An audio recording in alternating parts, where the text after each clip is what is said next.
I said, ain't saying we should leave yet. You said, should we call us a ride? I said, baby, I don't see why not. What you say we get lost?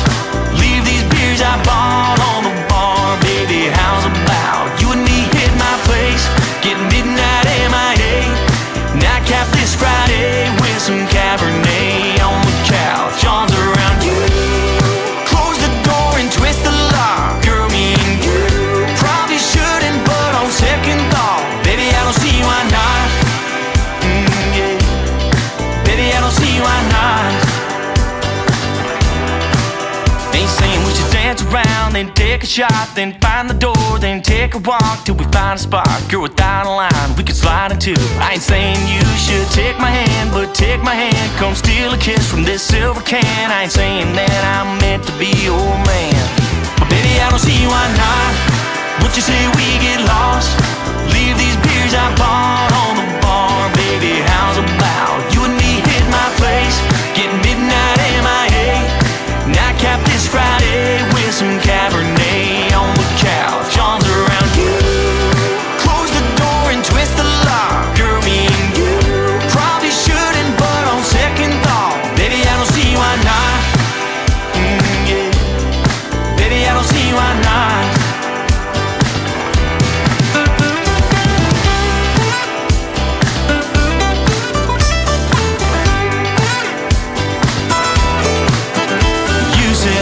Are you thinking what I'm thinking? I said, girl, you read my mind. I said, let's run it back next weekend. You said, how about tomorrow night? I said, baby, I don't see why not. What you say we get lost? Leave these beers I bought on the bar. Baby, how's about you and me hit my place? Get midnight MIA. Nightcap this Friday with some Cabernet on the couch. Arms around you. Close the door and twist the lock. Girl, me and you probably shouldn't, but on second thought, baby, I don't see why not. Yeah. Baby, I don't see why not. Baby, I don't see why not. Yeah. Baby, I don't see why not.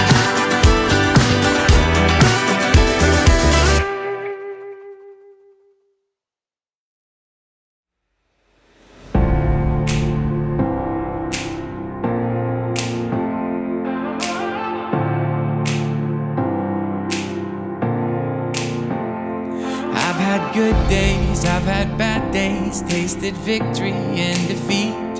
I've had problems big as planets, turn to pebbles when you speak. I've had nothing to. You're all alone at a party, you wanna dance with somebody, but you ain't got a clue how to ask. You and your girl had a fight, and now she's saying goodbye. She ran upstairs and packed her bags. It could be raining on your perfect vacation. You could be stressed about your work situation. Ain't gotta listen to me, but all I'm saying, ain't nothing that a beer can't fix. Ain't no pain it can't wash away. From the moment that it hits your lips, makes those clouds look a little less gray. Lonely, or heartbroken, or hungover from the night before. Turn that frown into a smile real quick. There ain't nothing that a beer can't fix.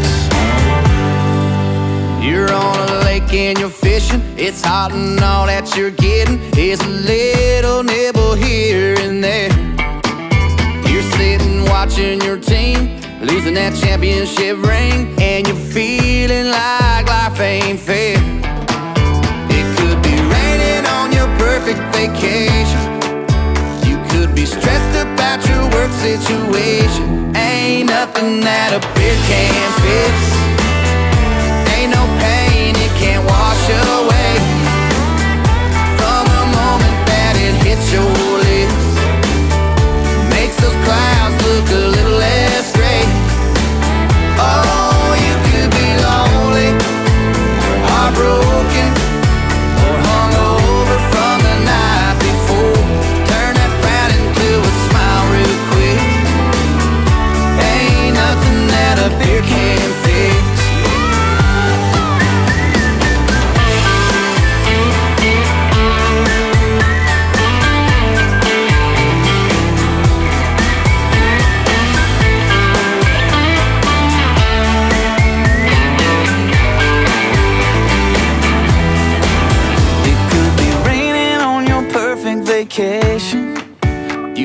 stressed about your work situation.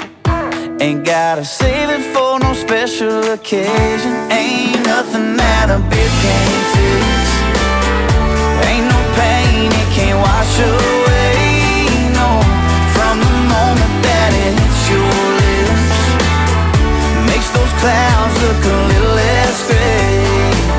Oh, you could be lonely, heartbroken, or hungover from the night before.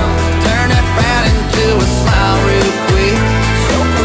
It might take one or it might take six. Drink it down, it'll do the trick. Ain't nothing that a beer can't fix.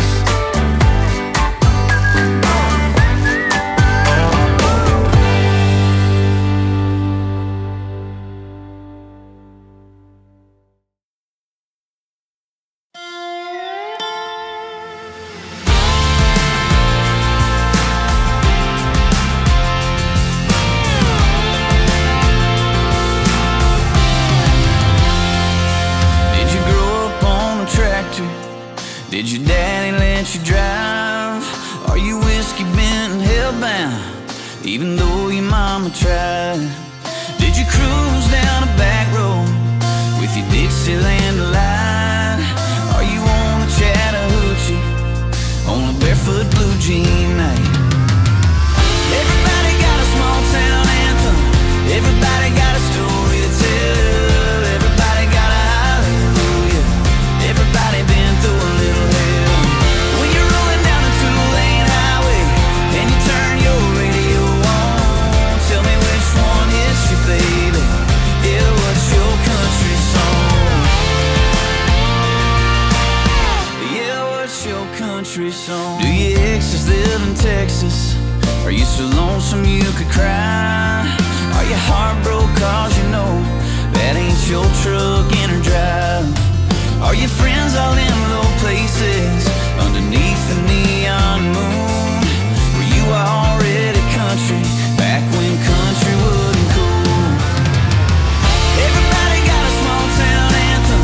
Everybody got a story to tell. Everybody got a hallelujah. Everybody been through a little hell. When you're rolling down a two-lane highway and you turn your radio on, tell me which one hits you, baby. Yeah, what's your country song? Yeah, what's your country song?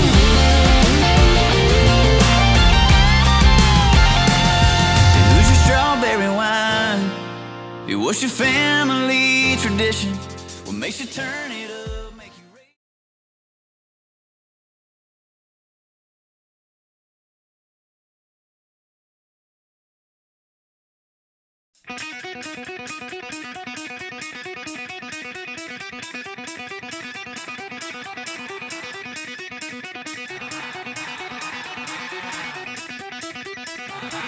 Welcome, your host, Justin Brennan.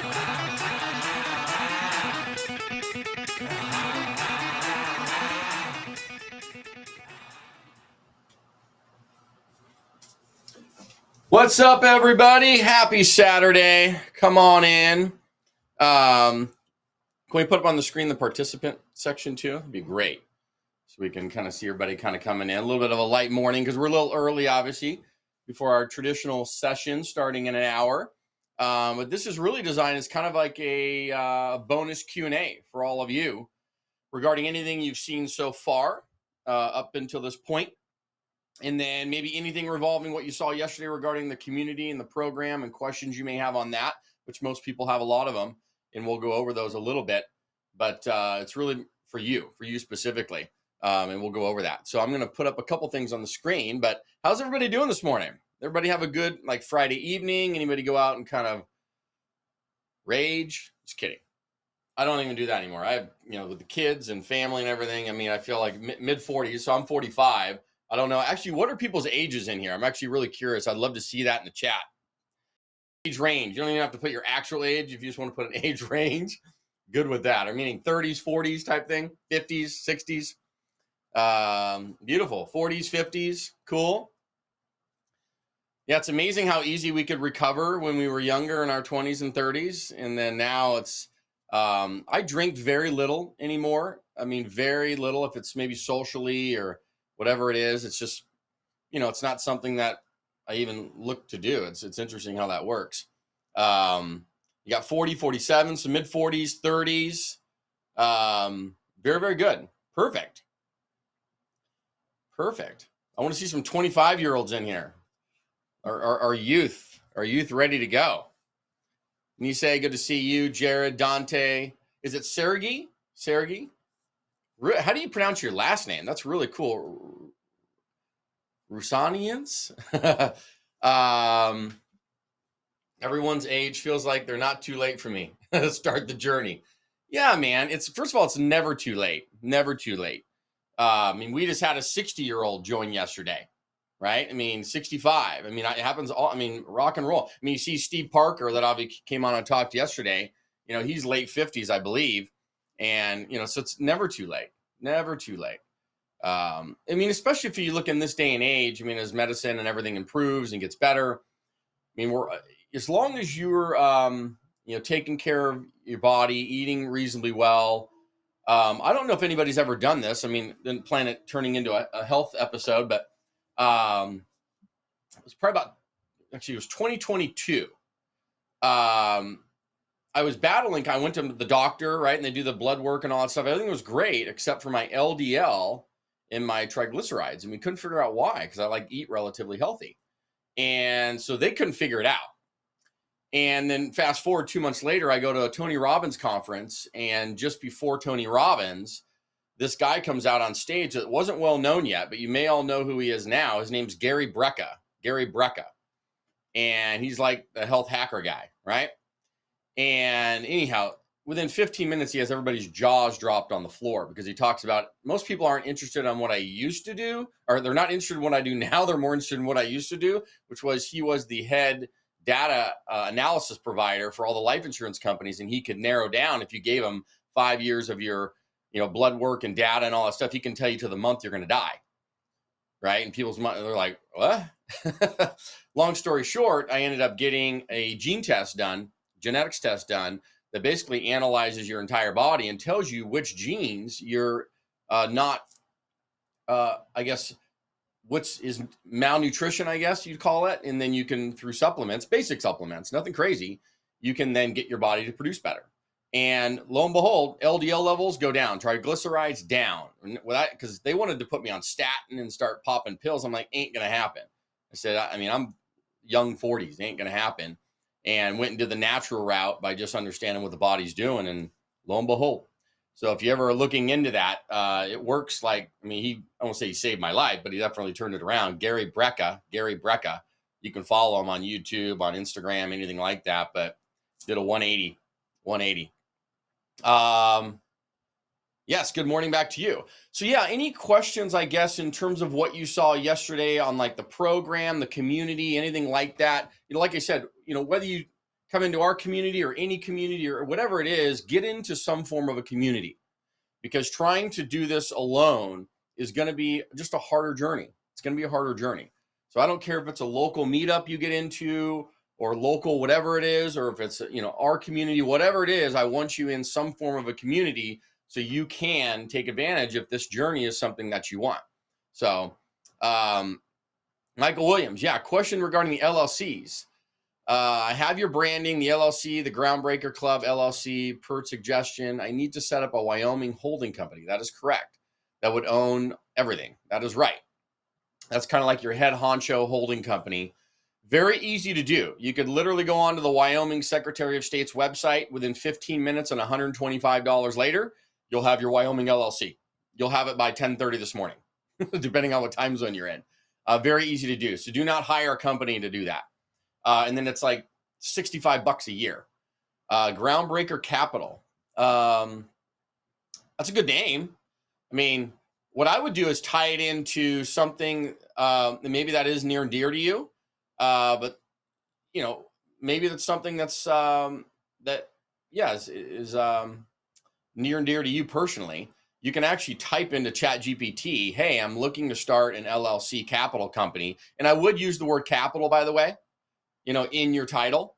So whether it's Groundbreaker Capital, something capital, and then come up with a name before that, like a word before that, but something that maybe is kind of cool to your family or heritage or whatever it is, but type that into ChatGPT and have them give you a couple suggestions. It's pretty cool. It works. Yeah, you met up last night with your CPA to discuss the program. Cool, Juan. Love that. Autopilot Capital Holdings LLC. Love that. Yeah, but that's how you probably handle the name side of it. I mean, it's not, honestly, once again, you can have the LLC name and then you can have a DBA, right? Doing business as, which is basically your marketing name. So they can be completely independent of each other. Totally up to you. But yeah, one of the kind of the big things when, just to kind of give people perspective of what happens when they come into the community, your first 2 weeks and what it looks like is you're going to have obviously an onboarding call. Then we're going to get you set up based on your market in terms of where you're at or you're going to invest into. And then your 90-day action guide starts, like your plan of action. So that way we can start hammering out some of the administrative stuff first, such as the LLC, getting your investor website set up, getting the back-end CRM set up. So that way a lot of the administrative stuff is in motion. And then it's a matter of, okay, we've identified 3 markets. That's how we start. Then we'll narrow you down to 1 market. And then that's the one you're going to hone into and start that 3-day reconnaissance mission, I call it. And whether that's in your backyard because you live in a great market, or it's going to be going out of state, that would happen too. And then if you're going out of state, then you're going to plan your 3-day trip. And you're going to fly in on a Sunday. You're going to land in the early afternoon. That's going to give you time before the busy Mondays start to kind of drive around, tour the area, get a good idea. A broker can help you do that. Like even a local realtor can help you do that. And just get a lay of the ground, lay of the area, good areas, bad areas, all that other stuff, just to get a feel for it.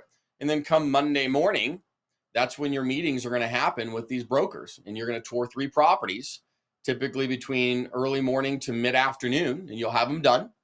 They're about an hour maybe each in between. And then from there, you're going to go to the PM, the property management companies, and you're going to have a couple meetings with them that are pre-set up. Those may take 30 minutes, 45 minutes. And then from that, obviously, you'll have your lunch and maybe meet with a couple lenders right afterwards or construction crews. And then once again, you can drive around, get a lay of the land, what's going on, and then you're going to fly out on Tuesday, typically Tuesday afternoon. And that's your 3-day reconnaissance mission. And that is what you set up in your market that you're going to start targeting. And any market you go into from that point on is going to come from that 3-day event. So that's going to get you kind of that head start. When we were talking yesterday with Scotty, the lender, and he says kind of setting up your team and how important that is, whether you're a newbie or you have some experience is irrelevant. It really helps the lender in giving you the loan if they know that, listen, yeah, you're new, but you've done your homework. You've spent a little time setting some things up. You have your team in place a little bit, right? You're not just fumbling through this. You've actually shown effort into this process.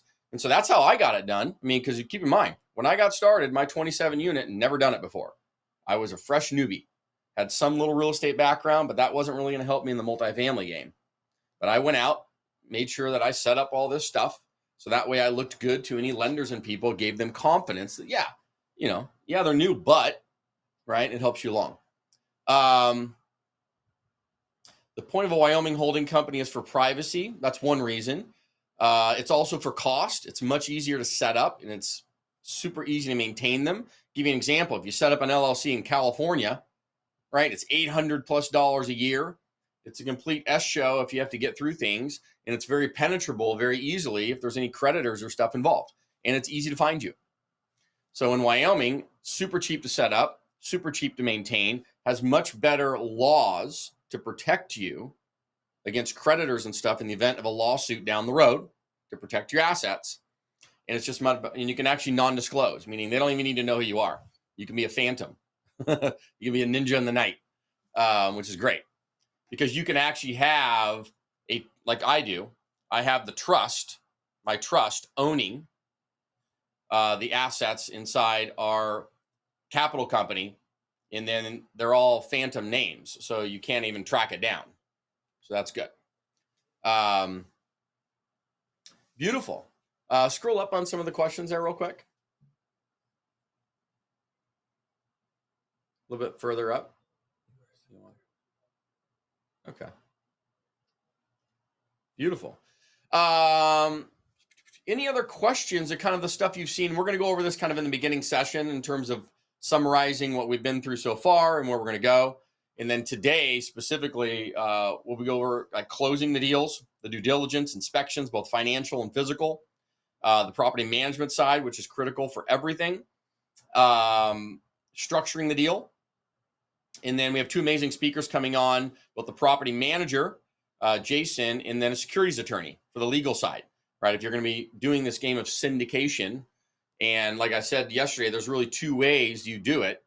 If you're going to be raising money from people that you know really well, and maybe it's 3 to 4 to 5 people you know very, very well, then you could just use an LLC operating agreement and an LLC, and that's it. If you're going to start raising money from people that you don't know that well, that's typically when you get into this securities attorney game and what they call the PPM, and put in place that private placement memorandum and all those legal documents, which are protected under the SEC, right? And it's a private placement versus a public placement, which is stock market, New York Stock Exchange, all that stuff. You're doing a private placement, a PPM, and that gives you the exemption to do it and essentially sell private shares of ownership to this deal, right? Apartment building. That's what that does. Any questions on that so far? I see everybody's faces. This is cool. Everybody have their morning coffee? Good. Chancery courts. I've not dealt with chancery courts before. Beautiful. Okay. Yeah, I want to make sure, because this is really just a Q&A, so it's not really a teaching session per se. So yeah, it's really, I need, if you have specific questions, right, about even anything you've seen so far, that's kind of what I want this to be for specifically. And it's open up to really anybody. It's just really important that we get that, and then we'll get into the main session here in about 45 minutes. But I wanted to make sure that we had this specific to you. And any questions about the community and the program? All right. I mean, we'll get into that briefly, but like I said, whether it's us or anyone, I want people joining communities, right? Because it's just very, very, very important. It's going to help you stay accountable. I'd say that's probably the biggest thing, is the accountability side, being handheld, having a resource to lean on when you get into the middle of things, or you're getting ready to get into the middle of things. I mean, I'd say from all the folks that are in, the biggest thing that they lean on is the deal review. So analyzing the deals with them, because as people learn how to analyze deals, knowing how to look at the numbers, what to fix, sending in for deal review, and we review them, we send them back with all of the notes and everything, so that way they can make good offers based on good numbers. That's the biggest thing. Number two is when they're getting ready to write an offer, we provide the letter of intent template, right? They fill it out. It's just a 1 or 2 page non-legally binding template. That's your letter of intent. That's your initial offer on any apartment building. And that goes out to the broker directly. And that helps you negotiate. Do you set up an LLC for the property in the property state? Yes, you do. Great question. Yes. So the way it goes, and I'll write this on the board so you can kind of visually see this. Okay. And once again, this comes into deal structure. I showed a little bit of that yesterday in terms of how things broke out. Okay. So yes, you would have an LLC for the property in the state that the property's in. Okay. And then your ownership in it, like I showed you yesterday, as the general partner, is going to be with your holding company LLC. And then over here, you're going to have your limited partners, right? They're going to hold their interest in the deal, however they're investing. It could be personally. It could be an LLC. Maybe they have their own LLC. It could be a trust, right? It could be so forth. It could be an IRA. It could be a 401k, right? It could be all the above. and then they'll hold their ownership interest in this LLC for the property. Okay. Does that help you visualize that a little bit structurally, how that works? And that's a pretty standard, this is what's called an organizational chart, So what'll happen is when you go to get a loan from a commercial bank, one of the things they're going to ask you for, right? And once again, there's a litany list of things they'll request to give you your loan. We provide all this stuff to you as part of it, but that list, one of the things is going to be, hey, show us your organizational chart, which is who are all the people involved, generally speaking, right? You don't have to give like detailed names over here, but generally speaking, how is the interest being held and so forth, right? So there's certain questions that'll go through with the lender questionnaire to get you your loan, okay?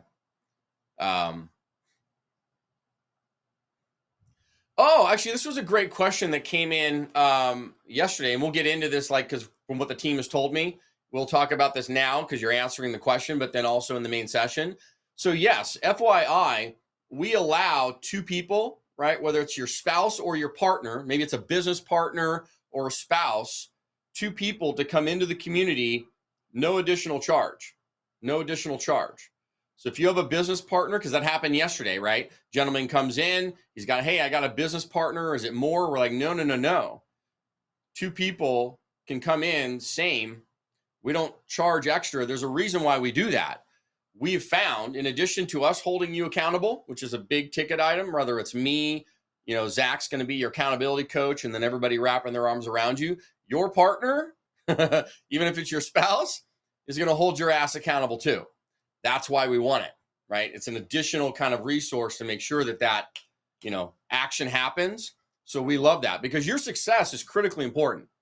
You have to understand, when you're building a nationwide community of well-trained investors, as we are, it's got to be good. People need to be doing deals. People need to be having success. People need to be raising capital together, doing deals, making things happen, right? Because that's how it stays vibrant and grows and grows and grows and grows and grows.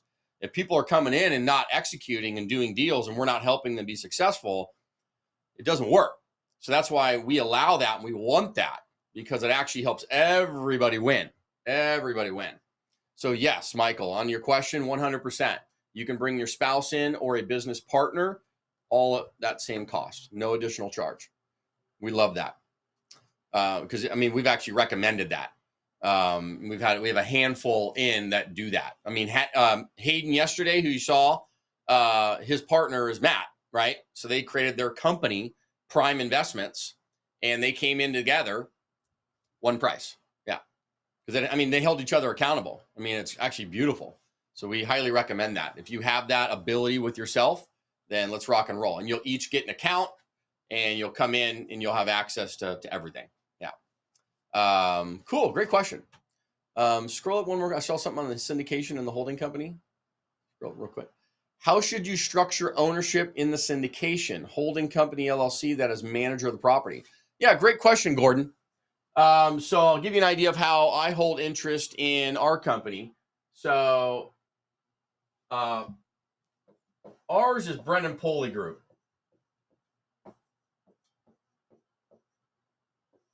Capital, right? So that's my holding company with my business partner, and my interest in that is held in my trust. His interest is held in his trust. That's how we hold interest to our holding company. That would be my recommendation. And, you can sector it out however you wish, but that's how we've set it up. And it just gives an extra layer of protection on top of that. Yeah, great question. Scroll up one more quick. Saw one more up there. Apologies for a basic question, but is it possible to join the community without a mentorship? Michael, we do have a university, right? It's $97 a month. It's kind of an entry point for people just kind of starting to learn, right? That maybe aren't ready for the full-blown mentorship, right? It just depends on where you're at. But that is available to people. It's not going to get you the community access you're talking about, but it does get you community access, okay? And it will get you access to courses and stuff like that. It's just not going to get you the hand-holding and the accountability and kind of what you're trying to accomplish, right? But it's going to get you everything minus the mentorship. Yeah. So that is in there as an option at $97 a month for folks that just want courses and information and having some community involvement with tools and resources that aren't ready to be handheld and maybe not ready to like, let's go buy a building in the next 90 days, right? Or 6 months or whatever it is, right? Or whatever your timeline is, we're going to hit that. Yeah. Great question. See some other stuff coming through. Perfect. Okay. Any other kind of last questions on this, on the structure? But yeah, that's how I would recommend it, is if you have a trust, hold your interest in your holding company through your trust. That would be great for you and your family. Because, I mean, heaven forbid anything happen, right, to you. Your trust, right, your trust is set up, your trust will automatically dictate what happens to your assets. That's why you have the trust, versus it being kind of chaotic and then you don't know what's going on, right? Because if your trust holds the ownership, then whoever the trustee is of the trust will then take direction on what happens. And whether that's your wife, your spouse, whatever it is, who's the trustee or the successor trustee in the event of your passing, that's why that's there. And then if you want to get really technical, sometimes you can maybe have key man life insurance policies. So sometimes partners and people want to put that on you as the operator. And what that means is like, dude, if you die in the middle of a deal, like we need protection. I mean, that does happen. So that gets some protection there, but that's, different stuff. No, so the trust, great question, Jared. Does your trust hold only real estate investments, or do you have separate trusts for personal property? No. Yeah, no, it's one trust. Anything typically in any trust attorney or state attorney would tell you normally anything of value over 100,000, anything of value over 100,000 would be held by your trust. So whether that's 401k, crypto accounts, whatever it may be, anything over 100,000 typically you would put inside of your trust.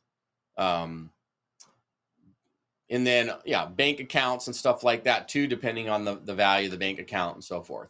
But that's how you just put it all together, because the trust controls it all. You don't want them segmented, because then it creates issues in the event something happens to you, right? Great question though. Okay, cool. Any other questions about the community, kind of what you saw yesterday? I think what we're going to send up, and we'll probably put it out into the WhatsApp chat for everybody, is just a summary again of what is included in the community, just so you can kind of see it for yourself and review it.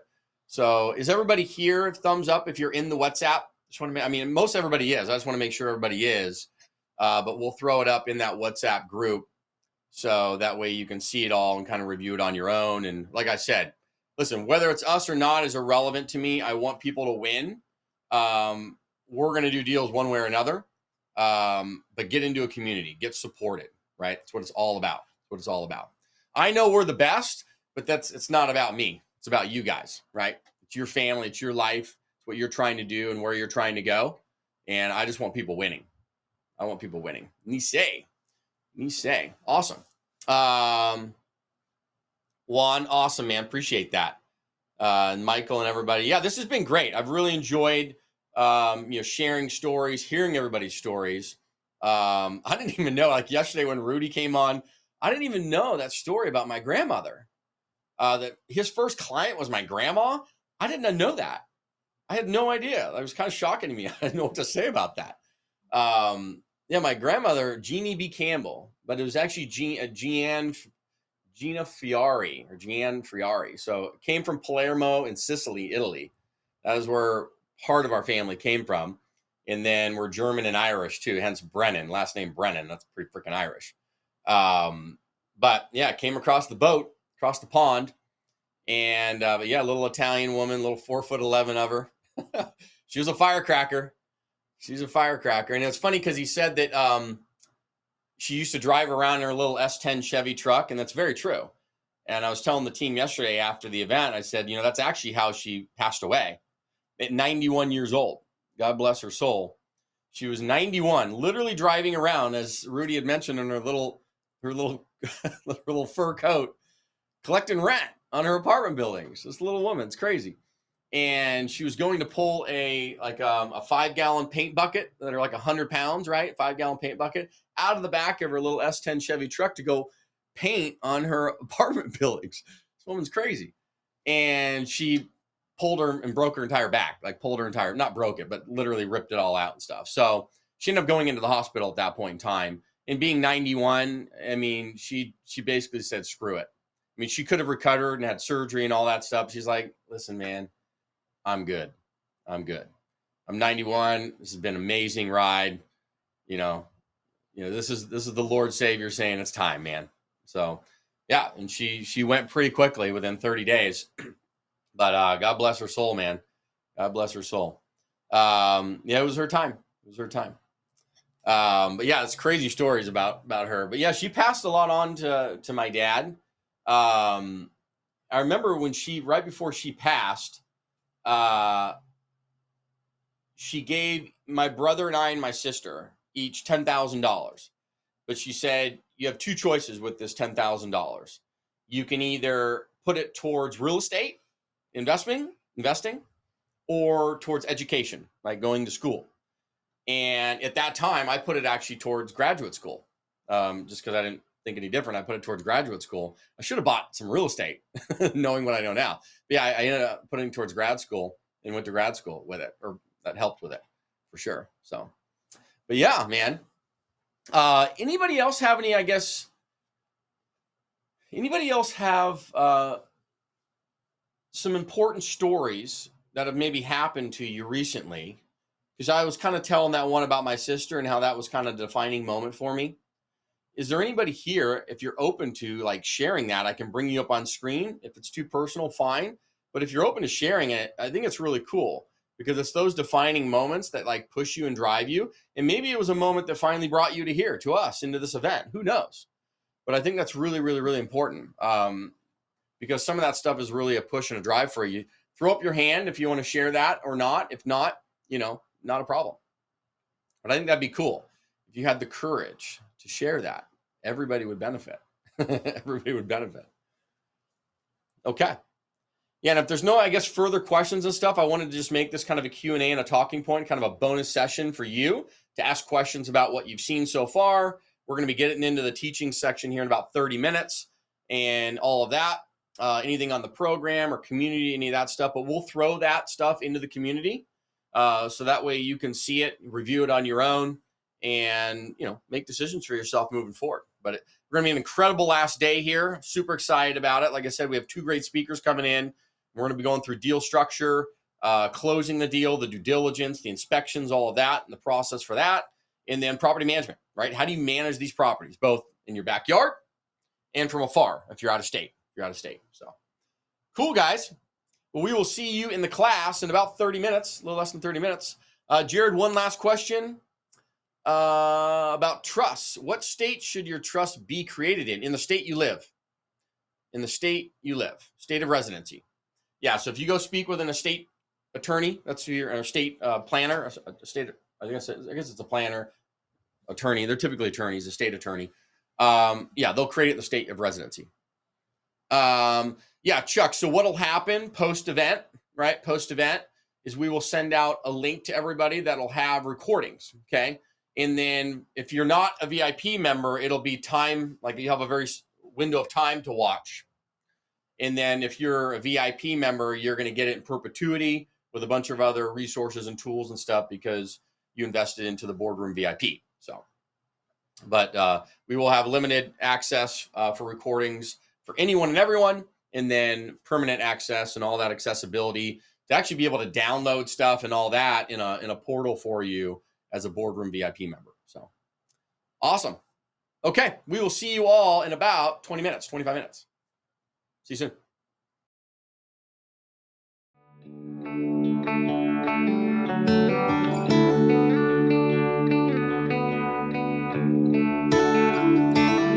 I quit hunting with my daddy. Guess I didn't make the time. And it's been a year since I seen a deer. Had a smallmouth on the line. The other day I hooked a monster, and as I reeled him in, I thought, man, it feels good to be country again.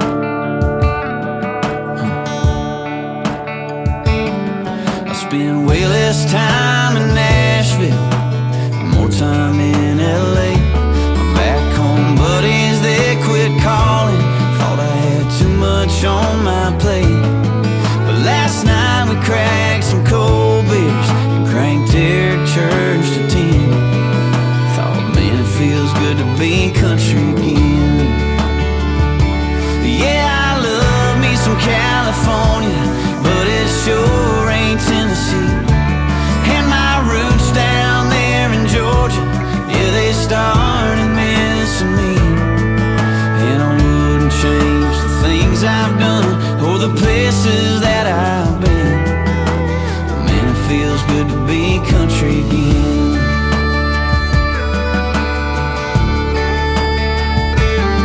I traded in my Silverado, didn't need no 4x4.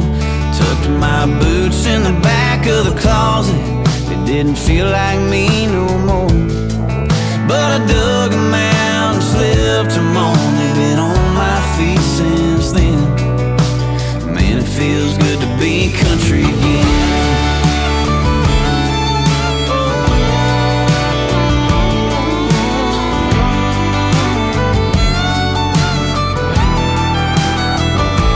Yeah, I love me some California, but it sure ain't Tennessee. And my roots down there in Georgia, yeah, they started missing me. And I wouldn't change the things I've done or the places that I've been. Man, it feels good to be country again. I traded sunsets with my wife for hours on my phone. And even when I was right beside her, I still wasn't really home. But last night we built a fire, watched the moonlight kiss her skin. Thought, man, it feels good to be country again.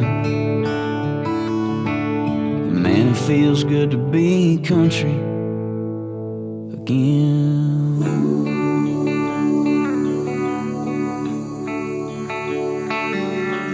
I saw the light, I found my way home. Thank you, Lord, amen. Man, it feels good to be country again.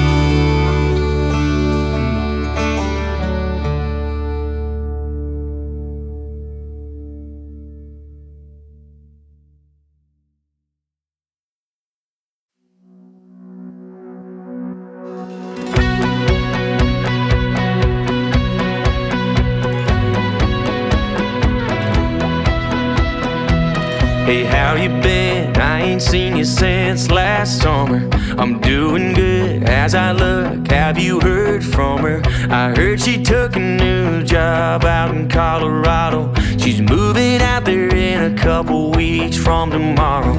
I bet she won't, but if she asks if I'm back on my feet, you didn't hear it from me, but my coffee's full of whiskey, my bed's been staying empty.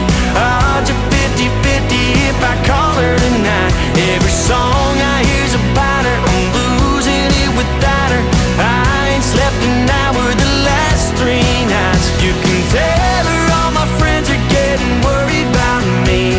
Tell her I ain't over her's the word on the street. Moving on, I'm nowhere near it, but you didn't hear it from me. Say you heard it from my buddies or the bartender that I've been on a breaking down hill and back bender. I'm worse off than I thought I could be. I was wrong, she was right. You didn't hear it from me, but my coffee's full of whiskey, my bed's been staying empty. Odds are 50-50 if I call her tonight. Every song I hear's about her, I'm losing it without her. I ain't slept an hour the last 3 nights. You can tell her all my friends are getting worried about me. Tell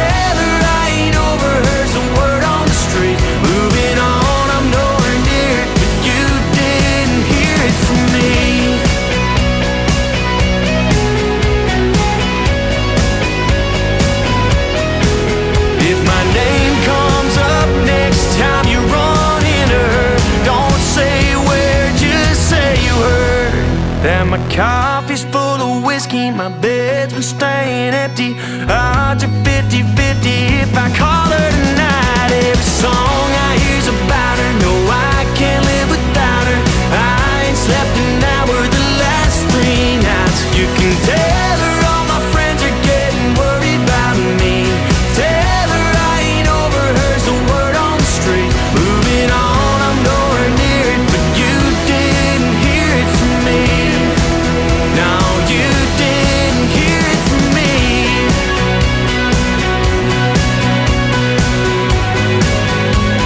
You didn't hear it from me.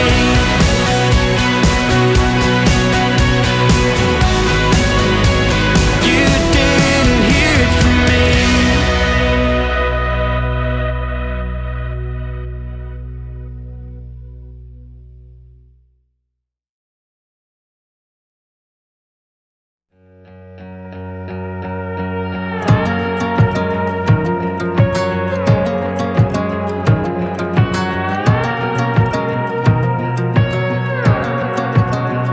I know I might look like another ball cap on a bar stool underneath the PBR line, saying everything under the moon to get you into my arms tonight. You probably heard it 1,000 times, but it ain't what it looks like. Girl, let me tell you what it looks like. You look like waves on a sunset, and you can crash on me all night. You look like wine in a truck, better little what I'm doing for the rest of my life. Cause you look like I'm done looking, but girl, the hard truth is if this night don't turn into 2, you look like I'm gonna wind up missing you. I gotta tell you, baby, I've been the kind of boy your daddy never wanted you to go and fall in love with. The kind of boys you probably done with their dumb shit. I bet you heard the stories and can't say I'm proud of that, but I've turned the page on the old me, and now I ain't looking back. Cause you look like waves on a sunset, and you can crash on me all night. You look like wine in a truck, better little what I'm doing for the rest of my life. Cause you look like I'm done looking, but girl, the hard truth is if this night don't turn into 2, you look like I'm gonna wind up missing you in the morning, probably for the next few years. When I look back on it, I'll still see you right here. You look like waves on a sunset, and you can crash on me all night. You look like wine in a truck, better little what I'm doing for the rest of my life. Cause you look like I'm done looking, but girl, the hard truth is if this night don't turn into 2, you look like I'm gonna wind up missing you. Wind up missing you. Wind up missing you.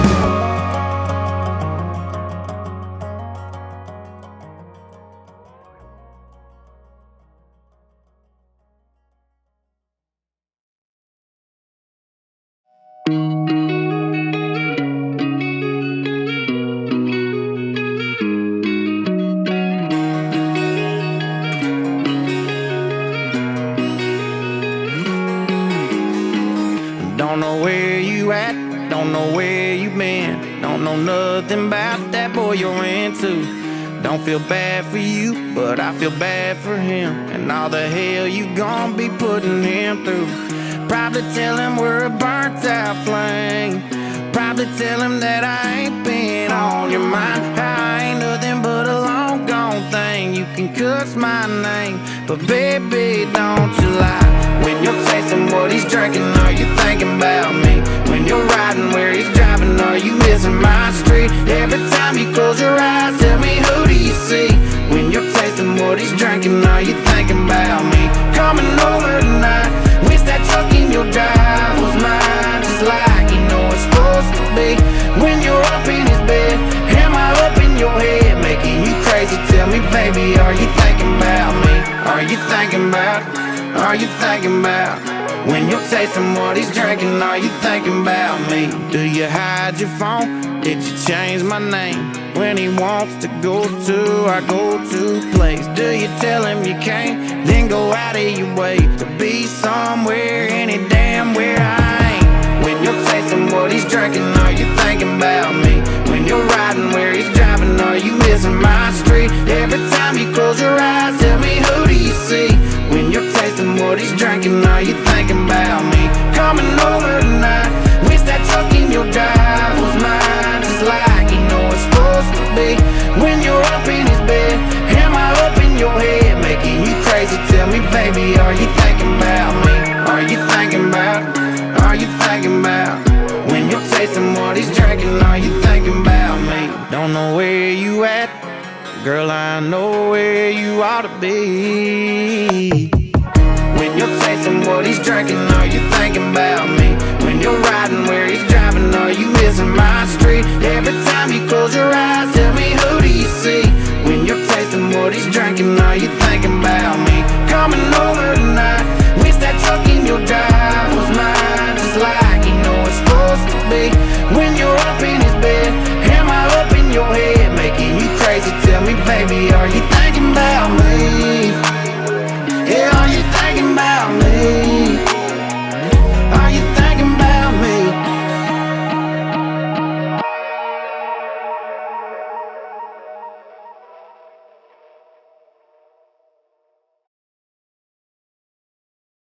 I've cheated and I've lied, I've broke down and I've cried. I've got nothing to hide no more.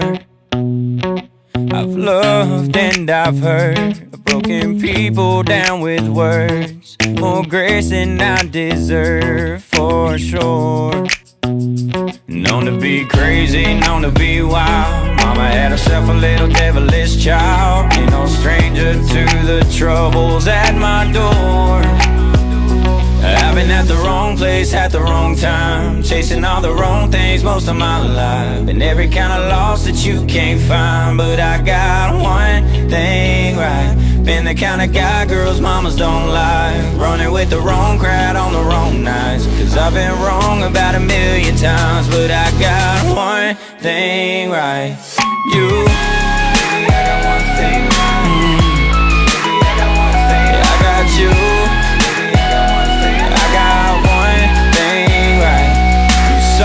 Through my pain, kept us patient while I changed. Never even crossed your mind to walk away. When I was getting crazy, reckless and wild, acting like my mama's little devilish child. It took a heart like yours to find its place. I've been at the wrong place at the wrong time, chasing all the wrong things most of my life. Been every kind of loss that you can't find, but I got one thing right. Been the kind of guy girls mamas don't like, running with the wrong crowd on the wrong nights. I've been wrong about 1,000,000 times, but I got one thing right. You, baby, I got one thing right. Baby, I got one thing. Yeah, I got you.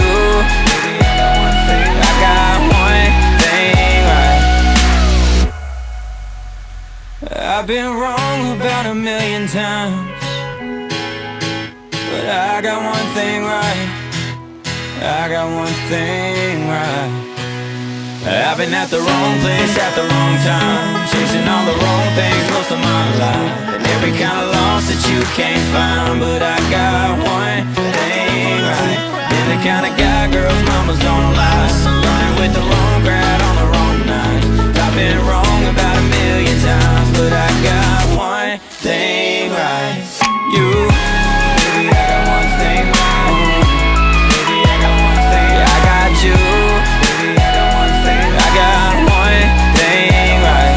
I've been at the wrong place at the wrong time, chasing all the wrong things most of my life. And every kind of loss that you can't find, but I got one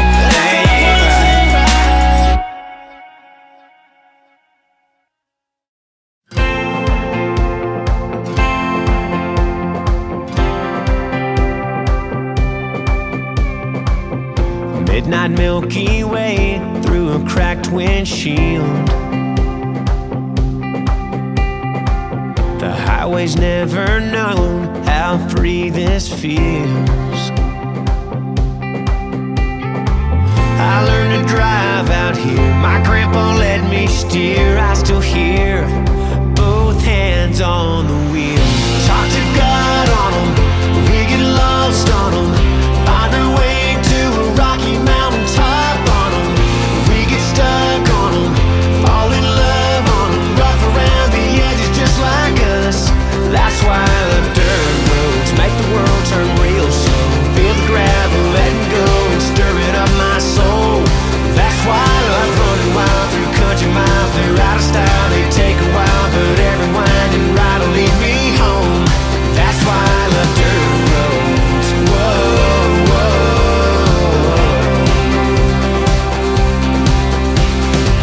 Chasing a painted sky and river winding curves.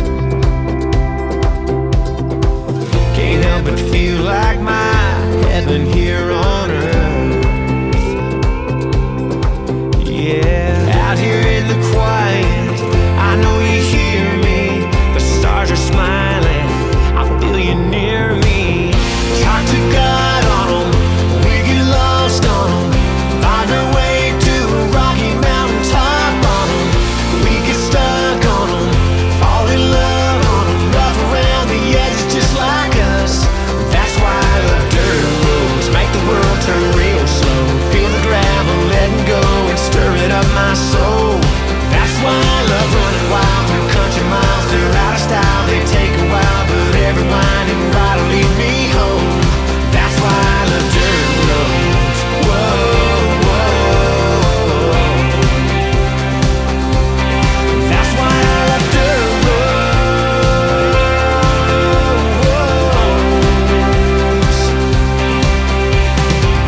Sometimes they're beat up and broken, scattered and tossed in the breeze. But no matter their scars, it doesn't change what they are. And that sounds a little like me, and that's why I love dirt roads. And that's why I love dirt roads. That's why I love dirt roads, make the world turn real slow. Feel the gravel, let it go and stir it up my soul. That's why I love running wild through country miles. They're out of style, they take a while, but every winding ride will lead me home. That's why I love dirt. Talk to God on them, we get lost on them. Find our way to a rocky mountain top on them. We get stuck on them, fall in love on them. Rough around the edges just like us. That's why I love dirt roads. Whoa, whoa. That's why I love dirt roads. That's why I love dirt roads.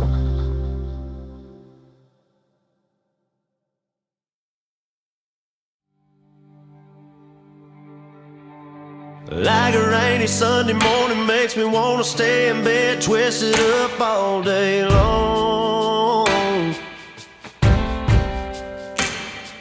You're my inspiration, girl, you take me places, put the words right into these songs. Stealing kisses undercover, babe. See forever when I see your face. And I swear God made you for me. You make it easy, loving up on you. Make it easy with every little thing you do. You're my sunshine in the darkest days, my better half, my saving grace. You make me who I wanna be. You make it easy. You took all my rough around the edges, never let it ruffle up your feathers, angel. Yeah, I'm down for life, you got me wrapped around your finger, and I like it just in case you can't tell. You make it easy, loving up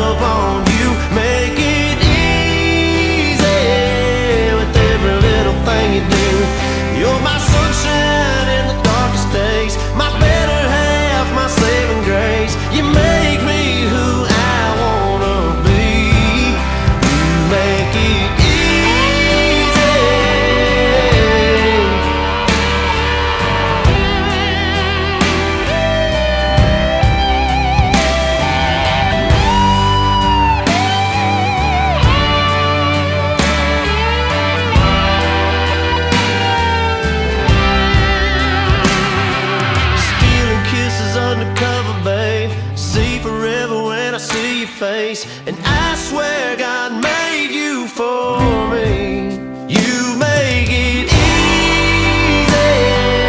loving up on you. Make it easy with every little thing you do.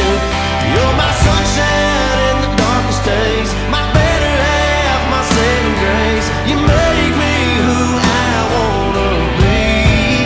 You make it easy.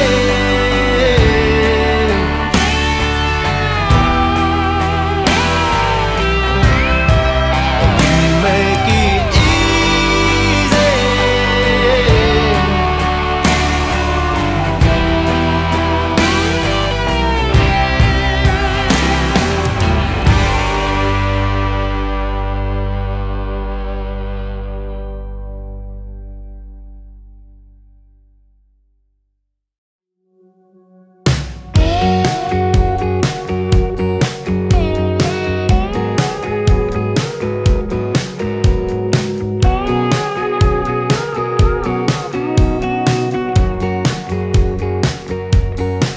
Baby, I never leave, I'm sorry unsaid. And I'm done letting freedom mess with my head. Now I only go out one night a week. Think more before I speak. Stop letting whiskey put me to bed. Baby, I changed for the better. Got my shit together like you always wanted me to. I'm a little less screw up, a little more grew up since I messed it up with you. I can't take back your last goodbye, and the good Lord knows I tried. 'Cause baby, I've changed everything but your mind. Baby, you got your reasons and I know why. And you can't say you didn't try. Now I'm here trying to make right what I made wrong. It took me too long and now you're gone. But girl, if you saw me, you'd be surprised. Baby, I changed for the better. Got my shit together like you always wanted me to. I'm a little less screw up, a little more grew up since I messed it up with you. I can't take back your last goodbye, and the good Lord knows I tried. 'Cause baby, I've changed everything.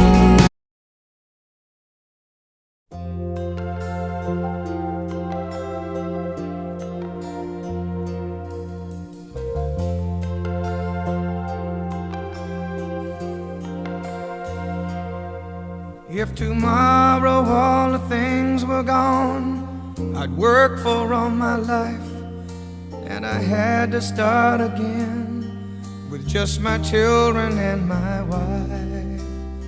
I thank my lucky stars to be living here today, 'cause the flag still stands for freedom and they can't take that away. And I'm proud to be an American, where at least I know I'm free. And I won't forget the men who died, who gave that right to me. And I gladly stand up next to you and defend her still today. 'Cause there ain't no doubt I love this land. God bless the USA.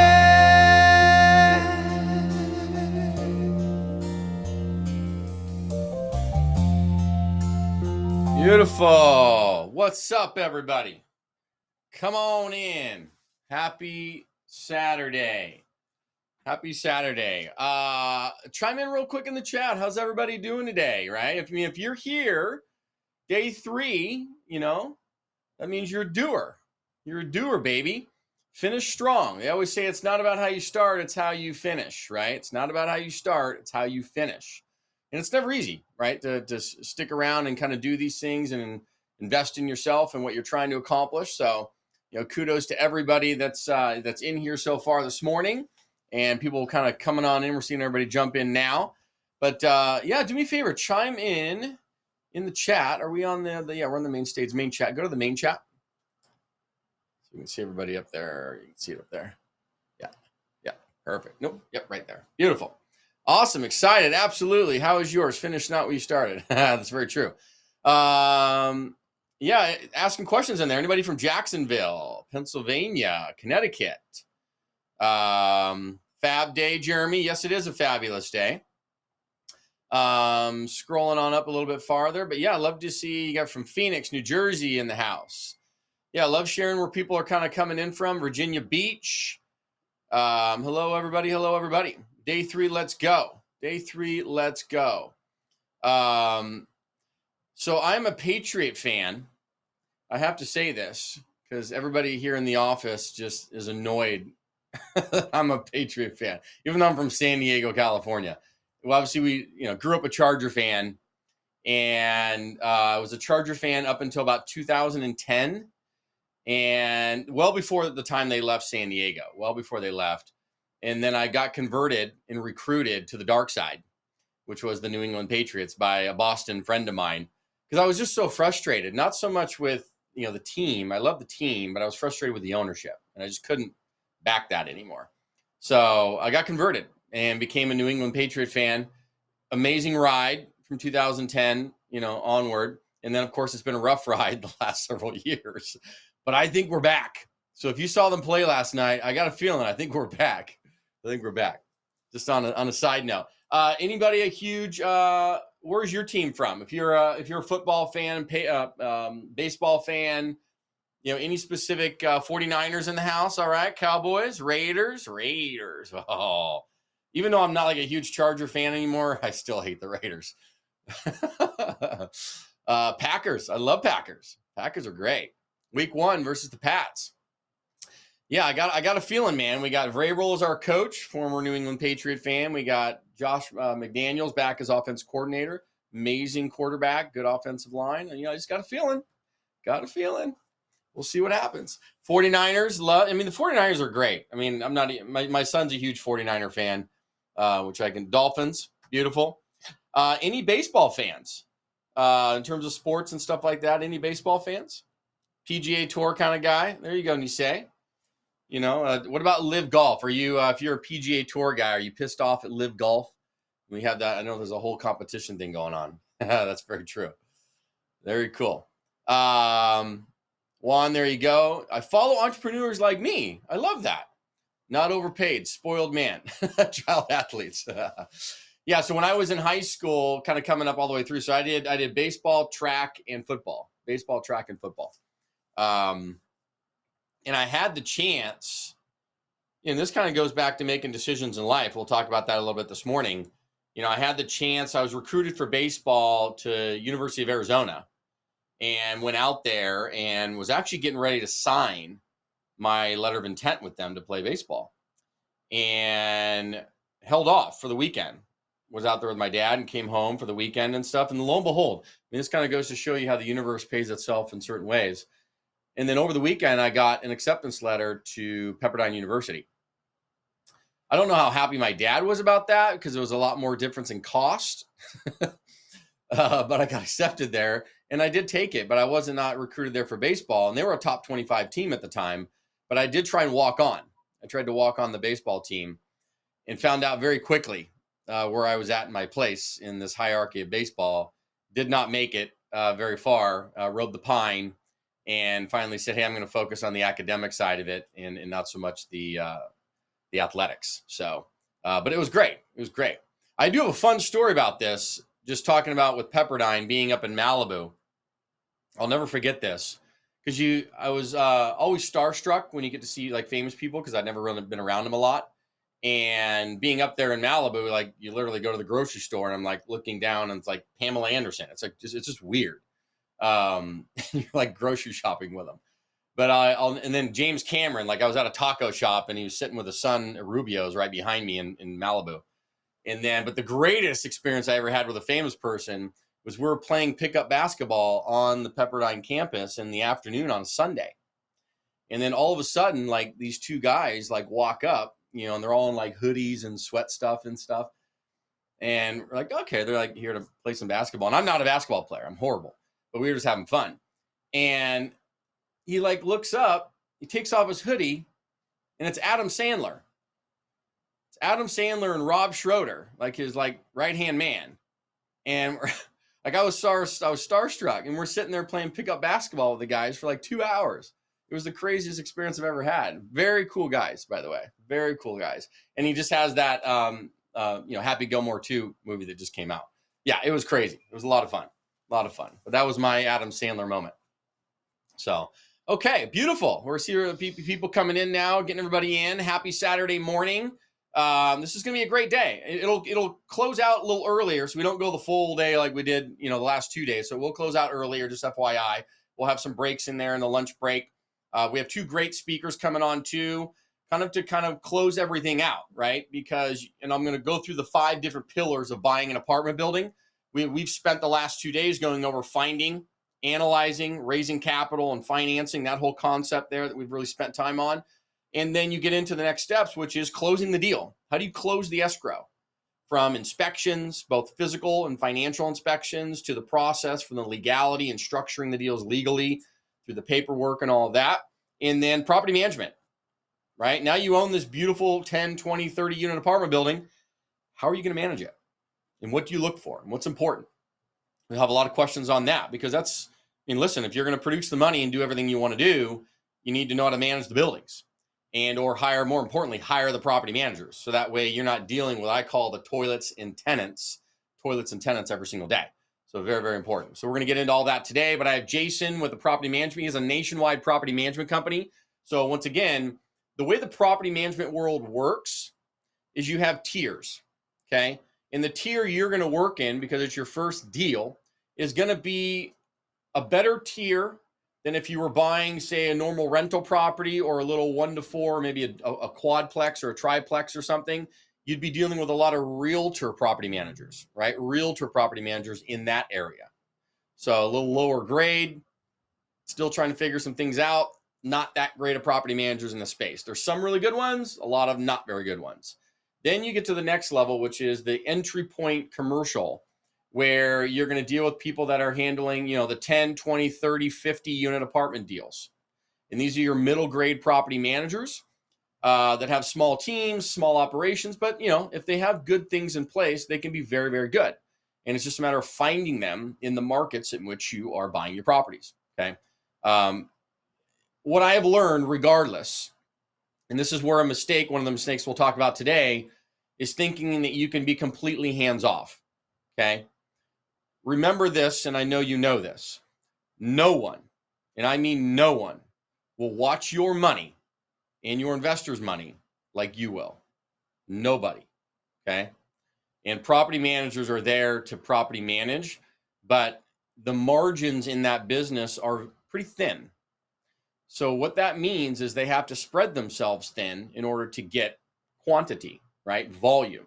And when that happens, they typically don't put in people and operations as they scale and grow. So they tend up taking on too many properties and managing. They can't manage them all properly, right? So you have to become an asset manager, and that is your role in this process.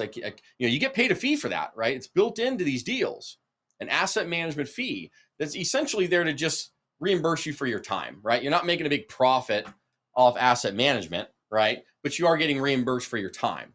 And that's the whole point behind it, because once you get a property up and running and stabilized, you're just there to check in on it weekly, make sure things are running correctly, any big decisions you're a part of, but the day-to-day, you're not, and you're not supposed to be, because you have a career, day job, family, things going on. You shouldn't be there having to literally do the management and handle the toilets and tenants and phone calls and all the crap. That's not what you're there to do. So cool. All right. So kind of as we get started here, I'm going to pull up some notes real quick, some housekeeping stuff real quick. Yeah, so kind of Q&A from yesterday is kind of finishing off. And I was going through, so the team was telling me this morning, so a couple questions we were kind of seeing in the chat from people regarding the community and all of that. So I'll address kind of 4 of those real quick, and then we'll jump into things. People had asked yesterday quite a bit, what is the difference between the accelerator community mentorship and then the platinum? The difference between them, the platinum's pretty new, right?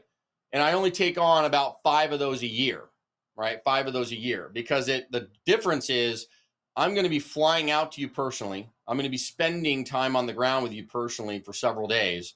We're going to be meeting the broker, shaking hands. You're going to see how that game works. We're going to be meeting the property managers. We're going to be setting up with the lenders, construction crews, and everybody in that market, driving it, showing you how to look at market, look at properties, look at everything. Great detail. We're going to analyze deals in that process. So it's a very intensive 3-4 days on site. And then every single week, we're going to be having a one-on-one for your first 90 days. And that's kind of that fast launch to really hold you accountable, in addition to everything you get in the accelerator. So I think the team just threw up into your WhatsApp group that most people are in the summary of the 2. So that should answer that question for you, okay? Another question, which I thought was a great one. I'm bummed we didn't address it yesterday. We'll address it now. Can I bring on a spouse or a business partner? Yes, you can. And you can do it at no additional cost. So that is huge. Thank you for asking that question. We had a gentleman yesterday join, incredible, and he has a business partner. And yeah, we do it at no additional cost. So there's a very specific reason we do this: accountability, right? So in addition to us holding you accountable and walking you through very intimately, and then Zach, who's going to be your assigned accountability coach, and maybe Brian, one of the 2, your partner, trust me, your spouse or your business partner is going to hold you accountable too.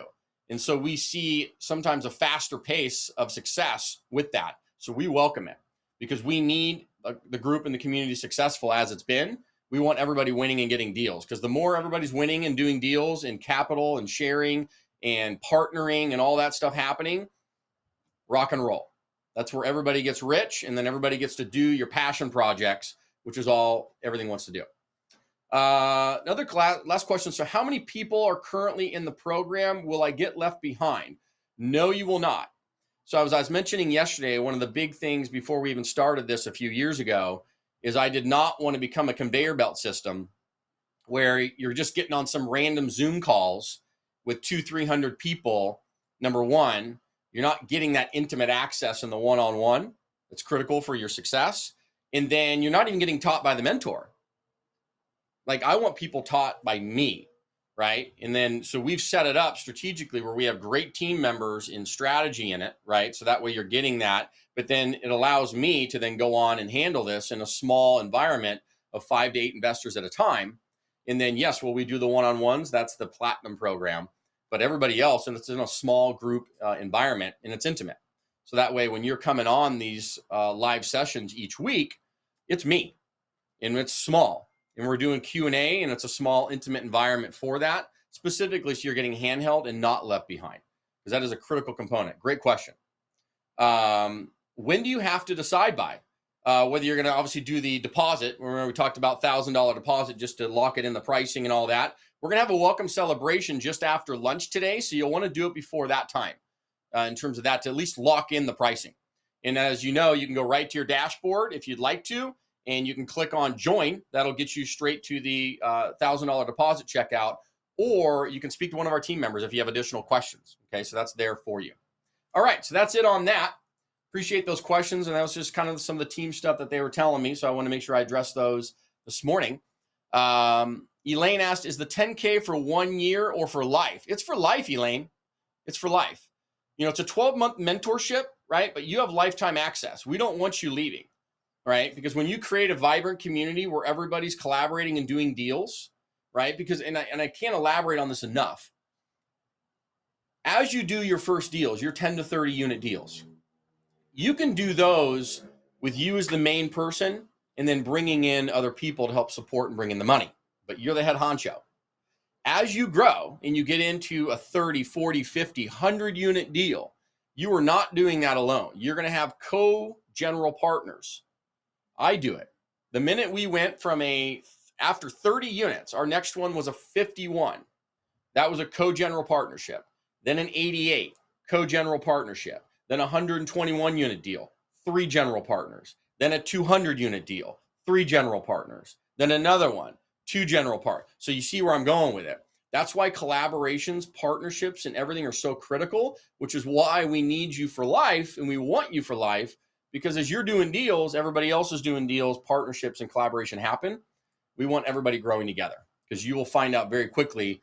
Because if you go find a 50 unit deal, 60 unit deal, you're gonna be like, yeah, I'd love to take it down. I know how to do it, but I need more resources to capital.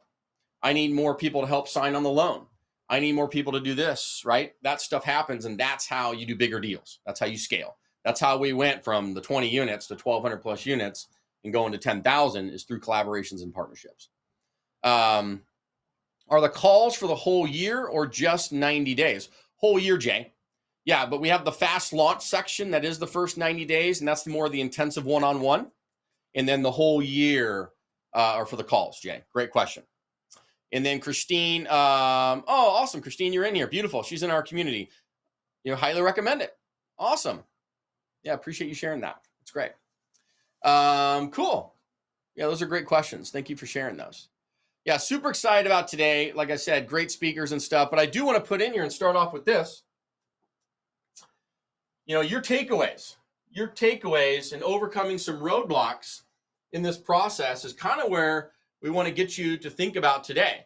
So you can chime into the chat, but I'd like to know what have been the biggest 3 shifts, right, that maybe you didn't think about. I don't care if that's the tax stuff, if it's the raising capital side, if it's the lending, if it's finding deals, analyzing deals, some of the structure, right? But what have been kind of, and if you're just thinking off the top of your head, what have been the biggest takeaways, 2 or 3 of them that you can put into the chat right now so far leading up to this morning?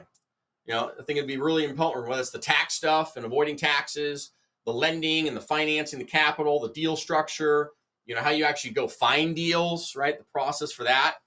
Evan states deal structure has been amazing. Capital raising as well. Yeah, appreciate that. Yeah, a lot of people don't show the detail, right? They give you too much high level, which is fine. You need that. But then they avoid the nitty gritty. But I think it's important that people understand visually how these things get put together. Because it's only, I guess, intimidating or seemingly complex the first time. And there were a few people yesterday saying, it's over my head, it's over my head. That's totally normal. It was way over my head the first time too. I get it. Starting to introduce myself as a multifamily investor. Yeah, Rochelle. Yeah, and honest to goodness, if you do nothing else from this 3-day, you are officially, like I told you, you're officially a multifamily investor. Even if you've not done anything in multifamily, right? But it's the starting point, right? It's like if you're going to start to, you want to lose weight, you have to do the first steps, right? You got to get on a treadmill. You got to walk a little bit. Same thing, right? You are now in the process. Whatever it is your initial title is now, I'm an engineer for my job, right? I'm a teacher. I'm a whatever, right? That's your professional identity currently. You're going to add the tagline to the end of it now. So any conversations you have, if somebody asks you, tell me a little bit about yourself, or what do you do for a living, or blah, blah, blah, any of that initial, you've got to the end of your tagline is exactly this. I'm a teacher and blah, blah, blah, but actually I'm a multifamily investor. I buy and invest in apartment buildings around the country and we do it with other people. That's it. Type it into the chat. So you can put, yeah. So, type in exactly this, Kevin, after you get done with that. So that way people know the language. And I want you to memorize this, literally. So type in, yes, I am, and then your actual title. So put in job title. Yep. And then comma. And I'm a multifamily investor. Period. I buy and sell apartments around the country and we do it with other people.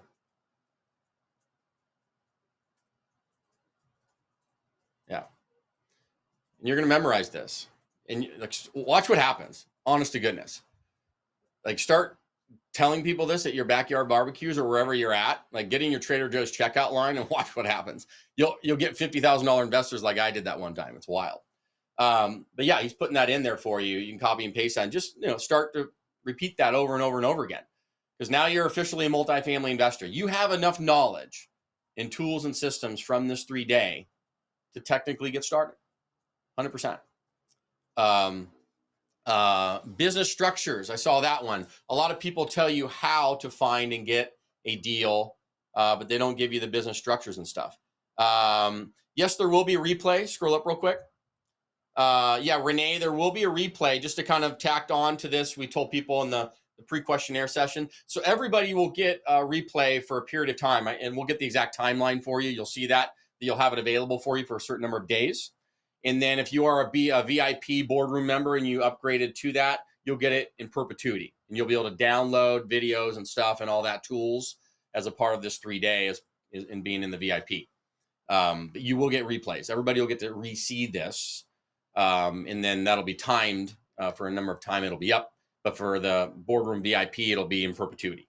So I'm able to see the big picture now and how it all pieces together. Beautiful, Pamela. I've had a mindset shift. I love it. I can see the possibilities now. Yes, you do, David. They will record. All that stuff's recorded, David, on the VIP sessions that we had, the boardroom VIP sessions. And that's okay if you didn't make it this morning. It's all recorded. But do you need to be in the mentorship to be a VIP? No, you do not, Elaine. You know, you do not. If the team, they can send you a link for that if that's something you want to do. So you have that. That's totally separate. Totally separate. Scroll up a couple more questions I saw. So yeah, it'd be say the business. So I saw some of the financing. That was definitely a big one. Deal structure. How you are, I guess the thing would be, you're officially a multifamily investor. Multi-family. Sorry, my handwriting is a joke. So I'm like a doctor. Financing, deal structure, multifamily investor mindset. That's mindset. Okay, so that we're like officially you are that. And I want you to have that mentality moving forward, whether you're getting started today or getting started in a week or whatever it is, but you need to start telling people that. Because what's going to happen too, everybody talks about manifestation, right? Manifestation. And what I've learned with this, and let me give you at least my 2 cents on it. So let's say you wanted to make $1 million. Okay, great. So this morning you asked, you say, I'd love to make $1 million. And that frequency goes out, right? It goes out to the universe.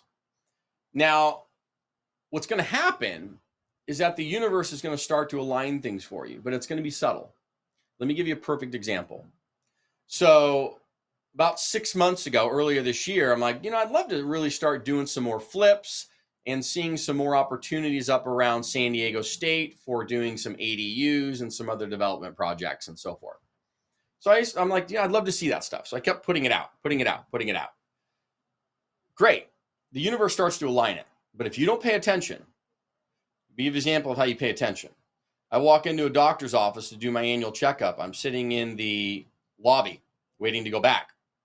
A gentleman walks into the lobby. It's he and I, small lobby room. He's on the phone. He's proceeding to talk to one of his partners or somebody that he happens to have a property that it's a single family home, but you can put ADUs and duplexes on the back of it. It happens to be up around San Diego State that he's looking to maybe sell this year. If you don't pay attention to that and you just kind of wipe it sideways, the universe literally sent the signal. It walked through the door, it cracked. But if you're like in la land and like not paying attention to things, that stuff's going to wipe right by you. And then you're going to wonder why things aren't manifesting, because you have to take action, right? And that was the next point I was trying to make is here you are, you send frequencies to the universe will align it to you. It will. You just need to pay attention because it could be very, very subtle, okay? So pay attention to that. Pamela asked, how are the tax benefits generally on multifamily versus a fourplex? Watched a guy on a podcast last night who owns 160 single family iced coffee hour. Okay, gotcha. So much different, Pamela. So you can technically, just so everybody understands, you can technically do bonus depreciation on any real estate, right? It doesn't stop you from doing it, whether it's single family or commercial, right? But when you get into the single family arena, the bonuses are not as great. And he's going to have to individually do, because they can't collateralize all 160 single families, right? So he's going to do it individually per property. And that can technically happen. And if you have enough in your portfolio, it could make some sense to do that. But most people don't. Most people have onesie twosies. So therefore, on a single family or even a duplex or fourplex, it doesn't make as much sense to pay the money to do this cost seg study to go save, a little bit of money when it's not enough, right? So that's why you won't see as many people do it in that space. It can technically be done. There's nothing stopping you from doing it. It just usually isn't financially beneficial enough on the single family stuff. Okay. That's why people don't usually do it as much. It usually starts to pay dividends for everybody when you get into that multifamily arena, ideally that 10 unit space or greater. Okay. Just so you know that. You have to be situational awareness one. That's very, very, very true. Yeah. So these are all great kind of takeaways and shifts and all that stuff kind of going through this. Beautiful. Now, I think this is really, really important. Really, really important. Okay. So let's go through a couple of kind of the objections and mindset shifts that I had personally seen and kind of going through. And I put these together last night because I was kind of going through the chat, looking at things, seeing how people were thinking and coming across some of these things. So I think it's really important. I think you'll see these. So I don't have enough money to start. I think we've kind of conquered that goal. Chime into the chat if you feel like, hey, yeah, I understand now how you can do this with 30 to 50,000 bucks, right? But then have maybe 20, 25,000 literally out of pocket and go buy a 10 to 30 unit apartment building. Like you've shown me, Justin, that makes sense. Like check mark to that, right? And yes, it does take money to buy real estate, but it doesn't have to be your money, right? In a community, any community, you can get shown exactly how to find partners, investors, who you're looking for opportunities, right? Just like yours. Right? We've had members and we have it all the time. And that's the reason why we want people in for life. And when people come in, you're in it, right? We want you here because collaborating, investing, doing deals, raising capital, closing deals is how you make this happen, right? Yeah. Scared money doesn't make money. Huh. So you're scared that money doesn't make money. Elaborate on that, Rochelle. Very curious. Oh, scared. Money doesn't make money? Trying to understand that. Is that what I'm understanding? Is that a phrase or is it a question? Sorry. Scared money doesn't make money. You're making a statement. Love it. Got it. Okay. Yeah. Yeah, that's very true. Yeah, scared money doesn't make money. That's right. That's right. If you don't do anything, you'll never make money. That's very, very true. It's very, very true. William is in there. Bill, see you that in there. This is definitely a big one. I don't have enough money to start, but I think we've conquered that one. I think people understand if we've kind of shown you how to break down deals, the financial structure, right? Because as you know, you have two options, right? You have two options. You can do it all with your own money. That's going to be a lot harder. I did it. We got up to 20 units. Okay. And we did it all with our own money. And I was proud of that. But we wanted more. We still want more. And I had to learn a skill set, which is what you're here doing, is learning a very valuable skill set. Because once you have this skill set, now you're extremely valuable to not only yourself and your family, but now this is like literally getting a neurosurgeon job, right? But now you're doing it for apartments. Very, very valuable. William had asked, Bill, you said, if I do the platinum, how quick would I be working to find and close a deal? I'm looking for something now, but of course, a mentor standing beside me would be great. 90 days or less, man. I mean, you come in, we're flying out. It's quick. I mean, to give you an example, Michael's been in for, I think, 2.5, 3 weeks, and we're meeting him tomorrow in his market. So that's a great question. What kind of return do you typically offer LPs? It varies per deal, but usually you're going to give them 30 to 40% of the deal. 60 to 70% of the deal to your LPs for bringing in 90% of the money. So you're going to give them 60 to 70% of the deal for bringing in 90% of the money and a preferred return. So if we can arrange good seller financing, we can possibly get into much larger units for the first one. Yes, Jay. To give you perspective, there's seller financing happening all the time. That's actually one of the creative financing is what you're talking about. And that is one of the big things that we teach, because in commercial real estate, even more so than single family, right? So all the people that are, sub 2, all that other stuff in single family, and that's all great. Nothing wrong with it. But that game of creative financing is more prominent through seller financing, either through the debt or the equity side of it, right? Either the loan or the equity, much more prominent in apartments than single family, right? Because keep in mind, 95% of the loans in commercial real estate are assumable, not in residential, right? So the whole sub 2 game that they talk about, right, where you're technically taking on loans when you're legally not supposed to, technically. I understand they work around that. But in commercial, 90 to 95% of all the loans are assumable loans. So you can come in, you can assume that debt, if it's good debt, right? Interest rate wise and all that stuff, so that's happening. And then you get the difference through seller financing, creatively, all that other stuff. So you may not need to raise as much money. So when we talk about like OPM, right? OPM, right? The OPM money, where does that come from?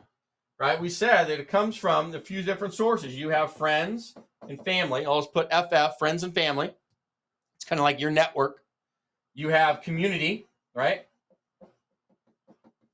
You have the seller financing game, right? That's creative financing, seller financing, creative financing. You have private lenders, right? All of this incorporates OPM. So when they talk about OPM, that includes seller financing, creative financing. It's all the above, right? The money comes from many, many sources, all the above, okay? What is the average length of time generally it takes for a 10 to 30 unit property from the day you first talk to the broker to the day you close?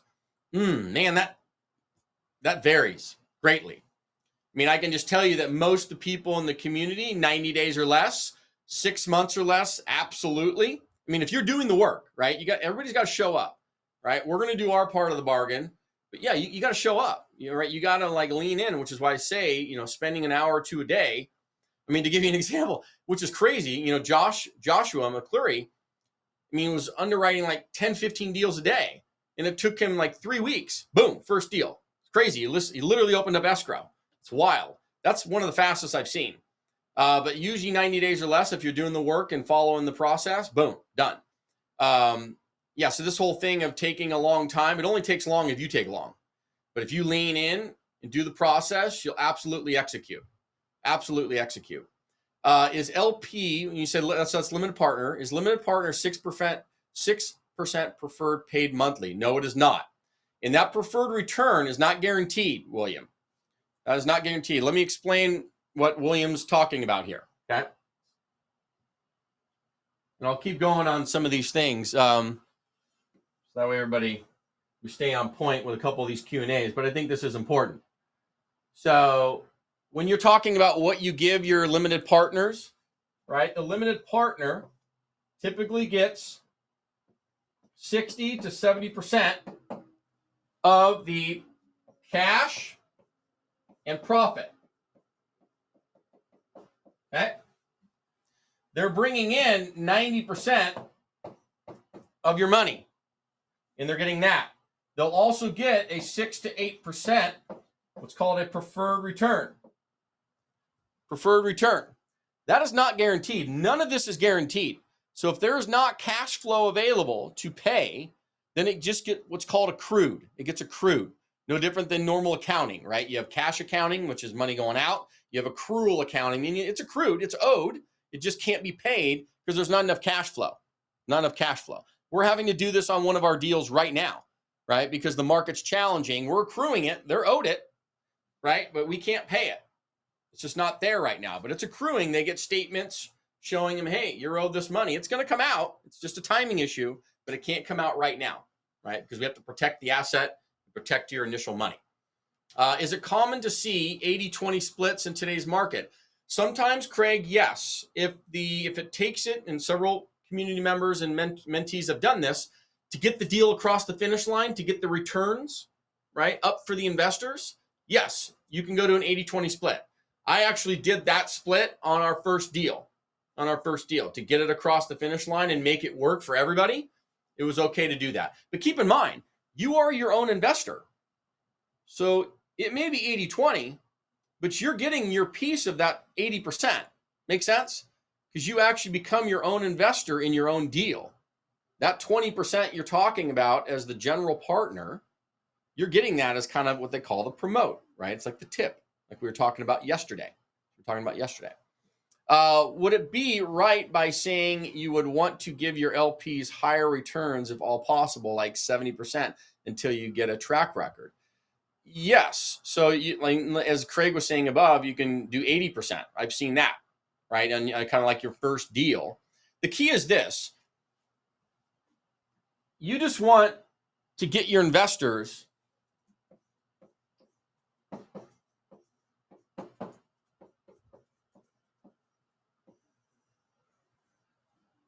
that. If you can get your investors that in an annualized return on their money, if I came to all of you right now on this and I said, hey, I have this 15-unit deal in, Tucson, Arizona. Here's all the information on it. Projected returns are 14 to 20% a year on your money, and it's a minimum $25,000 to get into that deal. Who do you know that may have some interest? You're like, I'm getting 14 to 20% a year on my money. Yep, that's the projected returns on your money every single year. And here's all the data to back it up. You can review it. And then let's have a phone conversation. It's a minimum that to get involved. It's a 3 to 5 year deal. Our plan is to refinance it maybe here, hold it to here. So your money's in and out in 3 to 5 years. Minimum $25,000 to get involved. Projected returns on your money every single year is 14 to 20%. And you're going to have ownership in a 15-unit apartment complex in Tucson, Arizona. Most of you would say, that's pretty interesting. Can you show me some information? And that's where the pitch deck would go across. You'd have a phone conversation and the money starts to come in. Okay. That is that process. Does that make sense? Because if you can produce that, which is better than the stock market, it's better than a 401k, it's better than an IRA, it's better than a Roth, it's probably better than crypto. Crypto's up and down, left, right, just depends.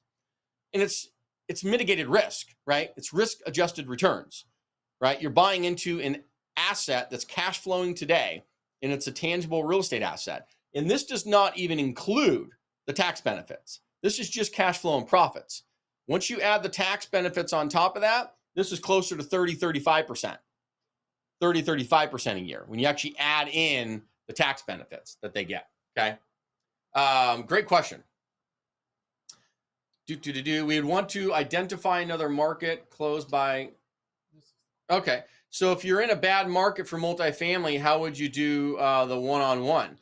We would identify the market that's a good market outside of the one you're in. So give you an example, the folks that are in California, right? If you were then in California, you would come in and say, okay, where are you comfortable investing, or where would you like to invest? Here's some suggestions. Which ones would you like? And then we would identify it. Then we're like, okay, it's going to be, Oklahoma City, Oklahoma. Beautiful. So that's now your market you're going to be targeting. We're flying out. Let's get on the ground and bada bing, bada boom. That's how we're going to do it. You're in Minnesota, Jay? Yeah. Technically not a bad market. I don't know how the landlord tenant laws are up there. So you'd want to take a look at that.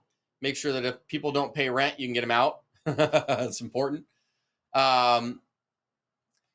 So Kevin had asked if you divide up the 60 to 70% by the number of LPs you have in the deal. Correct. So they'll get their percentage, their pro rata percentage of that lump sum. That is correct. They do not get interest on it, Ade. They are technically. They're getting their preferred return. So that's what that preferred return is. Ade is an interest on their money. So they're getting it. It's accruing. So they're getting it. Yes, you're getting the asset management and other fees, even if you're accruing. That's all built-in expenses into the project. That is correct. Does it matter how many LPs you have on a deal? No, it does not. You can have unlimited technically. Is there a reason why you'd have a minimum investment? Yes, you always need a minimum investment because you're selling shares of ownership. Shares of ownership. So that share costs X dollars. Typically 25,000 would be your minimum. You'd want that. Keep in mind, you're not taking grandma's last 10,000, 15,000, okay? If they're a non-accredited investor, that's okay. That happens to where they're non-accredited. Totally fine, totally normal. In our first deal, of the 8 people that I had in my first deal where we raised 900 grand with 8 people, only 2 of them were accredited investors. 6 of them were not. Okay. So 6 of them were not, just normal people that put in 25 grand, 50 grand, and that worked. You can do that. Well, once again, these are all the things, like, these are great questions, but everything you're talking about right here is a deep dive when you're part of the community, which is great. And I love talking about it. I could literally sit here for 14 hours and do it. I love it. Fewer investors, better because, yeah, it's always better, David. If somebody can give you a single check and that's an investor that believes in you, rock and roll, baby. And it keeps you from having to probably syndicate a deal too, meaning like do the full-blown securities attorney stuff because it's one person, you know them well. You can just do a normal operating agreement and you do it that way. Who's keeping track of the records of accounting on each deal, dispersing returns, etc.? Great question, Ryan. So that would come through a couple of ways. In the beginning, right, it'll be through a bookkeeper. Once again, this is all the team stuff that gets put in place. A bookkeeper, we have bookkeepers. You can have a bookkeeper. Bookkeeper will keep the basic records in a QuickBooks, okay? And then your CPA, which we have our CPAs, all of our vendors and systems are available to you in the community. CPAs would do the tax returns side of it. So bookkeeper does all the records you're talking about on the property, all of that stuff. The CPA will handle kind of the high-level tax returns. And that's where you'll handle all of the records and stuff. Great question. The property manager, by the way, will handle like the actual property financials, So you'll get property financial reports from the property manager. Those reports will go to your bookkeeper. Your bookkeeper will keep those records in the QuickBooks. Your CPA will take all of that at the end of each year and produce the tax returns. So that is the system. How long will the $1,000 deposit hold? It's really event specific, Marty. And I love you, by the way. Thank you for being on here. I've known Marty for years. Incredible human being, by the way. So thank you for being here. This is cool. Yeah, it's really, so by 12:30 today, we're having the welcome celebration for everybody that's kind of taken this commitment. So if you want to just lock it in, right? Just lock in. Oh, you're asking how long will it lock in the pricing? Oh, it'll probably lock it in for a little bit of time here, right? So if you need to figure out which direction you're going, several days here. Like if we need to get into next week on that, but ideally we'd like to at least have you lock that in to hold it, right? That's all you're doing is holding it. And then you can decide which direction you go, platinum or accelerator, within several days. You have time for that. Does your software, so our real estate radar.ai software, so we have our software that we developed with our developer guys called real estate radar.ai, right? You can literally go to the website for it. Real estate, sorry. You want estate. So it's realestateradar.ai. Does the software help track each LP's participation? And no, so that's not the real estate radar. The deal finding software is just deal finding. The CRM you're talking about, it will organize all your investors, yes. But if you want to actually have an investor relations software, which is what you're talking about, you don't need that initially. You can. It's an investment to do that. We use what's called Syndication Pro. Syndication Pro. You can look that up. That's in our vendors. So when you come in, it's right there. And we give everybody in our community a discount coupon on that. It's Syndication Pro. It's not our software. It's a third party that we use for our investor relations software, which is what you're referencing, right? Syndication Pro. That'll handle everything you're talking about, okay, in detail. And but you don't need that in the beginning, right? For your first 2 deals, it's just, you can organize it and control it on Excel and stuff. You just keep it simple, right? I think that's really important for everybody to understand. Keep it simple. That's why you're here. That's why you get handheld to walk through this process. Let's get you into the first deal, right? Execute.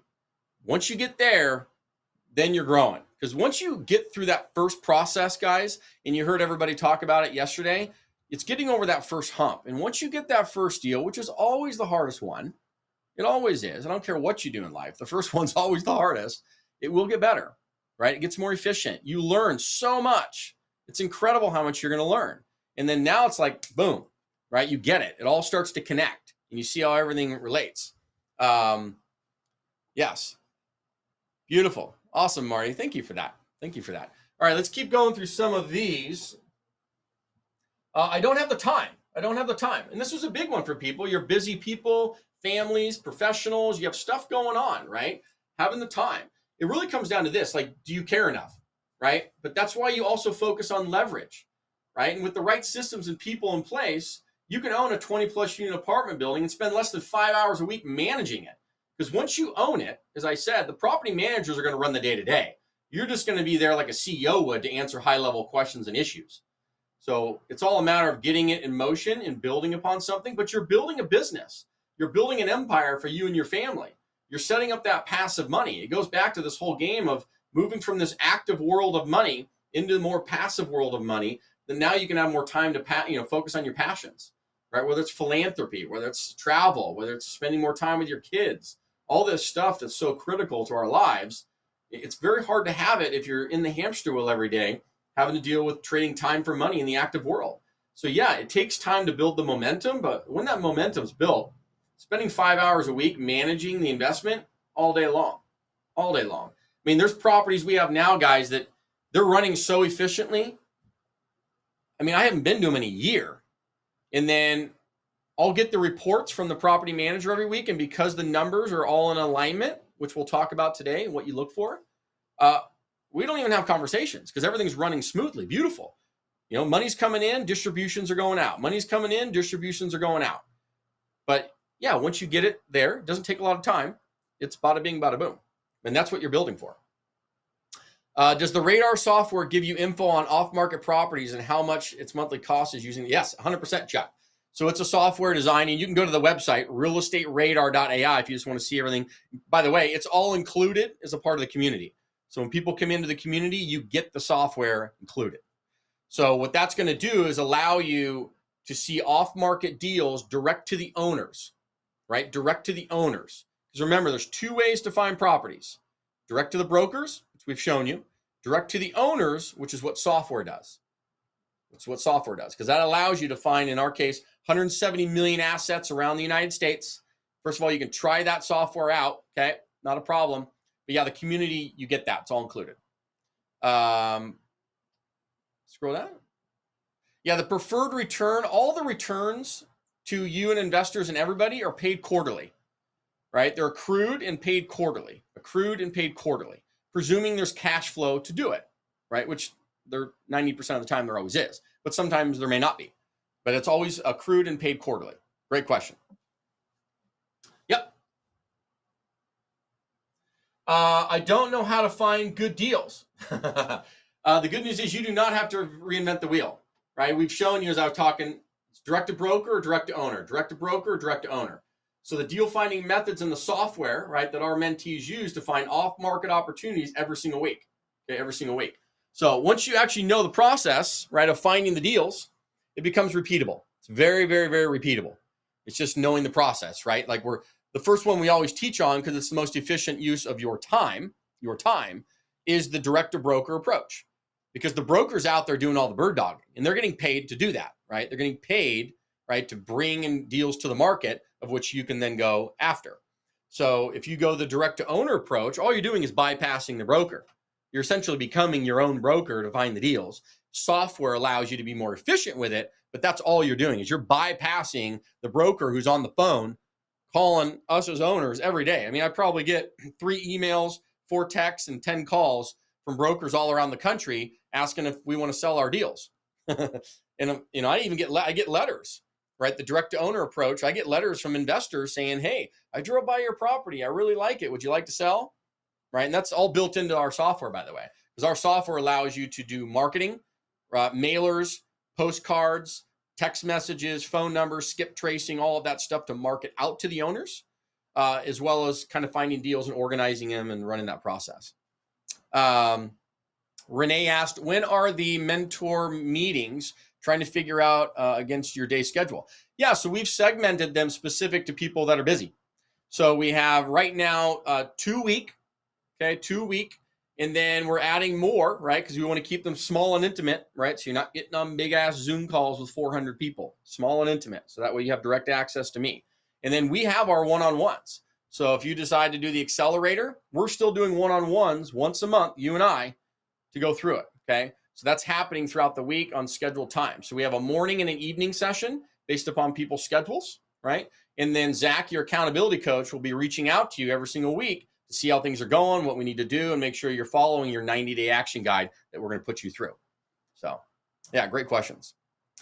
Victor had asked, from your experience, Justin, what is the average monthly income a general partner makes per apartment unit, keeping in mind the larger deals you have, multiple GPs, all that other stuff? Awesome question. So this came to people, Victor, because I get the question all the time. Justin, I want to make $10,000 to $20,000 a month in this apartment game. Because if I make that, that's going to give me the option to say bye-bye to the W-2. How many 10 to 30 unit apartment buildings do I need to do to get that? The answer is 3 to 4. 3 to 4 10 to 30 unit deals will get you to 10 to 20,000 a month for you, not your GPs, not your LPs, you personally in your pocket every single month. Okay? Because every deal is going to be somewhere around this. $2,000 to $4,000 a month to you on a 10 to 30 unit apartment building, right? Depending on the size of the deal, but somewhere in that pocket, right? Somewhere in that pocket. Presuming it's running well, which it will be, that's what you should expect for yourself. So you obviously do some basic math, you stack them up, you do 4 of those, you see where I'm going, right? See where I'm going.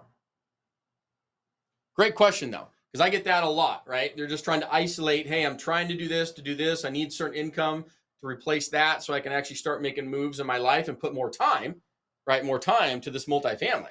But in order to do that, you got to start supplanting income from your current job, right? But that's how that'll work. But like I say, focus on the first one, right? You can get the first one while you're doing what you're doing. You don't have to change anything in your life. You just need to dedicate 1 to 2 hours a day to finding, analyzing, and writing offers.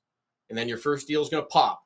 And once that first deal pops, then you're like, holy cow, this works. Sweet. Let's go to the next one and the next one and the next one, right? I'm afraid of making a mistake and losing money. Like everybody, welcome to the party.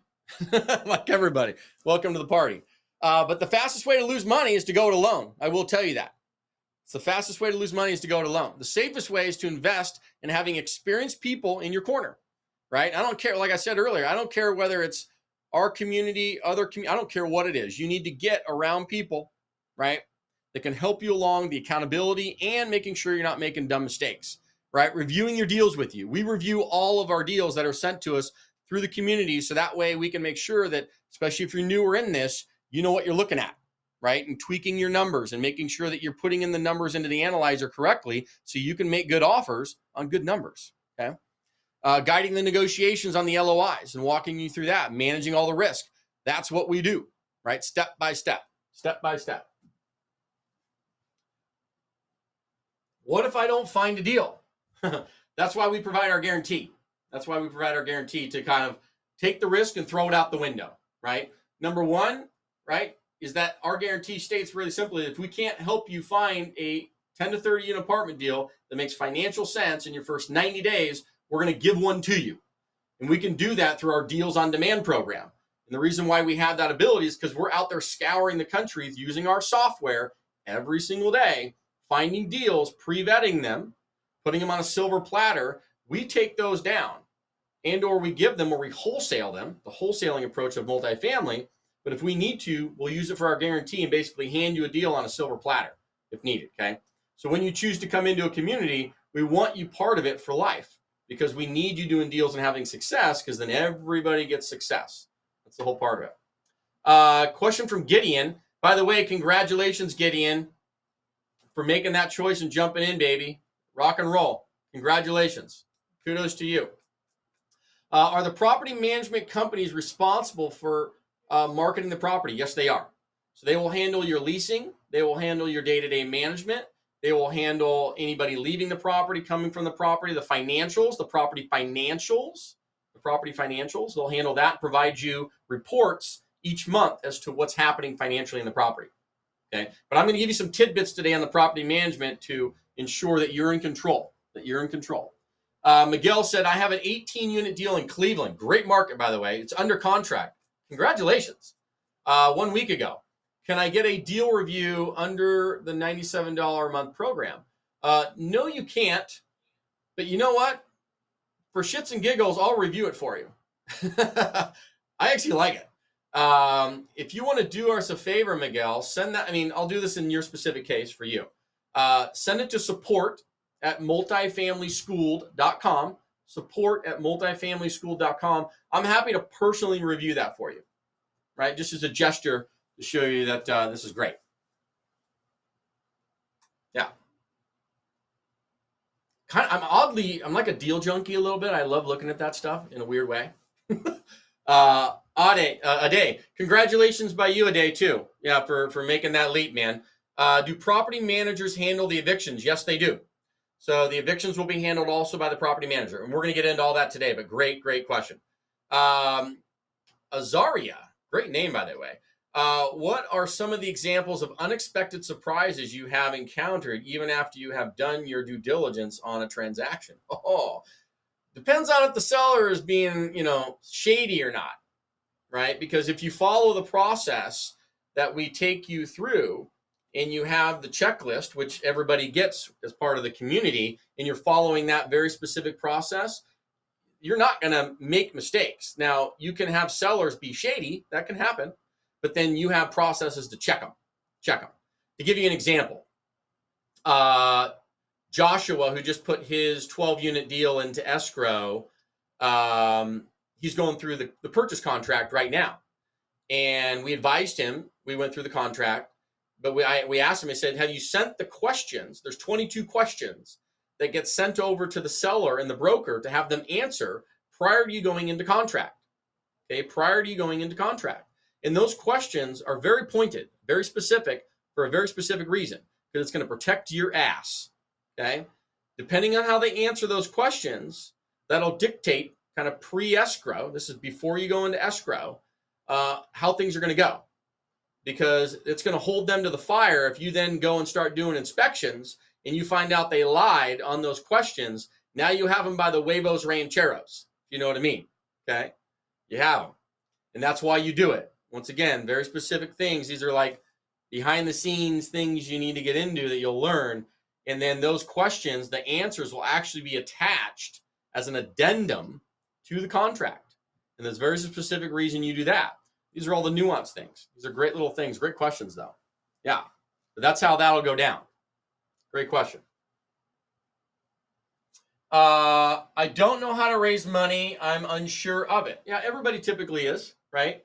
Nobody does in the beginning. That's why we teach you that process, right? And we've kind of already done that over the last couple of days, but of course there's a lot of nuance to it, and that's why you kind of come into things.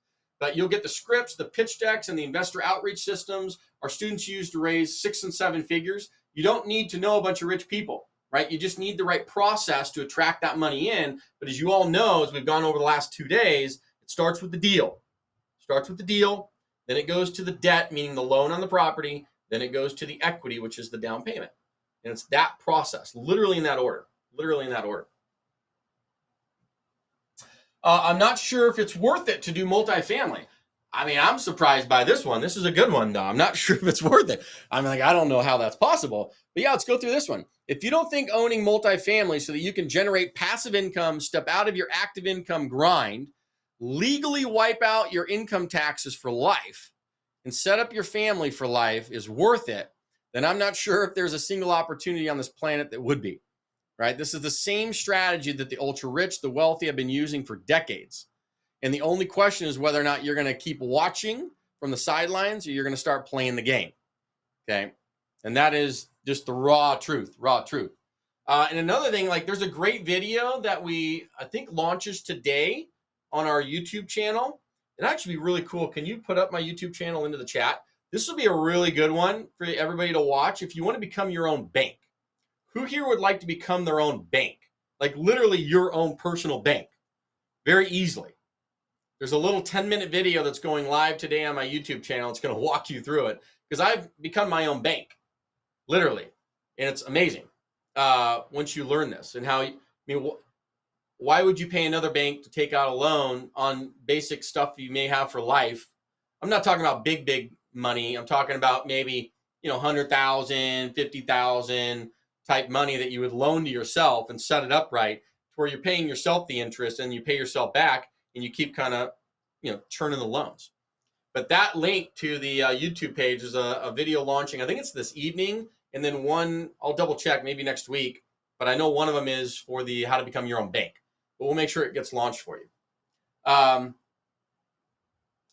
Susan, the question had asked, when are the 20 questions given to the broker, the seller? It's not at the LOI phase. No, it typically goes to the seller between the, hey, I have the deal, meaning the LOI is agreed to, and before the purchase contract is signed, right in that little gap. Because typically it's about a 7 to 14 day window between the LOI, your letter of intent, being saying, hey, we agree to the terms. Then now we need to put those terms into an actual legal purchase contract. That typically takes 7 to 14 days. In that window, you're doing this. The questions you're talking about. I need to quit my job. No, you don't. Don't quit your job to do this. No, you do not. Not at all. Most of the people in any communities, right, you're going to start part-time, right? 1 to 2 hours a day while your career and business is obviously bringing home the bacon for you and your family. Then as you grow and earn money, as you see $2,500 to $4,000 per deal on these 10 to 30 unit deals, obviously when you start going bigger, the money gets stupid, right? You're talking about, 5, 6, 7 figures, a month on some of these deals that you're producing for yourself. So we're going to show you how to build the team, as we've already shown you, and then working on the business, right? Not necessarily in the business every day, right? There's ways to set up the team to allow this to happen for you.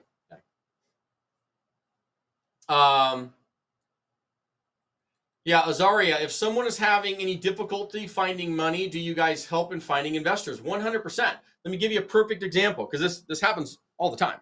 And it happened to Hayden. It happened just recently to Hayden, happened to Joshua, happened to Robbie, happened to pretty much a lot, right? Not all the time, but I'd say a good 50% of the time, they will raise about 80% of the money, right, on their own. And they'll have a little gap left, right? Maybe it's 50,000, 100,000, whatever it is that needs to get filled up.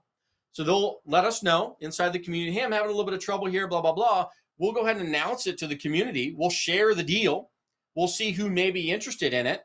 And then every single time it gets filled up. It literally just happened. It's beautiful. It happens every single time. So, and as the community continues to get more robust and robust and robust, there's more capital, right? And that's why we allow you to segment by region as well. So that way, depending on if you're the Northeast, Southeast, Midwest, right, West Coast, all that other stuff, you then can easily meet up and collaborate with people right in your region. Not necessarily all over the place, but it depends. Depends. Great question, though. By the way, the people scared about raising money. Some students have raised money just within our community. Yeah. Thanks, Christine. It's very, very true. I was just, alluding on that. The deal's good. It makes complete sense. 100%. Can you talk about things that can cause you not to pay investors premium quarterly or mistakes on the property? Yeah. I mean, let me give you an idea. So market conditions, right? I mean, that's usually what does it when market conditions change, right? And I'll give you a couple examples. I'm going to talk about a couple different stories I'll share here just briefly on decisions I had to make, right? There were hard decisions, and I didn't know what was going to happen at the end of the day. I didn't know what was going to happen tomorrow, and I was quite honestly scared to death. But the things that will typically make that happen, Renee, is if the market conditions are changing, rents are decreasing, expenses are increasing, and you have to basically preserve the property and the cash flow you have to get through the tough waters. But remember what I was telling everybody yesterday. This is why you do not over leverage the properties. And we're going to get into the top 10 mistakes that investors make. Okay. Top 10 mistakes investors make. So how are we doing on time, team? Okay. Beautiful. Perfect. Yeah. I was just seeing some of the notes here. I want to make sure I address those. But yeah, with that, Renee, it's usually due to market conditions, right? Now, one of our properties, and I guess let me tell you the story right now so you can kind of understand it. So I'm going to give you two stories on two specific deals where I've had to make decisions here in the last couple of years that have been very difficult, And I didn't know, right? No different than you right now. You're sitting here going, do I leap? Do I not leap? Do I do this? Do I not do this? I don't know what it looks like. There's no guarantees, all that stuff, right? Very, very normal. You don't know what tomorrow brings, but you got to bet on yourself, right? If you do nothing else, you got to bet on yourself. But here's how this goes down. So we went in, and this is right around the interest rate hike time. So we're going back to 2022. In March, we go into escrow on a 210 unit deal in Texas. This is at the time when the market was still very, very hot, and you had to, in order to get the contracts, right, secure the deals, you had to put an earnest money deposit down, but that money would go hard from day one. Like, it's hard just to get the contract, okay? That's no longer the case, but that's how it was when the market was crazy. So this is back in 2022, 210 units.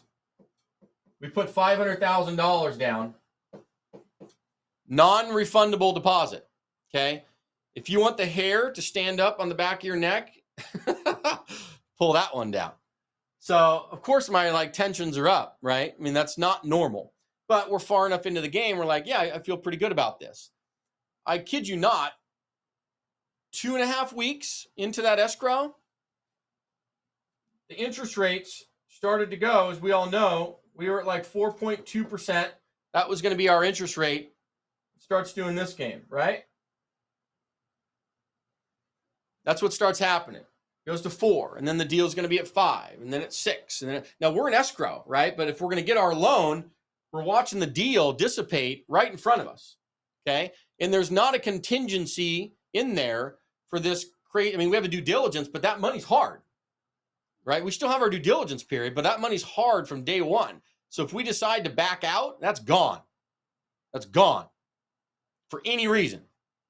I know, crazy, right? But that's what the market was at the time. So it's not the case anymore. So that's where that's hard. The thing starts dissipating, and I'm sitting there going, holy, SHIT, right? This is crazy. Now, I knew interest rates were going to go up. I wasn't stupid, but I didn't think they were going to go from that to that, which is where these kind of renovation construction loans are at today. And this was going to happen in 9 months and go up 11 times in 9 months. I mean, you can't even predict that one. Good luck. So I'm sitting here hyperventilating. Meanwhile, we spend another $300,000 in due diligence, legal fees, inspections. I mean, this is a big deal. This is 210 units, about $32 million. Okay? $32 million deal. So, of course, I'm starting to freak out. And we have about $12 million, okay? $12 million of investor money. This is not at risk yet. It's not at risk. The only money at risk is $800,000 now, 800 grand. So fast forward, we literally kept extending the escrow to try and see if we could make this deal happen. And then I finally get to a point, we were about 5 months in, where I finally got with our partners and I said, guys, we're trying to literally put a square peg in a round hole. Because we see, and then you're literally in a dilemma because you're sitting there going, you don't know what tomorrow brings. Do we try and preserve, do things right, close the deal, make it happen, and save our 800 grand? That's my money, right? It's our partnership's money, right? Between two people, two groups, 800 grand. But then by doing that, we're going to risk $12 million of investor money, right? Or do we pull out of the deal and lose our $800,000? But in that process, we preserve the $12 million of investor money. What do you do? You're damned if you do, you're damned if you don't.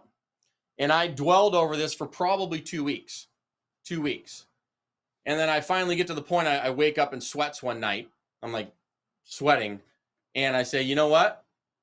There's a difference in life between doing the right thing, and doing things right. Okay, doing things right would be listening to your boss when your boss comes to you and says, hey, we need to increase profit margins by 20%. Do whatever it takes. And that may be doing some shady stuff. That's doing, things right. You're doing what your boss says. But in order to do it, you may screw some people over. That's not doing the right thing. It's not doing the right thing. And so I said, you know what? I'm going to surrender to the universe, surrender to God, whatever it is you believe, and I'm going to make what I believe is doing the right thing. And we called off the deal. And we walked away from $800,000. And I didn't know what was going to happen the next day. Had no idea. I didn't know if the investors would stay with us, not stay with us, whatever it would happen. 3 weeks after we walked away from that deal, another deal came to our table, actually here in San Diego, that was an 80-unit apartment complex, completely off market. Probably the greatest gold mine I've ever seen. And it was such a great deal. I didn't even blink at it. I was like, holy cow, this is nuts. Because it was right in our backyard. I knew the market very, very, very, very well. I said, this is a beautiful property in a decent location. It just hasn't been touched by this family who happens to own 900 units in the area. This is an 80 unit. They're starting to dispose of their portfolio. And it's completely off market, brought to us through the family's attorney. And one of our partners, Rudy Medina, who you met yesterday, has one of his partners, and we lock up the deal. All of those investors, because of the way that we handled it and we protected their money, all of them came into that deal. And they said, Justin, we saw how you took it in the shorts. That is what we want. That's what we want. And they all came into the deal, and we closed it, and they're all going to make a gob of money. And it's a home run, absolute home run. And there's other deals behind that.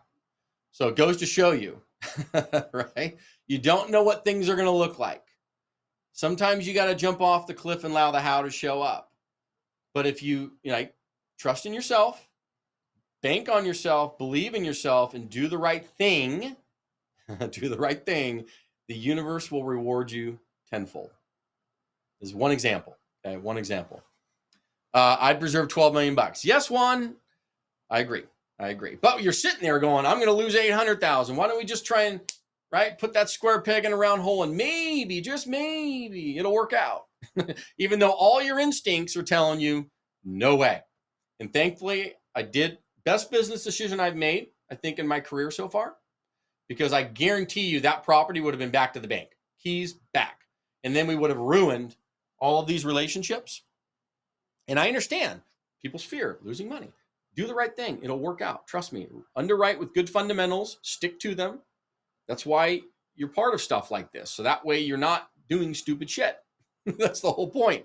That's why you don't do it alone. You do it in community, period. Okay. Do you see community members setting up 506 funds? Eventually, Sandon, yes. Like we have a fund. It's a 506c fund. But here's why you don't do it initially. Because you're newer, people invest in funds when you have a track record. Because they're banking on the strategy, right? They're not banking on the specific deal, right? So in the beginning, when you don't have a track record, the reason you're able to attract investors is because it's on a specific deal that they can see, right? They can see the returns. They're believing in the deal, and then they're just saying, hey, do I like this person? Do I trust them? They're not going to be a pain in the butt. Can I come in with them? But it's deal specific. And that's how you're going to do your first several deals.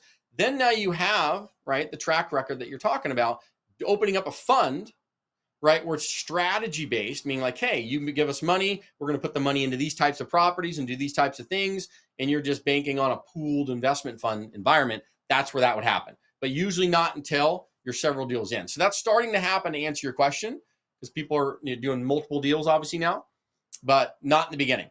Not in the beginning. The $32 million property, Brent, has yet to sell, but the owner didn't need to sell it. You see, they didn't need to sell it. They were in a great position financially on it. It's a beautiful property, which is why we loved it.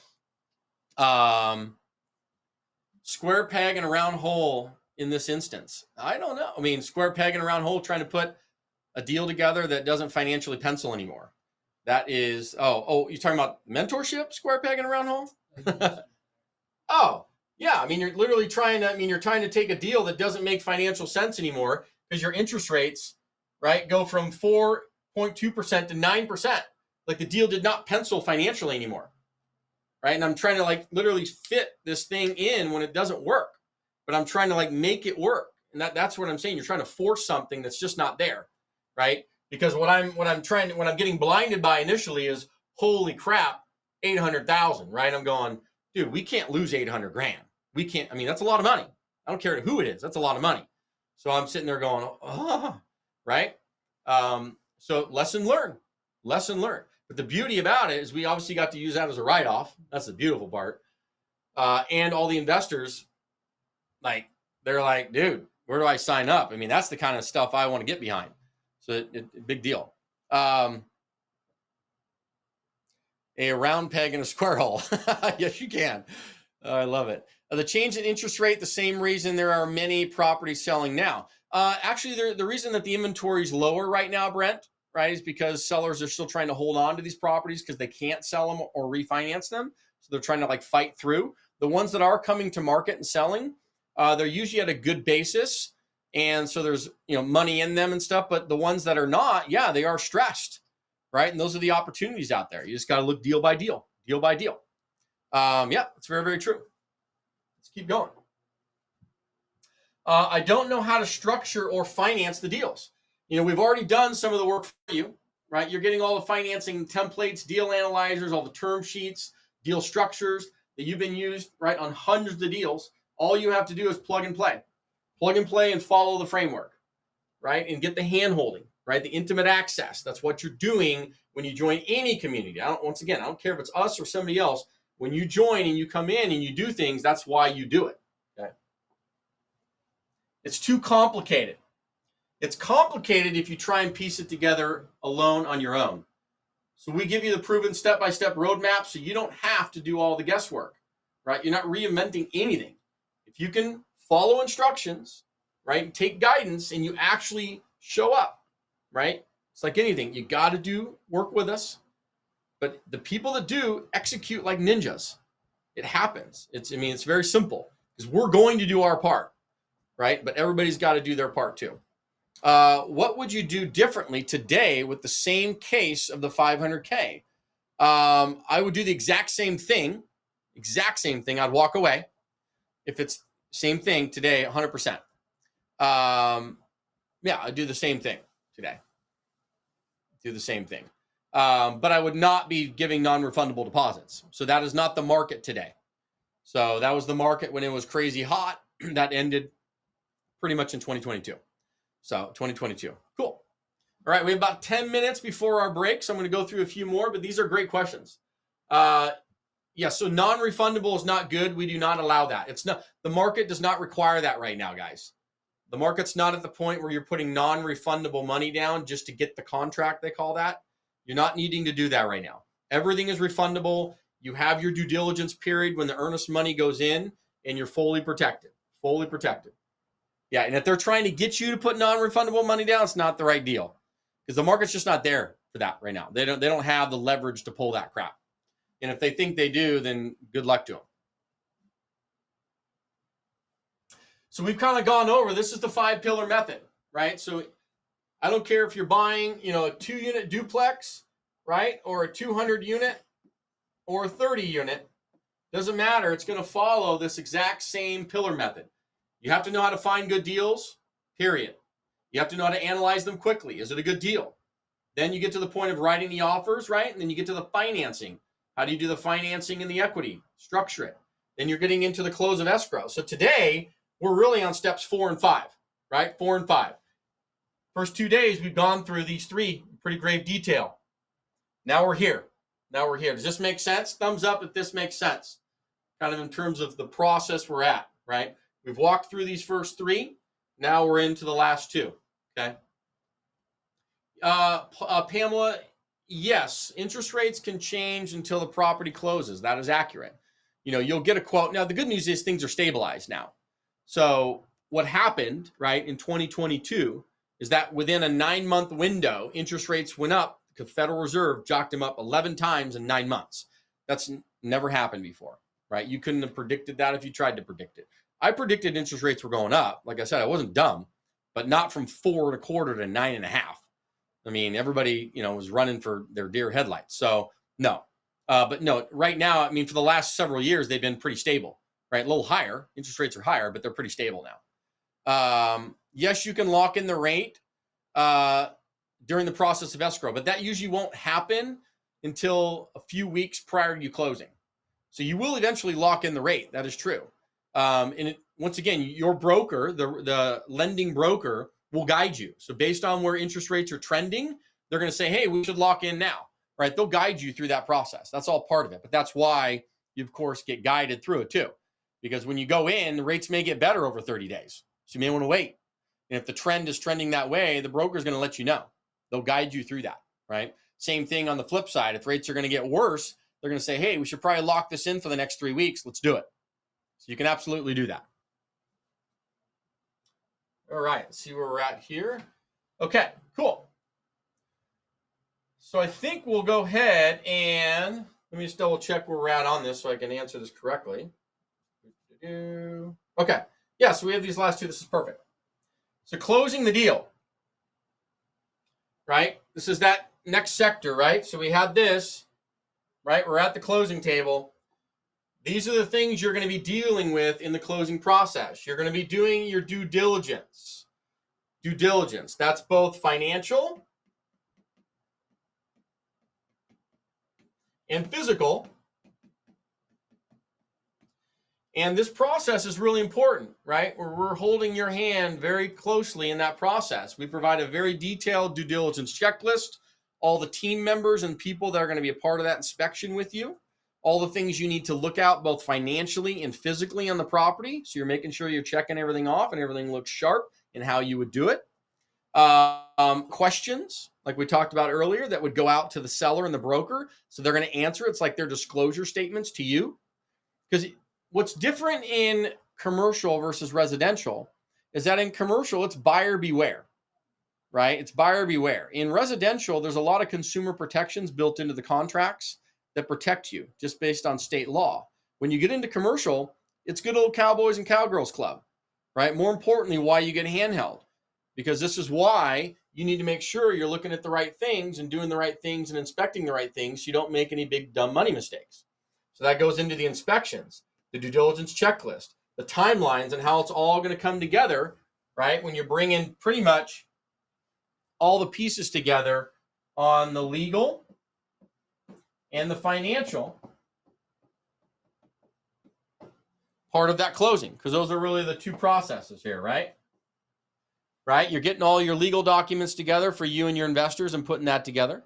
You have the financial, and I'll even add one more over here for like a 1A, right? You can call that marketing. But that kind of lends into the financial, because the financial involves two things, right? Your loan and your equity from your investors, right? This is where all this is getting put together. The legal's here. And then you have a little bit of the marketing, which is your pitch deck, talking to investors, doing that other stuff. But it all happens right when this process begins, right? Your closing process, just so you understand timelines. Let's say day one happens here, right? You get your letter of intent, right, executed. You're going to have about 7 to 14 days. I call this like your free look period. It's like your free look period. And in the letter of intent, in this document, our templates, they all give you this, I call it our free look access, to where in there it states that you have access to view the property, get into the property even more so than you already have, see some of the financials and all that stuff. It's literally like your free look. And then you get to the PSA, right? Your purchase and sale agreement, about 7 to 14 days after. Then this process is about 60 days. That's your escrow timeline, all of which 30 days of it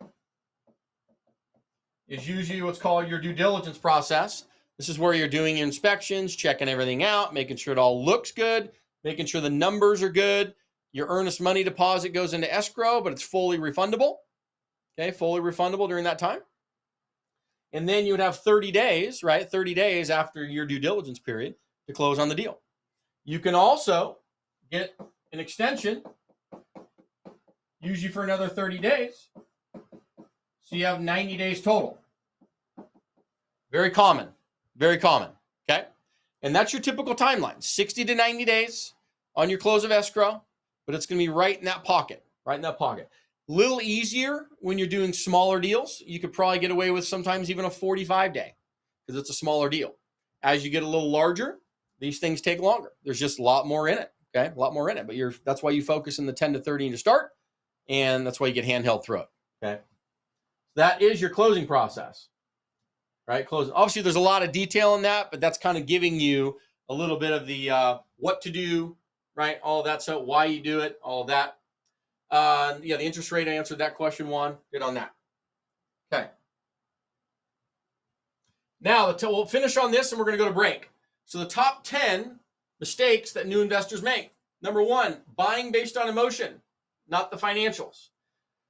The good news with this is, first of all, we're not going to let you do that. We're going to catch you. Number 2, the lenders aren't going to let you. They're going to be double checking your underwriting too. So everybody's kind of around you to ensure you're not making dumb mistakes. Number 2, overestimating the rents and underestimating expenses. This is a big one. This is a big one. So this is why you want deal review when you're going in. So you start learning like what numbers go where and why and how everything kind of gets put together. Because there's general standards for like how much it should cost to do repairs and maintenance. How much it should cost per unit to do this, how much it should cost to do this. Generally speaking, right, industry-wide, based on region and age of asset, what it would take, right? So there's general numbers. And then once you get comfortable with those, you know when you're just looking at financials whether or not that makes sense or not, okay? Choosing the wrong market, right? Choosing the wrong market. So we talked about how you choose your market, what you're going to do, and the process for that. And that literally is hands down the first thing that happens for the first 2 weeks when people come into community. Skipping the due diligence. Do not do this. And we're thinking, oh, the property looks good. Yeah, we don't need to do all those inspections, right? Oh, the financials, we'll trust them. Trust but verify. We won't let you do that.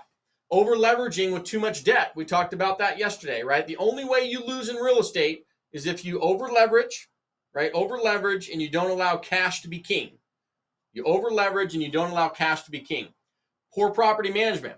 Some of this is in your control, some of it's not, right? Some of it's in your control, some of it's not. But we teach, and we're going to go through that today on how to hire, right, property managers correctly, right? And we have a property hiring guide that comes through as part of the community that you get, right? Very detailed. These are the questions you ask them. This is what you do. This is what you look for. And I'm going to get into that here. So underestimating capital expenditures. Capital expenditures are things that are for improvements, right? Whether it's I call it a deferred maintenance item. Deferred maintenance would be, let's say the roof is bad. That's deferred maintenance. Let's say that a bunch of the hot water heaters on the property are bad. That's deferred maintenance. Versus, hey, we're going to paint the property, or we're going to put in new flooring and new cabinets and new appliances and new this and new that. That's a capital improvement, right? But once again, we will teach you the difference between them and which is which and how to look for them. Not raising enough money. You know, Rudy and Scotty talked about this yesterday. Undercapitalizing your deals. If you end up, don't ever worry about raising too much. You can always give the money back. No one's going to say, oh no, I don't want my money.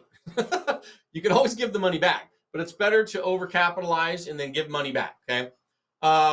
Failing to build the team. We talked about that yesterday, right? The brokers, property managers, construction crews, right? All that, the lenders, your team in the market, right? So that literally the first 2 weeks of any process you come into, it's setting up the team, doing the market, getting that in place. So that way, once you start getting deal flow, you're not running around catching your tail, right?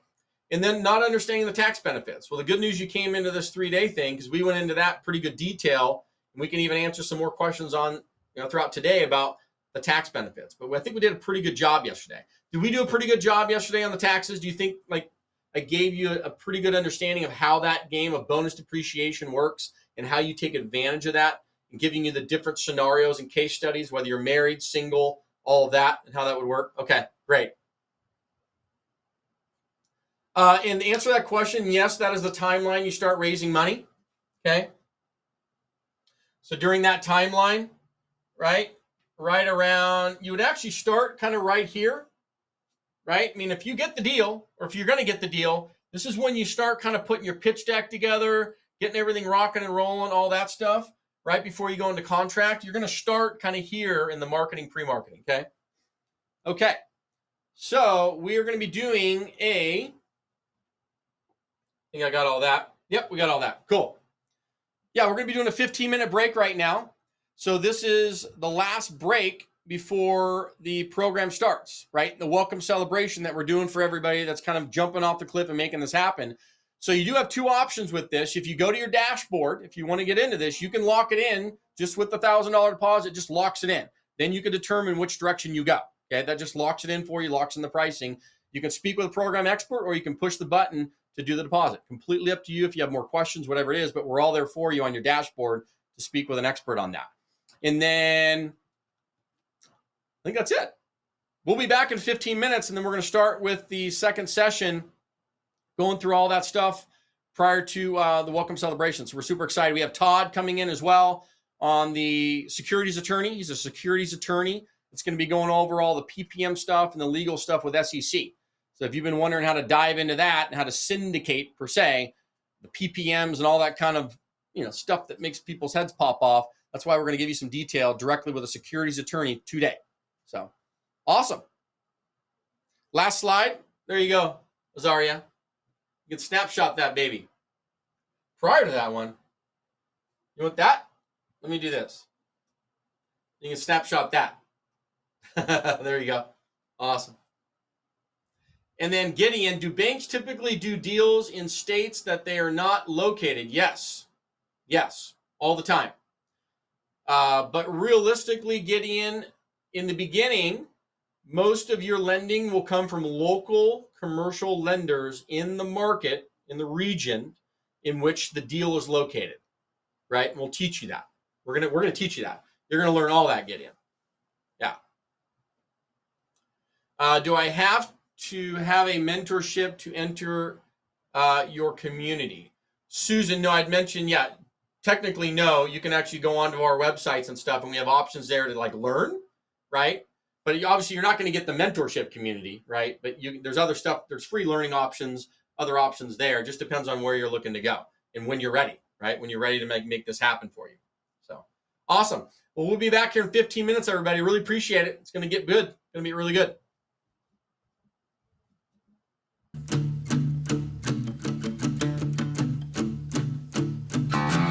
Lazy yellow moon coming up tonight, shining through the trees. Crickets are singing and the lightning bugs are floating on the breeze. Baby, get ready. Across the field where the creek turns back by the old stump road, I'm gonna take you to a special place that nobody knows. Baby, get ready. Ooh, you and me go fishing in the dark, lying on our backs and counting the stars where the cool grass grows. Down by the river in the full moonlight, we'll be falling in love in the middle of the night, just moving slow.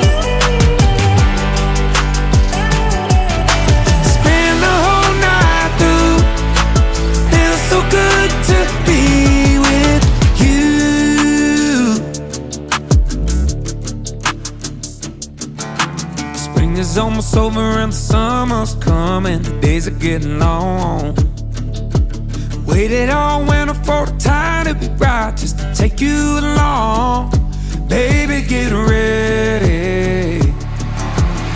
It don't matter if we sit forever and the fish don't bite. Jump in the river and cool ourselves from the heat of the night. Baby, get ready. Ooh, you and me go fishing in the dark, lying on our backs and counting the stars where the cool grass grows.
from a stranger in a bar. The last time that you're dancing in unfamiliar arms. Yeah, this could be your last first kiss if we do this thing right. Your last time alone beneath neon lights. It could be your last night coming in here drinking all by yourself. The last time giving your heart away to someone else. Yeah, we could be some history in the making, girl. Tonight might be your last night lonely.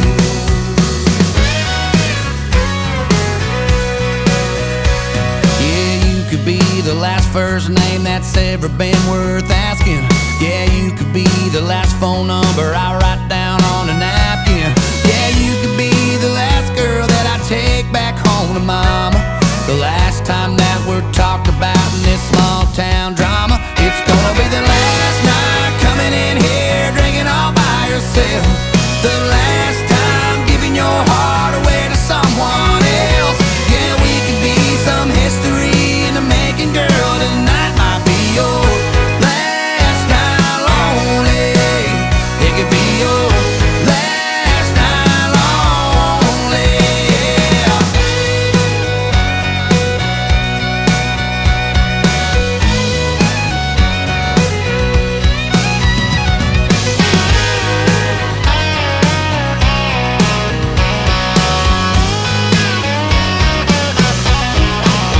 It could be your last night coming in here drinking all by yourself. The last time giving your heart away to someone else. Yeah, we could be some history in the making, girl. Tonight might be your last night lonely. It could be your last night coming in here drinking all by yourself.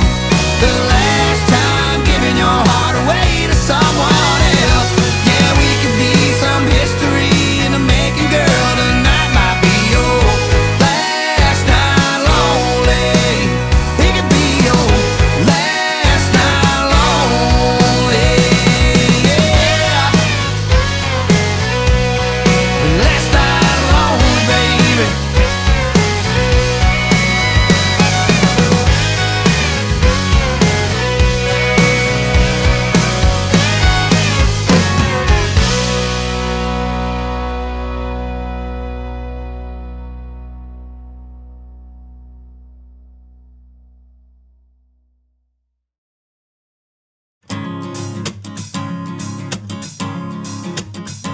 All right. Boots on the ground, heart in the sky. I'm living life, not asking why.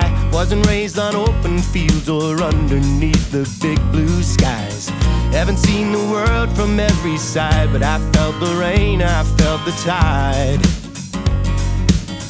Don't feel the urge to break away from what I know and who I've got. Some people spent their lifetime waiting for a sign from up above. And I found my purpose being with the people that I love.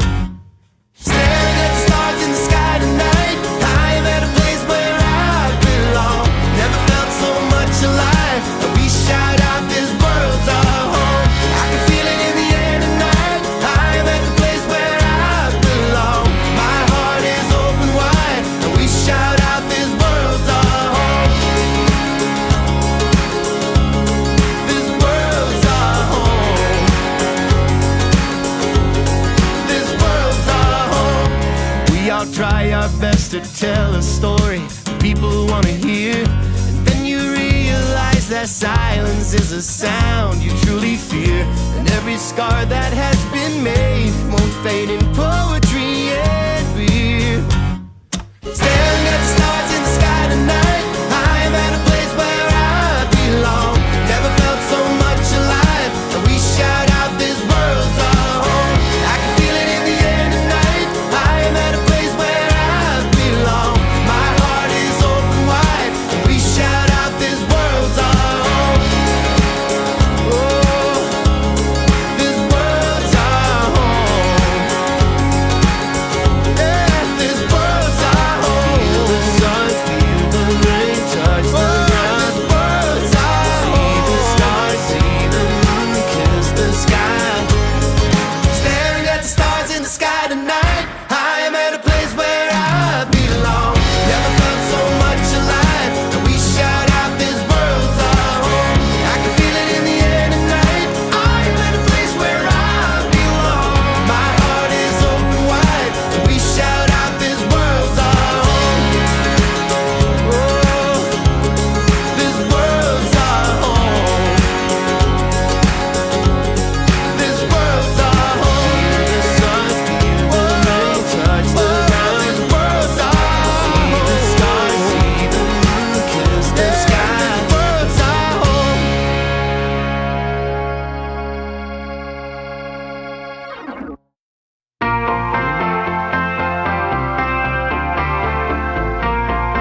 lucky, you'll get a shiner on your eye from the playground bully in the second grade. And if you get lucky, she'll make a senior prom promise just before she leaves for college out of state. Your big dreams are gonna look hazy, but don't think a thing of it when they call you crazy. Hey, you're gonna stumble through the dark, tripping while you're wishing on a falling star. But hey, you'll learn to love your scars, make a pot of gold out of a broken heart if you get lucky.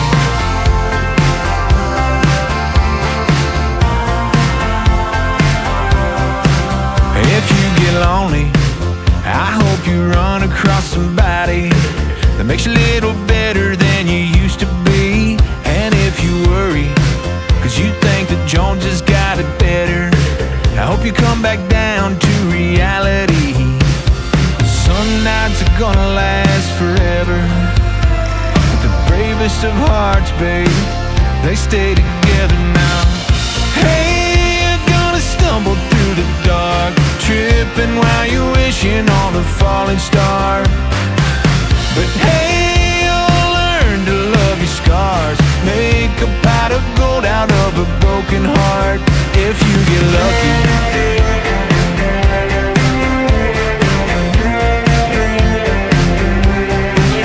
If you get lucky, you'll watch your parents grow old, but either way you gotta let them go. If you get lucky, you'll get half for what you wanted, but hope you find the light before it calls you home.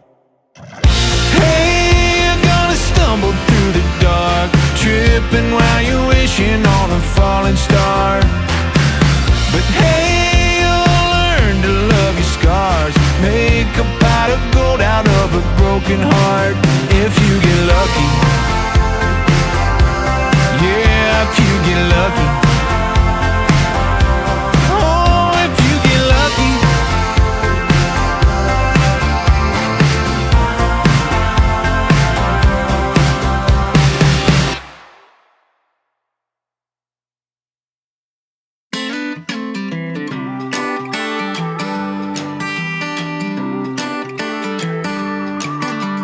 Cardboard, cornhole, gallon bag of ice over cans and inflatable pools.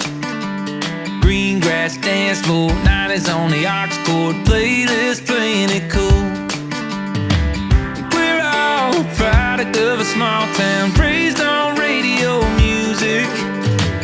We've all got worries we could watch down, and we've all been through it. Tonight we're doing alright here. Yeah, we got it all right here. All the saints, all the sinners, all the red dust kickers, all the flip cup tippers sipping ice cold beer. All night long, singing them country songs. In a world where a whole lot of things go wrong, they're going all right here. It's all good, all gravy, all coming up daisies, all the right kind of crazy in the atmosphere. Ain't one thing missing, now we ain't got much, but it's all right here. 7 billion boots spinning on the third rock, everybody got their own 2 cents. Moments like this make it all feel small, no matter where you are or where you've been. Oh, everything's all right here.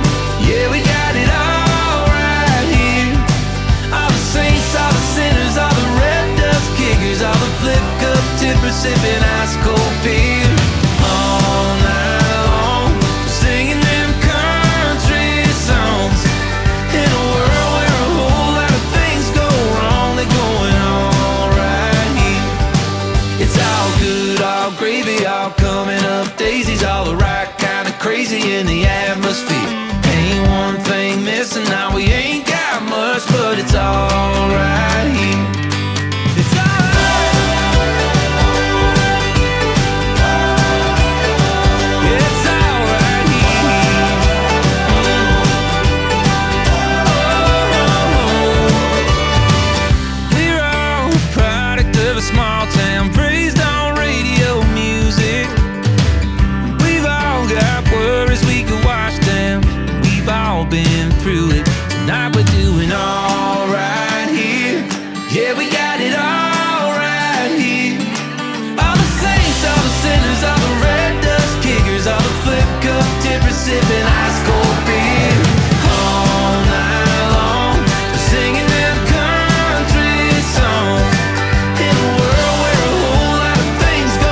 put her in a ball. Wish she put me back together.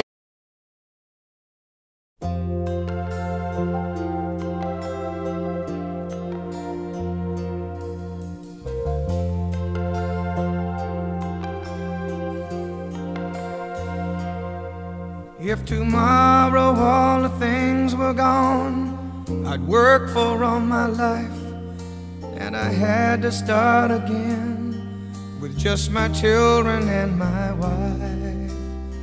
I thank my lucky stars to be living here today, 'cause the flag still stands for freedom, and they can't take that away. And I'm proud to be an American, where at least I know I'm free. And I won't forget the men who died, who gave that right to me. And I gladly stand up next to you and defend her still today, 'cause there ain't no doubt I love this land. God bless the USA.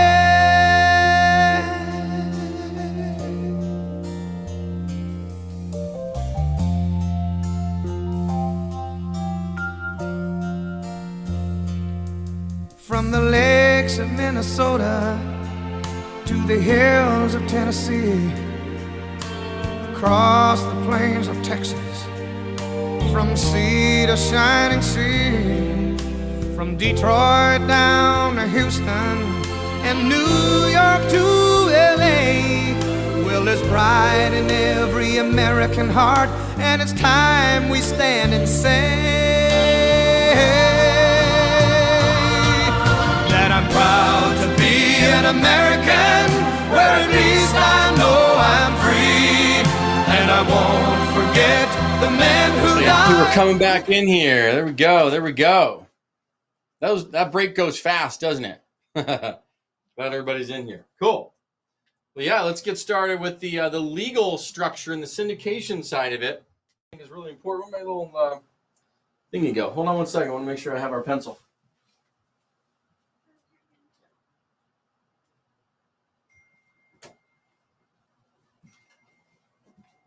Awesome. You gotta have your water.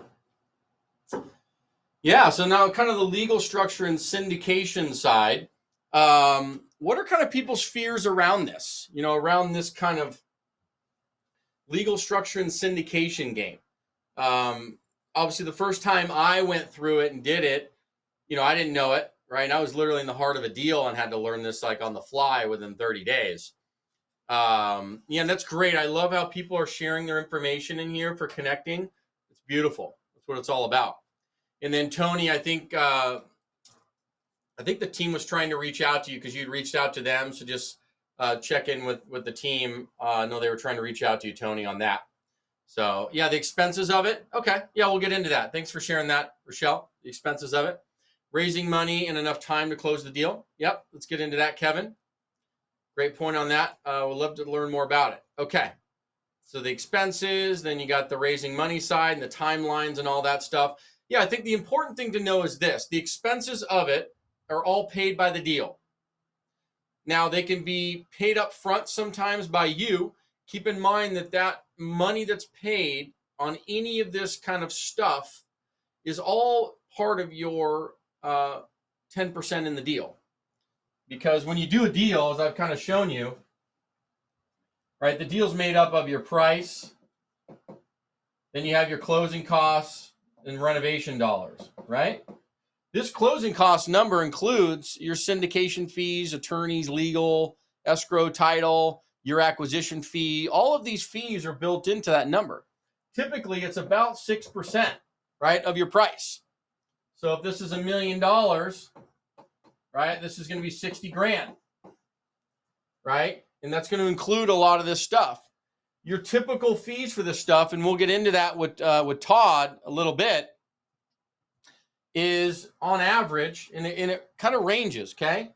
But your first set of documents that get done for this is probably going to run somewhere between, $10,000 up to about, $15K, okay? Now, don't fret about that. Once again, it's paid by the deal. And then once you have these documents one time, it now becomes a template. So now the second time you do this, deal number 2, this is probably going to be closer to 5K. Okay? And then at this point, it's going to be somewhere between 3 to 5K for all your deals moving forward, right? So really the first one takes the brunt, and that deal pays for it. Okay? So don't worry about, am I paying for it? Ultimately, the deals pay for them. Okay? It's just a timing of money. So that's kind of how that all gets paid in the expenses of it. It's all through the deal. Okay? It's all through the deal. So that's that end of it. Great question. Okay. And then you talked about the timelines of raising money. So how this goes down, and I kind of showed you on the previous slides, is right when you are about to get the deal locked up, that's kind of when that pre-marketing phase starts, where you begin the pitch deck and the pre-marketing side of the deal.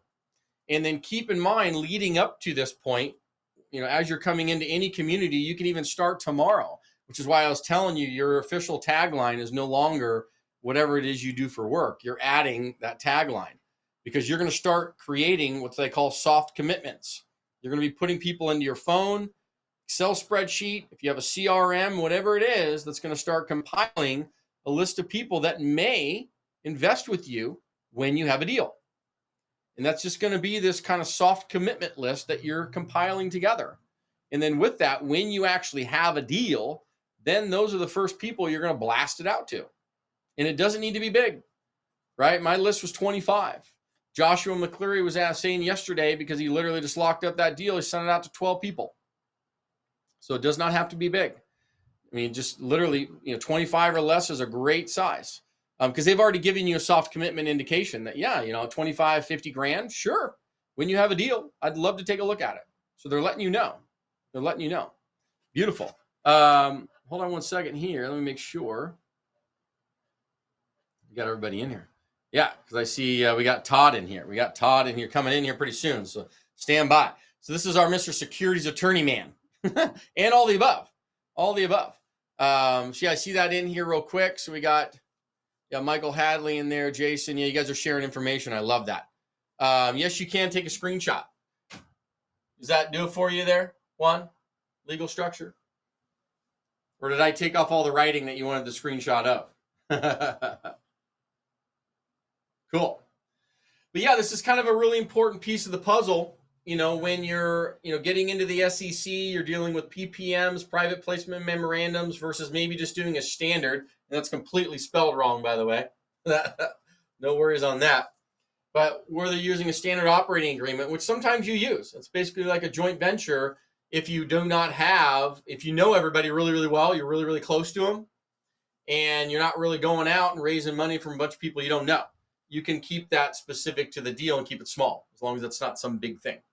How much time, Julianne, to give the investors to commit in the money?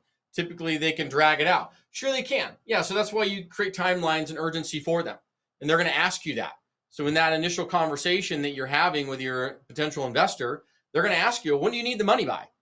Don't tell them, we need it by 3 days before the close of escrow. No. We need the money now. So you actually say, we're getting pretty close to finishing up the raise, and probably in the next couple weeks. And then you want to follow up, right? But you can get the commitment. So really what you're looking for from them is not so much, hey, I need the money like this second, but are you committed? Yes. So then you can begin to get their documents out to get them committed in, and then the actual physical wire can come across, within a week or two. Okay. So that is correct, Patrick. That is correct. So that was a nice little misspelling there for you. But then you have your PPM documents, and Todd will get into that a little bit, but it really includes 4 main documents, as we were kind of showing day one, and that being, it's your offering that kind of expels everything out about the deal. Then you have a subscription agreement, which basically binds the investor to a specific number of shares that they're buying in your deal, ownership shares. And then you have an operating agreement for that LLC that's going to own the deal. And then you have a questionnaire, which is how you get through accredited, non-accredited type investors for your protection and for theirs. So Pamela had asked, so do you have an LLC for each property? Yes, you do. And it's in the state typically in which the property is owned and held. But we'll have Todd kind of lean into that a little bit more. So if we're open to it, I think we're ready for that, correct? For Todd to come in? I believe so. So we can, if he's on board here, maybe we have a few minutes before that happens. I just want to double check. There's the man. I know you don't see him yet, but I see him. Go ahead and bring in. How you doing, my man? I'm good. I'm good. I want to make sure my tech is working. We're in the middle of moving house, and so I've got audio thing. We can you can hear us. I think can you just hear me? Maybe on our end. I mean, everything's good. I know it. Can everybody else hear Todd? It's just not us. Hello, hello. Are we good? There we go. Now we got you. There we go. You got me? All right. Yeah. Beautiful. Awesome. All right, for everybody in here. So Todd, I'll give you a quick little summary on Todd, and then he can explain a little bit further. But he's kind of a jack of all trades, right? He's an attorney, securities attorney. Handles the syndication, legal documents, even the transactional side in preparation of any of these legal docs that you need, or going through the transactional process. I believe of working with the lenders. If I'm getting that correct. That's right. Yeah. And he owns his own deals, right? He syndicates deals. He puts deals together. He has investors. He even teaches, right? So he's teaching this stuff too, which is great, right? Because everybody wants to learn it and understand it. So super sharp guy. Very excited to have him in. He's actually in our community. So like when you come into the community, he's one of the attorneys that you get access to when you come in, right? So he's here for it. So we're going to hide his number so you don't get it unless you come in. I'm just kidding. No, 100%, man. It's all about it. So yeah, Todd, why don't you, share a little bit about you, and then we'll get into some of the Q&A, which is what's going to be a lot of this. That, a lot of people have a lot of questions around this because most people are scared to death, right?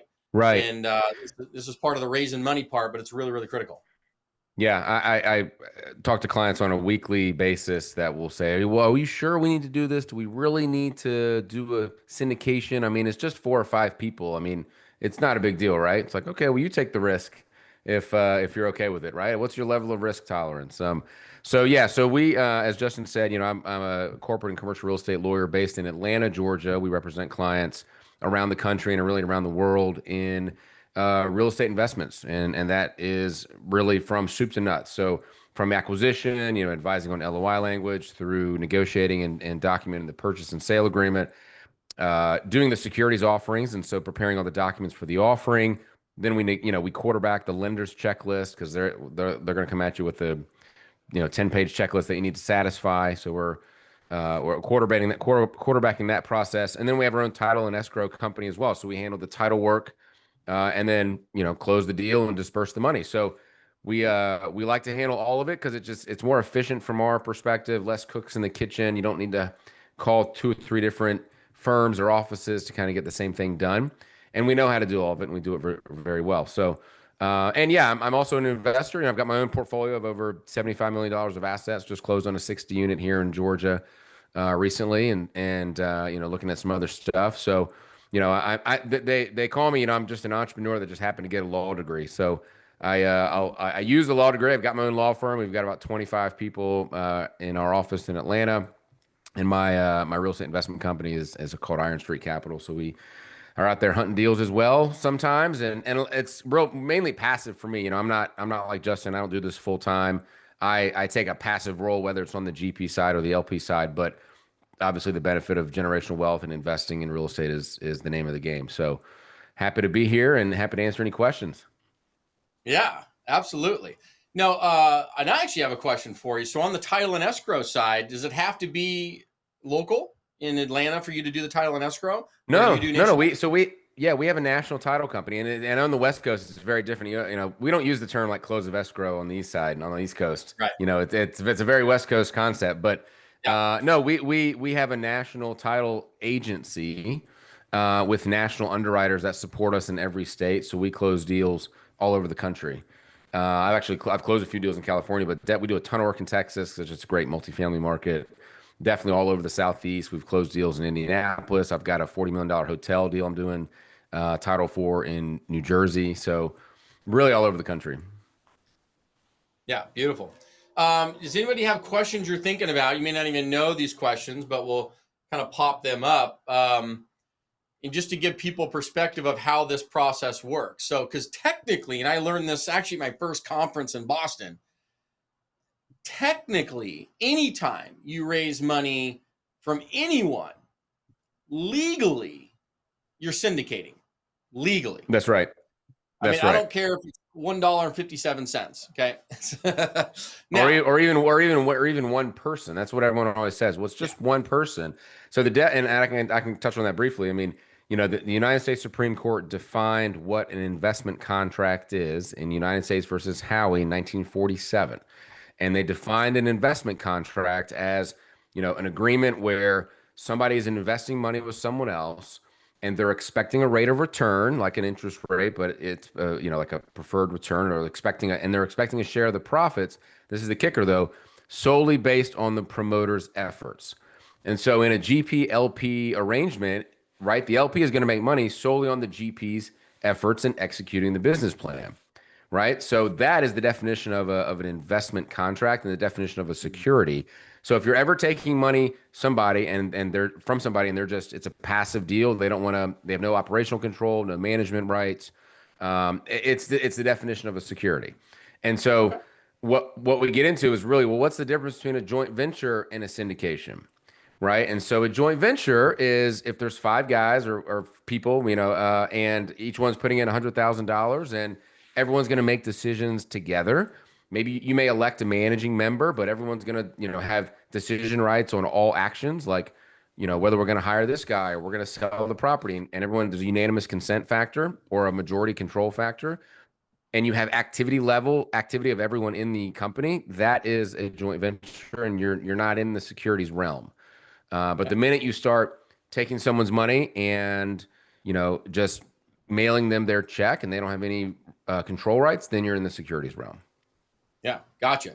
So it does come up a decent amount, and once again, it depends on your level of risk tolerance. But yeah, let's say that I put a little 15 unit together, and it's with 2 buddies and or family member, so we all know each other extremely well. And I just want to put an operating agreement together and then have them as a member, and I'm the managing member of that operating agreement, and they're putting in 50 grand, 100 grand, and I'm putting in money, and then that's how the thing is put together. Is that okay? I mean, technically, is it okay, even though you may want to do it through a full-blown deal? What would you say to that? I mean, yeah, that's okay. Again, it depends on the level of activity of the members. So even if it's you and 2 buddies, and there's three members of the LLC, and Justin's the managing member, but the other 2 say they have major decision rights. So Justin can't sell the property on his own. He can't make that decision on his own. He has to get the approval from the other members, right? Justin can't, execute a construction contract over $25,000, right? He has to get approval from the other members. As long as there's some approval rights with the other members, then that is sufficient activity level to pass muster, and we can call it a joint venture. Gotcha. Okay, but that's fair. But the problem that I run into a lot, and I just did a deal in Dallas where I was skirting the line a little bit, where the client was like, "Well, I've got like 8 or 9 guys, and we're all going to put in money, and I'll be the managing member, but we don't want to do a syndication." I'm like, "Okay, well, just so you know, like my advice is that's a little. It's hard to justify that you have 8 or 9 people that are all active in the company." Yeah. So that gets a little dicey, but again, you can. Yeah, go ahead. Yeah, and do you want them active, right? I mean, right, exactly. And so, and I was explaining to folks here, and tell me if I'm wrong, because I guess it just depends on which attorney you're going to. But I was trying to share that typical cost for these things. Number one, it gets either reimbursed or paid through a deal. So whether you're fronting it a little bit and getting reimbursed or however it is, but it's typically paid at the end of the day through a deal. And then that way you just repeat and rinse and repeat. But normally in the beginning, like, and that, you could correct me if I'm wrong, but 10 to 15K for the first deal is usually kind of what I've seen, right? At least in my efforts. And then by the time you do a second deal with the same attorney, maybe that gets dropped down to, 5 or 7,000, Right. somewhere in there. Does that seem about right? Yeah, that's exactly right. Yeah, we charge 12,500 just flat fee. You covered it all. That includes the operating agreement for the LPs. It includes the GP operating agreement. So if you're partnering with some people and you got to create the management structure, it includes the PPM and the subscription docs and the investor questionnaire, and then also the filing with the SEC and the Blue Sky filing. So you have to file what's called a Form D, which is a notice filing, and it just lets the SEC know, hey, we've done this private offering. They don't ask any questions. It just goes into the ether, right? And then the Blue Sky filings is you have to file with each state where the investors are located, a separate filing letting them know that you've offered securities in those states.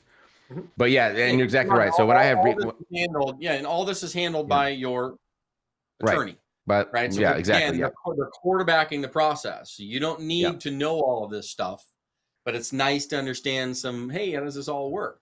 You just pay the money and it gets done. And that's right. So yeah. questions coming in, why would a client be against a syndication would be one. And then why would people hesitate against a syndication, blah, blah, blah. Yeah. So it's interesting because people immediately think expense, but I'm sitting there going, guys, the cost, think about the craziness of this. You're worried about 10, 15K, all of which, by the way, gets paid by the deal. All of it gets paid by the deal at some point. Okay. So you're not really paying for it. Okay. Why would you risk 10 to 15K? And then by the time you do it your second time around, it's 5 to 7 or whatever it is, right? Just depends on how many deals you're doing.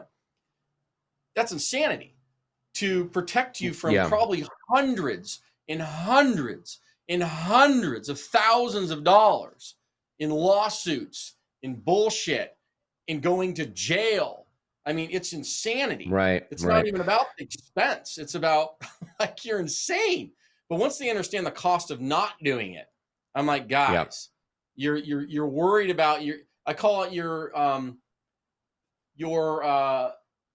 chasing pennies to lose dollars. Is that the right terminology? Mm-hmm.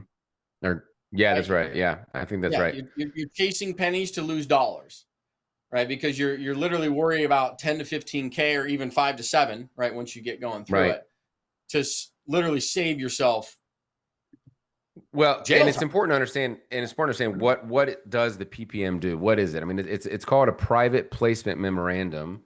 I'm going to trademark the term PPMCYA because it covers your ass, and that's the point of it, right? And so the question of why would someone be against doing a syndication? It's mainly just education, understanding what it is.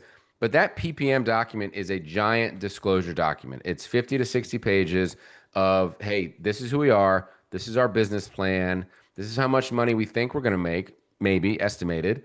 But then here's 100 pages of risks, right? That could go wrong, right? Yes, we could lose all your money. We tell you this in black and white in the PPM.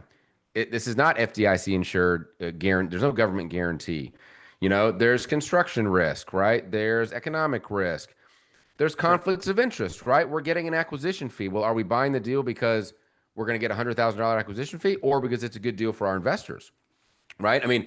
That's a conflict, right? That's a conflict of interest, but that's disclosed to everybody in the PPM. So really, and again, anybody can sue anybody for any reason at any time. That's the legal structure we have, right? That's our court system. But if there is ever a law, and tons of LPs and syndicators got sued the past couple of years during the downturn, right? You heard of all those guys in Texas losing those, got too big for their britches and losing millions of dollars and thousands of doors, and all those LPs sued. And so the first thing you do is you pull out that PPM and you say, well, I told you right here. I told you the cost could increase and we may lose, or the interest rate could go up we won't be able to service the debt. So to that attendee's point, I don't understand why people are afraid of it. I think they just think it's unnecessary, but from my perspective, it's very necessary, and it helps protect you in the event of something going wrong. Yeah. So a couple questions here. As soon as they accept my LOI, I send the LOI to the attorney, and they start raising the money.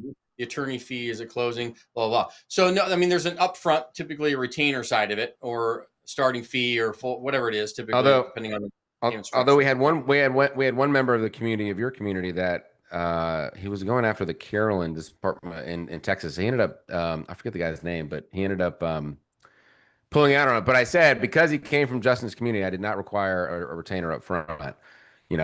Just because of the relationship. So, but even with that, I mean, keep in mind for everybody, let's say if you're paying, if you're pre-funding it, right, you now have this document template with whoever it is, Todd, whoever it is.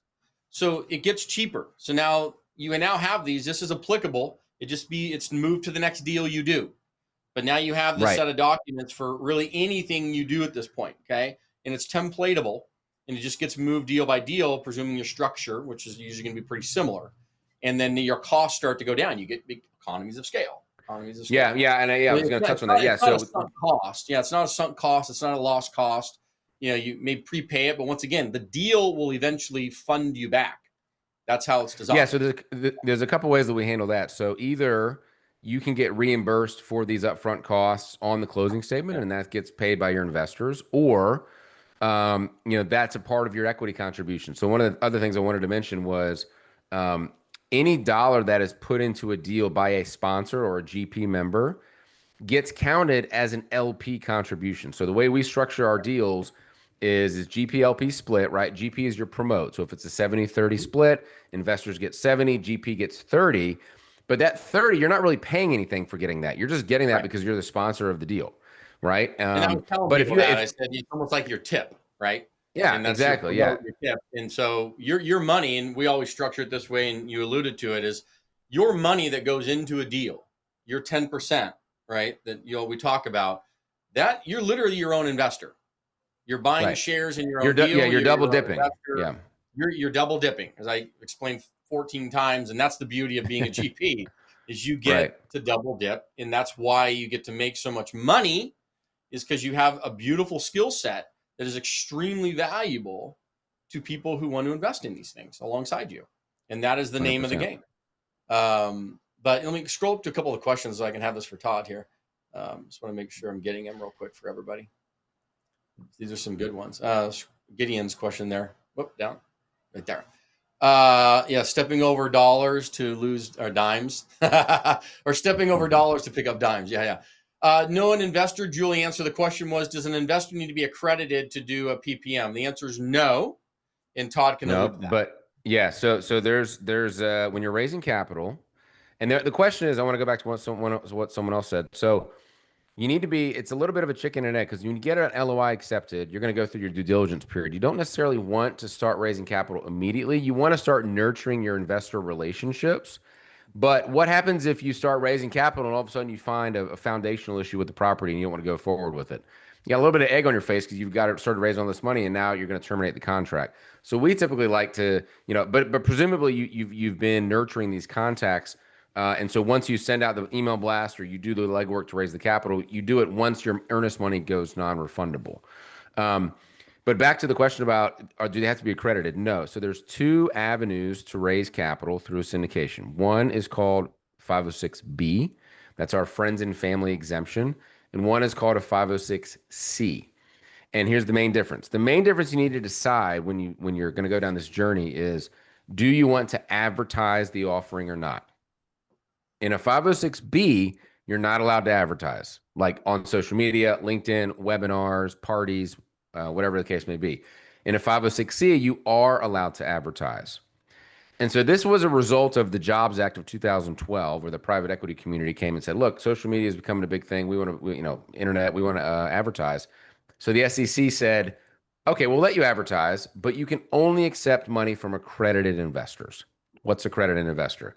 An investor who has a net worth of at least $1 million, excluding the primary residence, or they have a salary of $200,000 if they're single, or $300,000 if they're married.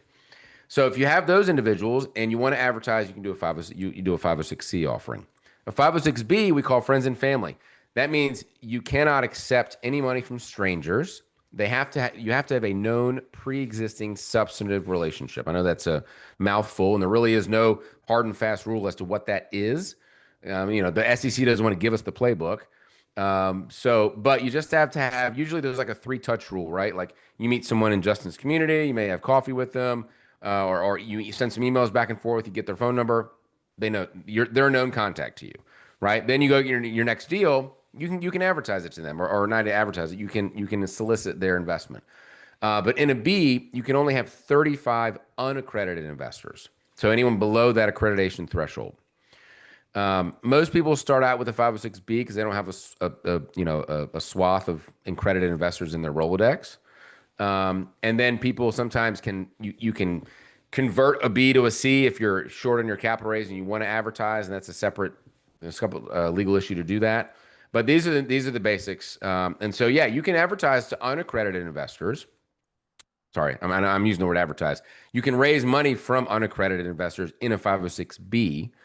But you have to know them. There has to be some pre-existing substantive relationship. That's correct. Yeah, and there was another question here. Is there a cutoff period for doing a syndicate, not a syndicate? No, Renee, we kind of answered that anytime you're technically raising money from anyone, legally, it's a syndication legally.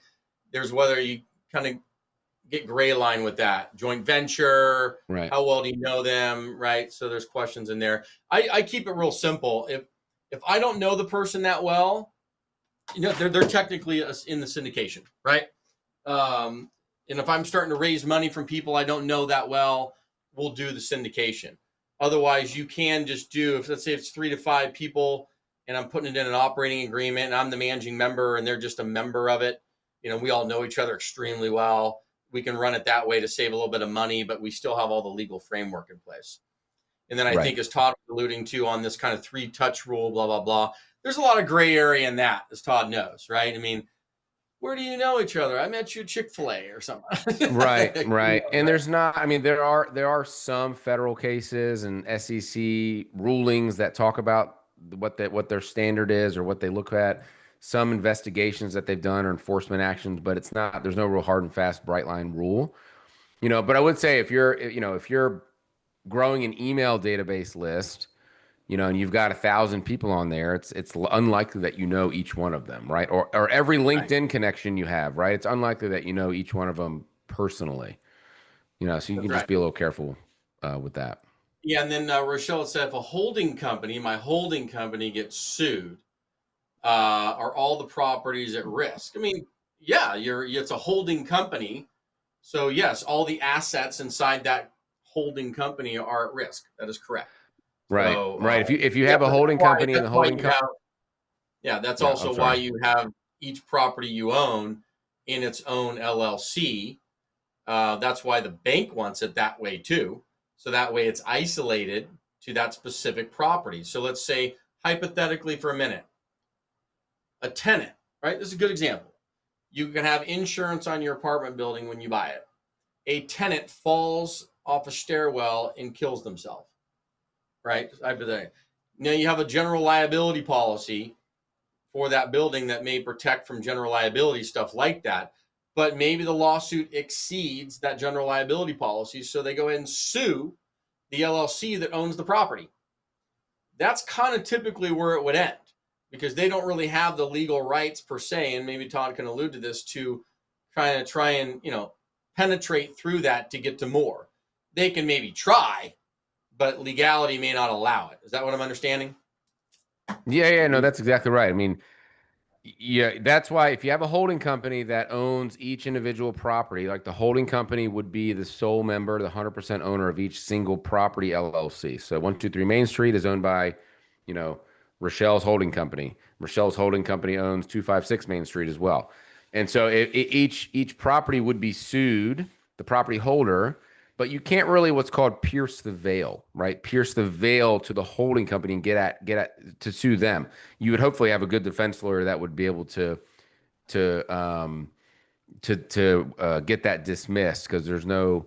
Now, if you are commingling funds, for instance, and doing some things you shouldn't do, and you weren't having good bookkeeping and good accounting, and the plaintiff's lawyer in this instance can trace money and try to disregard the ownership structure, that's where you could get into trouble potentially, and the holding company could become liable. Yeah, I'm drawing. I don't know if you can see this on the board there. Yeah, I'm trying to give people a visual. that's You get your exactly right. holding Yep. company, yeah, your Rochelle, and then each property is going to have its own entity that isolates it and protects it from lawsuits up.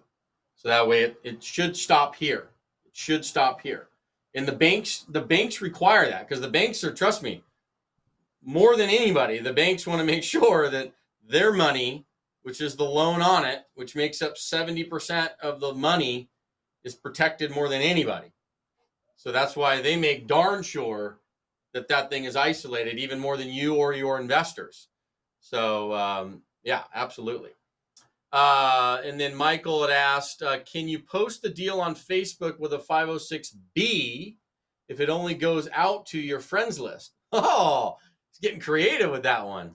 I mean, if you can justify that you know your friends, well, you know, Yeah, and once again, and that's such a gray area in a way. yeah, And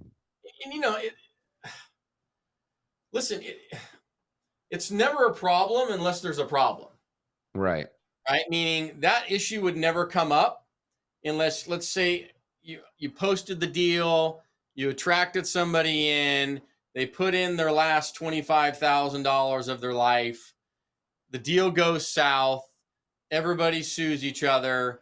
The attorney, which they're doing their job, they're like, well, where did you find out about this thing? And they're like, well, I saw it on Facebook. right. That's how it goes down. It's not usually in the moment. It's usually later, and it's only in case SHIT happens. So that's usually what goes down. So And one other thing I'll point out is there needs to be some level, even with in a 506B, and you're going after what we call unaccredited investors, but they have to have some level of sophistication. So I always use example, and like you said, someone's last $25,000. But like if your neighbor's a school teacher, right, and her uncle died and left her $10 million, right? She knows nothing about real estate investing or finances or anything. And you went and hit her up and say, hey, why don't you put, $100,000 of that over here in my deal? And she said, okay, that sounds like a good idea. I mean, technically, that would not really even be okay in a syndication because there needs to be some level of sophistication, even of unaccredited investors. But in that instance, I always counsel people, look, you can educate her, you can help her understand it, you can give her the data and help her make an informed decision. But it's just designed to not to take advantage of the little guy. I mean, that's the whole purpose of the SEC, right? Is to protect investors. It was created after, the Great Depression. So, but yeah, just keep that in mind when people are raising capital. yeah, another question came in. How do you confirm? And you can scroll back up. Just came through. How do you confirm if somebody is accredited? I'll answer this, and then Todd can answer this. So in the process, first of all, your first 4 documents that make up this whole package, right, that gets put together by Todd. One of them is an investor questionnaire. So that gets answered. And then that is there for their protection, your protection, everybody's protection. That will let you know pretty quickly based on their answers whether they're accredited or not, because the questions in there do that specific. There's also third-party verification companies that once you kind of get going and you're a little bit bigger and you're doing more deals, right, and you begin to maybe automate more of the investor process when they come into you, there are third-party verification companies that for $50 per investor, they will help verify them very quickly, right, online. So that way you're protected. Once again, it's just putting in layers. So that way at the end of the day, when push come to shove, you could say, well, yeah, we did everything we know to verify to the best of our ability that they were accredited. And that's just shows itself in front of if somebody gets angry and wants to sue. Because keep in mind, people don't sue until they lose money. You lose their money. Fine, exactly. it's not fine. Yeah. The only caveat I would add is it whether you certify or verify, not certify, but verify depends on the offering type. So in a 506B, you can rely on self-certification, which means, like what Justin said, the investor questionnaire, they fill it out, they say I'm accredited or I'm not accredited. That's all you have to do, right? The onus is on the investor. In a 506C, the onus is on you as the sponsor to take it one step further and verify the accreditation. So how do you do that? You go through third-party software. That's the best way to do it because it's a little awkward. Otherwise, you have to ask your investor, hey, send me your brokerage account statement that shows your net worth, right? Or send me your W-2 or your tax returns. I got to see something that shows your financial net worth. And so that's sometimes you don't want to have those conversations with investors. Investors can also have their CPA or their attorney write a letter, and you just put it away in a filing cabinet or put it in your Dropbox and forget about it, right? You don't need to look at it again unless something goes wrong. Yeah, exactly right. Reading this one question here. So money by property put in the LLC. Does my primary serve as a holding company? It's a long question, but we'll see if we can answer this, David. Beautiful. And congratulations, David. So if I have an LLC, which is going to be your primary, like your holding company, and sole member entity, and then I raise money, I buy a property, put it into its own LLC, does my primary LLC, my holding company, serve as the holding company? I believe the answer is yes to that. Yes, for the yeah. Well, you want to raise. Yeah, there's a couple things there because then if I have an LLC, which is going to be my holding company, and I'm the sole member of it, and then I raise money. Are you raising money into your entity or the property entity? That would be the question I'm guessing Todd's going to ask. Right? Is it specific to the property or is it into your holding company? Because that big difference on that. Because you would want to when you raise money, you're raising it, especially for everybody in here. Your first few deals are definitely going to be deal specific because you're not doing funds, right? And even if you did a fund, that money would still be raised into a single purpose entity for the fund. So your holding company does not take on investor money. It's not supposed to. Right. It's just there as a holding company for you personally. So that way, that's how your money flows to you in what you're doing for you and your family. That's it, to protect you. So any deal by deal is specific. The money comes into that entity and into that entity's bank account. If you do a fund, it comes into that fund's entity and bank account. So that way it's isolated from your holding company. Did I answer that correctly? Yeah, that's right. Yeah, and then you run into even other SEC issues if the money is raised and the investors don't have a direct ownership interest in the real property. You get into Investment Advisor Act issues. So you want to have a direct ownership in the real property, or it be like a single member property that's disregarded up into the holding company. But you want to make sure that the money is raised for a specific purpose. It's not discretionary because, like Justin said, then you're getting into fund formation, and that's just a separate. And most indicators, they want to graduate to a fund, right? I mean, and once you develop that track record, a lot of people think, oh, I can go do a fund now. But it's almost a separate skill set and a separate capital raising process because now you're looking at discretionary money. A blind pool fund where, hey, people are just going to give you money and you say, look, go buy whatever you want. Just make me 20% return. That's a separate kind of offering. Yeah. Yeah. And Juan, to kind of touch on that, because Juan's like, oh, no, this is so complex. I understand that, right? Keep in mind, my entire purpose here is to literally throw it on you, allow it to overwhelm you. That's the design. That's a good thing. Because the second time you hear it, the third time you hear it, but you need to understand the value of this information and the skill set you're learning when you understand this. By doing this, you now become extremely valuable. When you're very valuable, you can make a crap ton of money. You understand that? And when you make a crap ton of money, then you have a lot of choices what you do with that time. When you have a lot of time, now you can go after your passion projects outside of your W-2. Remember what I mentioned the very, very, very first day. I said your income in life is directly related to the problems that you solve. Your income in your life is directly related to the problems that you're solving. So by knowing this information and having this ability to solve big, big problems, you get to make a crap ton of money. That's how it works. So if you make thousands of dollars, it's because you're solving $1,000 problems. You make six figures, you make $100,000 because you're solving a $100,000 problem. You get to make millions, which is what you're getting the chance to do because you're now going to solve $1 million problems. That's how it works. So, it's complex. Good. You get to make millions if you learn it.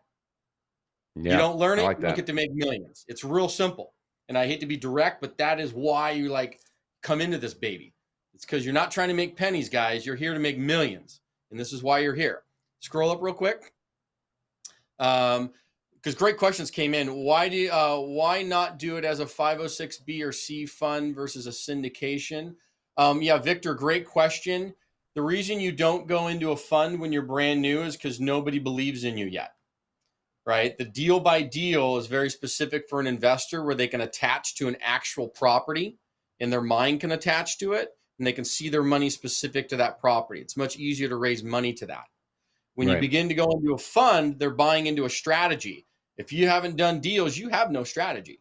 So it's very difficult for them to grasp that. That's why it's very difficult to do it as a fund in the beginning. You got to run or you got to walk before you run. Azari had asked, does using a 506 structure have any cost differences, whether it's a C or B? I think the answer is no, right? No. It's the same. It's just different exemption, right? So just, the documentation is the same. There's the wording's a little bit different in the reps and warranties of the investors because with a 506C, they're accredited. And so we have more language about them being accredited and repping and warranting about that. Yep. I mean, you're repping, they're telling you as the sponsor, hey, I'm accredited. I know what I'm doing. I have the sophistication to understand these risks. So that's a little bit different in a 506C, but generally they're almost identical. Yeah. In Juan, going back to it, like when I did my first deal, which was a 27 unit, and I told kind of the story of this where, it was in Missouri. I got the call from the broker. They're like, you got it. Congratulations. And I'm like, for a minute, I was like, yes. But then like 30 seconds after, I'm like, shit. I started hyperventilating because I'm like, I need to get a loan for like $1.7 million. I need to raise $900,000. I've never syndicated. I don't even know this information that you're actually learning. I've never even seen this. And I have to close in 60 days. I have to like fast track this like 100 miles an hour. So if you want to hyperventilate, walk into that one, Juan. You're actually getting a chance to like absorb this right now. This is beautiful. So yeah, love that. But yeah, I mean, I freaked out, but I made it happen. I made it happen, right? There's no better way of forcing you to learn it than being thrown into the wolves, as they say, right? So now it's kind of like so helpful when you get to have a little bit of a bandwidth and a runway to learn into it. Well, and then not to throw complexity on top of complexity, then there's a multitude of ways to structure the economics of the deal, right? I mean, preferred returns, IRR hurdles, different sorts of splits, different classes of shares for the level of money that investors bring in. But, keep it simple for your first one for sure.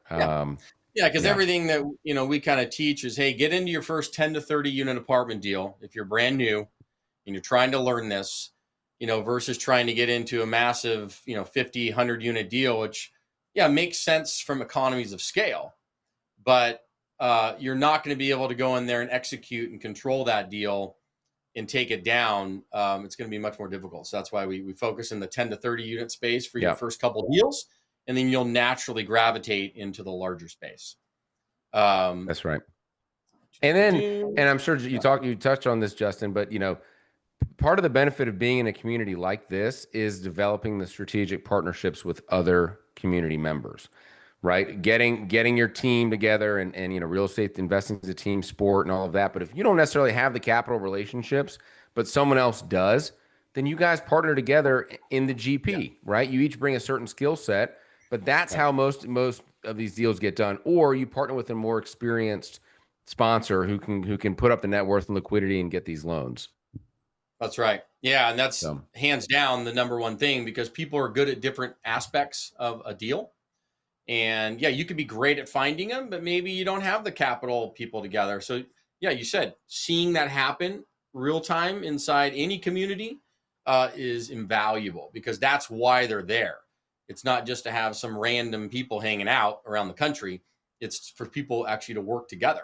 And I love seeing that happen. It happens every day. And I get excited when I see people teaming up on deals and putting them together. And hey, I locked this deal up and, I've got a couple 100,000 raised, but I need a couple 100,000 more. Great. Send me over the information on it. Perfect. Hey, I have a friend that's going to bring in 25, another friend for 50, bring me into the co-GP. So let's do it together. And all of a sudden now everybody's like collaborating together on these deals and taking them down. And it's like, oh, that's awesome. That's what it's all about. That's where it is. Yep. Awesome.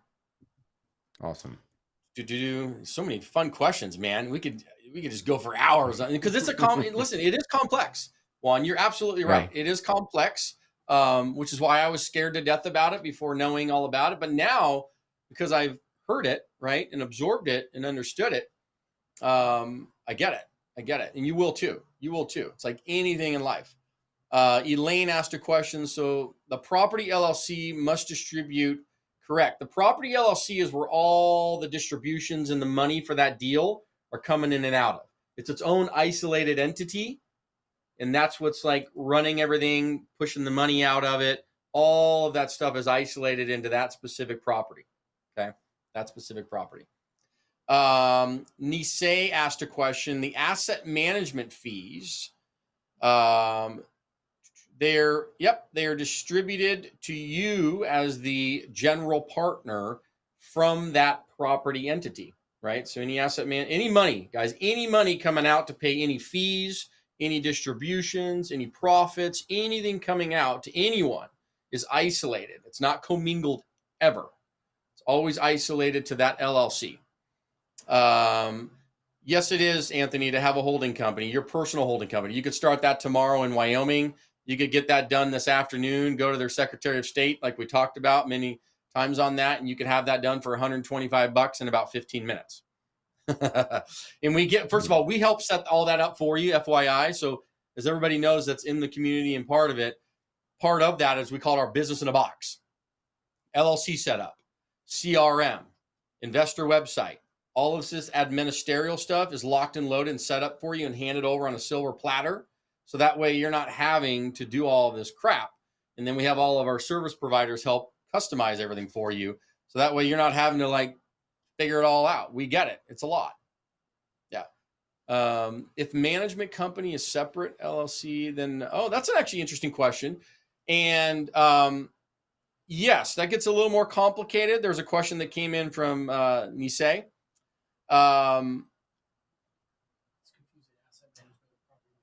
Correct. So when you say management company, is that like property management? Property management, Nisei, on that question? I think the answer is yes. So asset management is you're asset managing. Correct. So essentially all you're doing is ensuring the property manager is doing their job. And that can be paid to your holding company.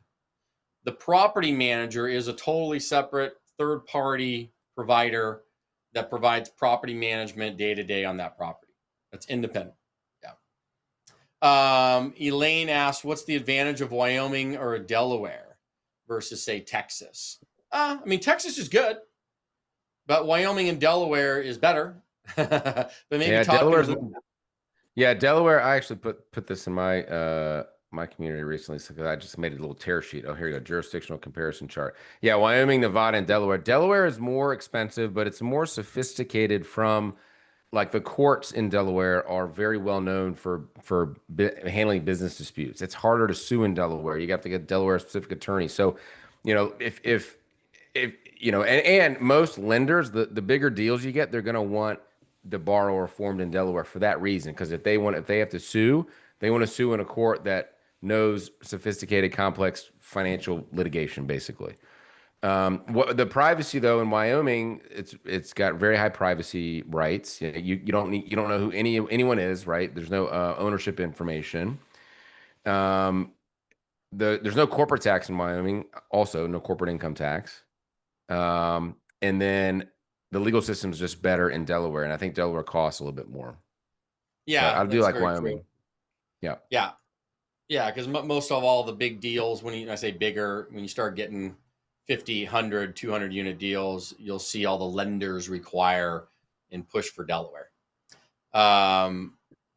Todd, your law firm, is it Robinson Law or what? Robinson Franzman, Franzman. So Robinson Franzman, LLP in Atlanta. Okay. Nisei, a little bit confusing on that because I know that we'll correct that inside the community because originally your holding company, because we formed our holding company in California. many years ago because that's where we were living, right? If I had to do it all over again, it would be in Wyoming. So yes, you want your holding company in Wyoming in personal, I would do that. And then yes, each LLC for the property will be in the state in which it's located. We just put up your link there and stuff. Cool. Okay. Got some other questions going in there. Hold on 1 second. Scroll up real quick. Yeah, this is all great because it helps. Sometimes you don't know all the questions that people are going through people's brains. This was great.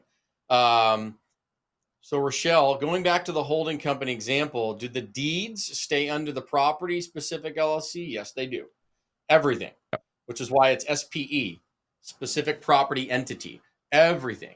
Think of it like literally its own little world ecosystem. Yep.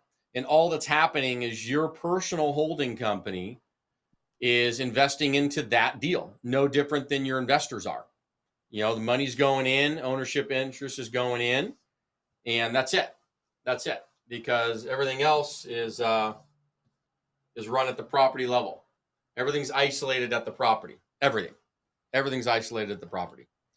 Yeah, you're welcome. You're welcome. Cool. How are we doing on time?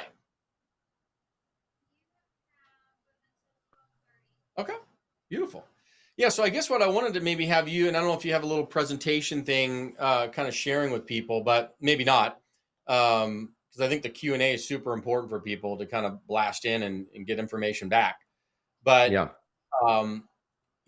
Where are you seeing issues right now? I'd love to hear some horror stories. Let's talk about some horror stories.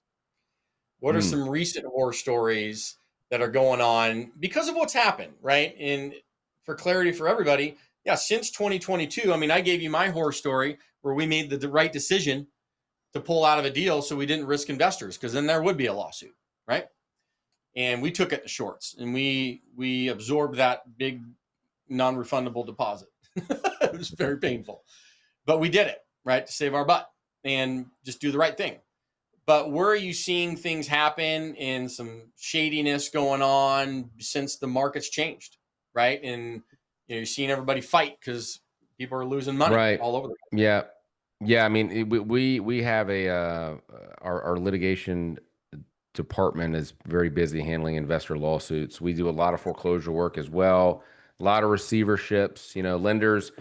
Lenders, if they don't get paid, they're going to foreclose on your property, or they're going to put the property into receivership, which is basically like a court-appointed manager that comes in and takes over everything, like kicks the staff out, puts in their own staff, takes over the bank accounts, and just either tries to sell the property or run the property and reposition it and try to get the best money for the lender. I'm trying to think from a horror story type perspective. A lot of people will try to, I have a client that asked me the other day because he wanted to convert from a B to a C because he was short on his capital raise and he wanted to start advertising. And I said, well, you got to have some cooling off period. You need to have at least 10 to 20 days of when the B offering ends and you start the C offering, so that there's it's two separate offerings. And he wanted to do a B right up until closing, and then 2 days, 10 days before closing, switch to a C and not have the cooling off period. So, we said you can't do that. But people are really struggling. Not getting interest rate caps. Not getting the correct financial package in place to account for fluctuations in the market. That's really been problematic for a lot of investors. And just foreclosures and receiverships are on the rise. But I think that means that we're at the bottom of the market. And a lot of our clients are now buying pretty frantically to catch this wave back up. I think, the second half of this year, starting in beginning of next year, it's we're on the upswing, I think. Yeah, I think you're right on that. We're watching it. I'm watching the data, and there's a website that I subscribe to called Cred IQ. Cred IQ. It's really just data analytics, and mainly for distressed properties, distressed data, distressed loans, because that's usually a leading indicator. but it's Cred IQ, CREDIQ, IQ. Subscribe to the newsletter. You'll get to see their information. Very good data, just about the overall market and loans coming due. And, there's still a lot of stress in it. But I was telling people too, the problem's almost too big. Actually, it's not almost, it is too big. I mean, you have $905 billion in commercial loans set this year that need to be dealt with. And whether those are being modified, whether they're just being kicked down the road because they can't refinance, there's actually a big issue in there where the lender's actually almost kind of like, as long as you're paying the mortgage, we're just going to kind of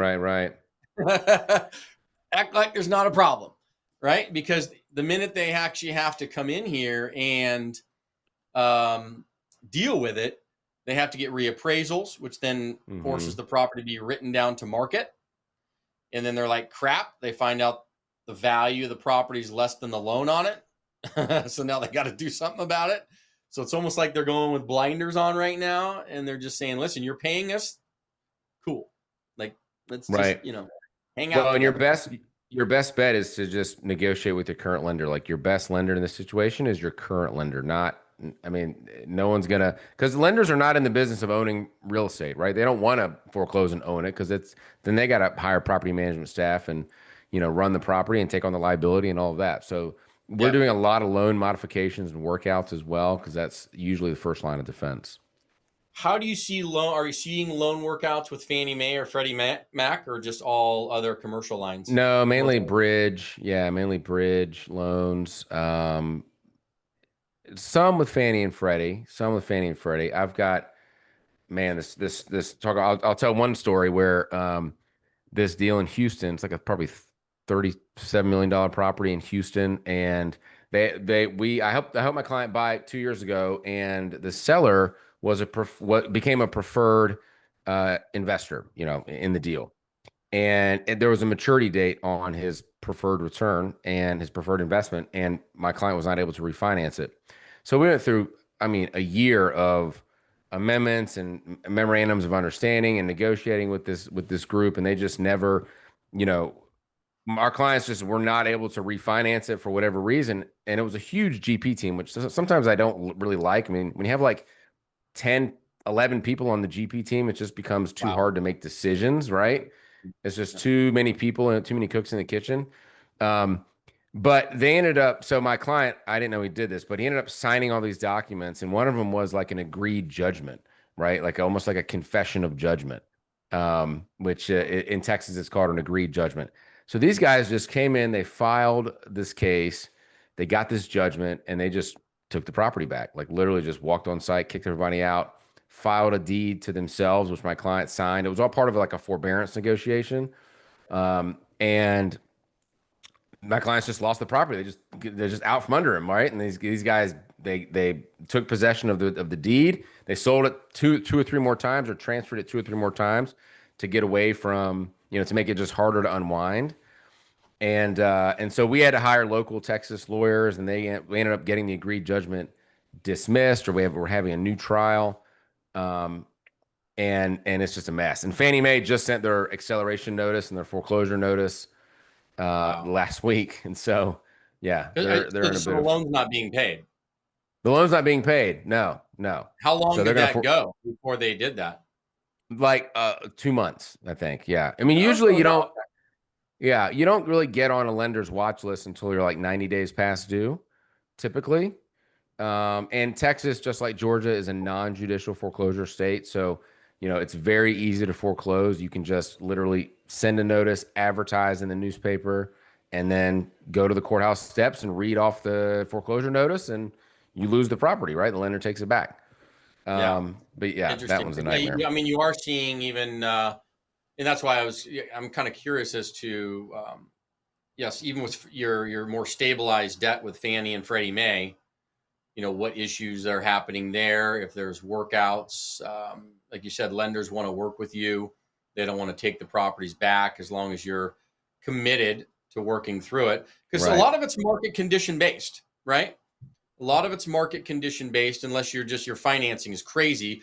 But, you're seeing even in, Texas and some other states where you had massive growth And then because of that, you've had a lot of construction temporarily that has been built, which has caused a lot of supply that overpaces demand temporarily. And so because of that, rents have dropped substantially, 15-20%. Vacancies are up, delinquencies up. And so, of course, natural cash flows on the property are much tighter. And it's causing issues temporarily within certain markets versus others. So, and you've seen that in Arizona, you've seen it in Texas, some of the Sun Belt states. Great opportunities to buy, but it's caused cash flow issues on a lot of these properties. Are you seeing that with some of your clients? For sure. Yeah. Absolutely. Okay. Yeah. These interest rates are creeping up and it just becomes, you can barely even hang on. Right. Yeah. It's just cash flow crunches. Yeah. And that's why it's so important to buy in really good areas, right? Buy it right. The location matters so much. And the tenant base matters so much, right? If you're, everyone wants to find a C property in an A neighborhood, right? Because then you can increase the value and increase the rents and get it up to standard.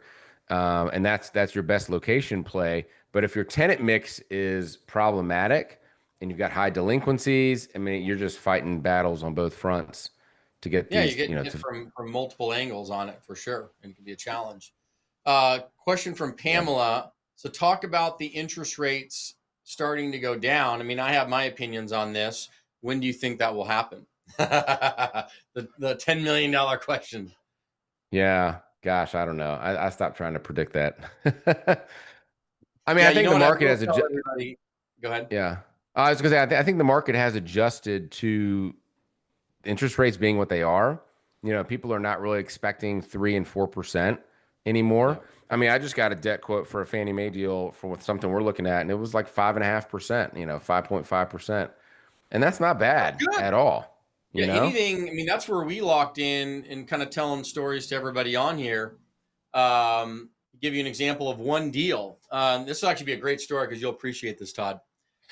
So I told you all the first, kind of big leap I kind of had to get over where we had to walk away from a big deposit to save $12 million of investor money. But we made the right decision to do the right thing and take it in the shorts for 800 grand.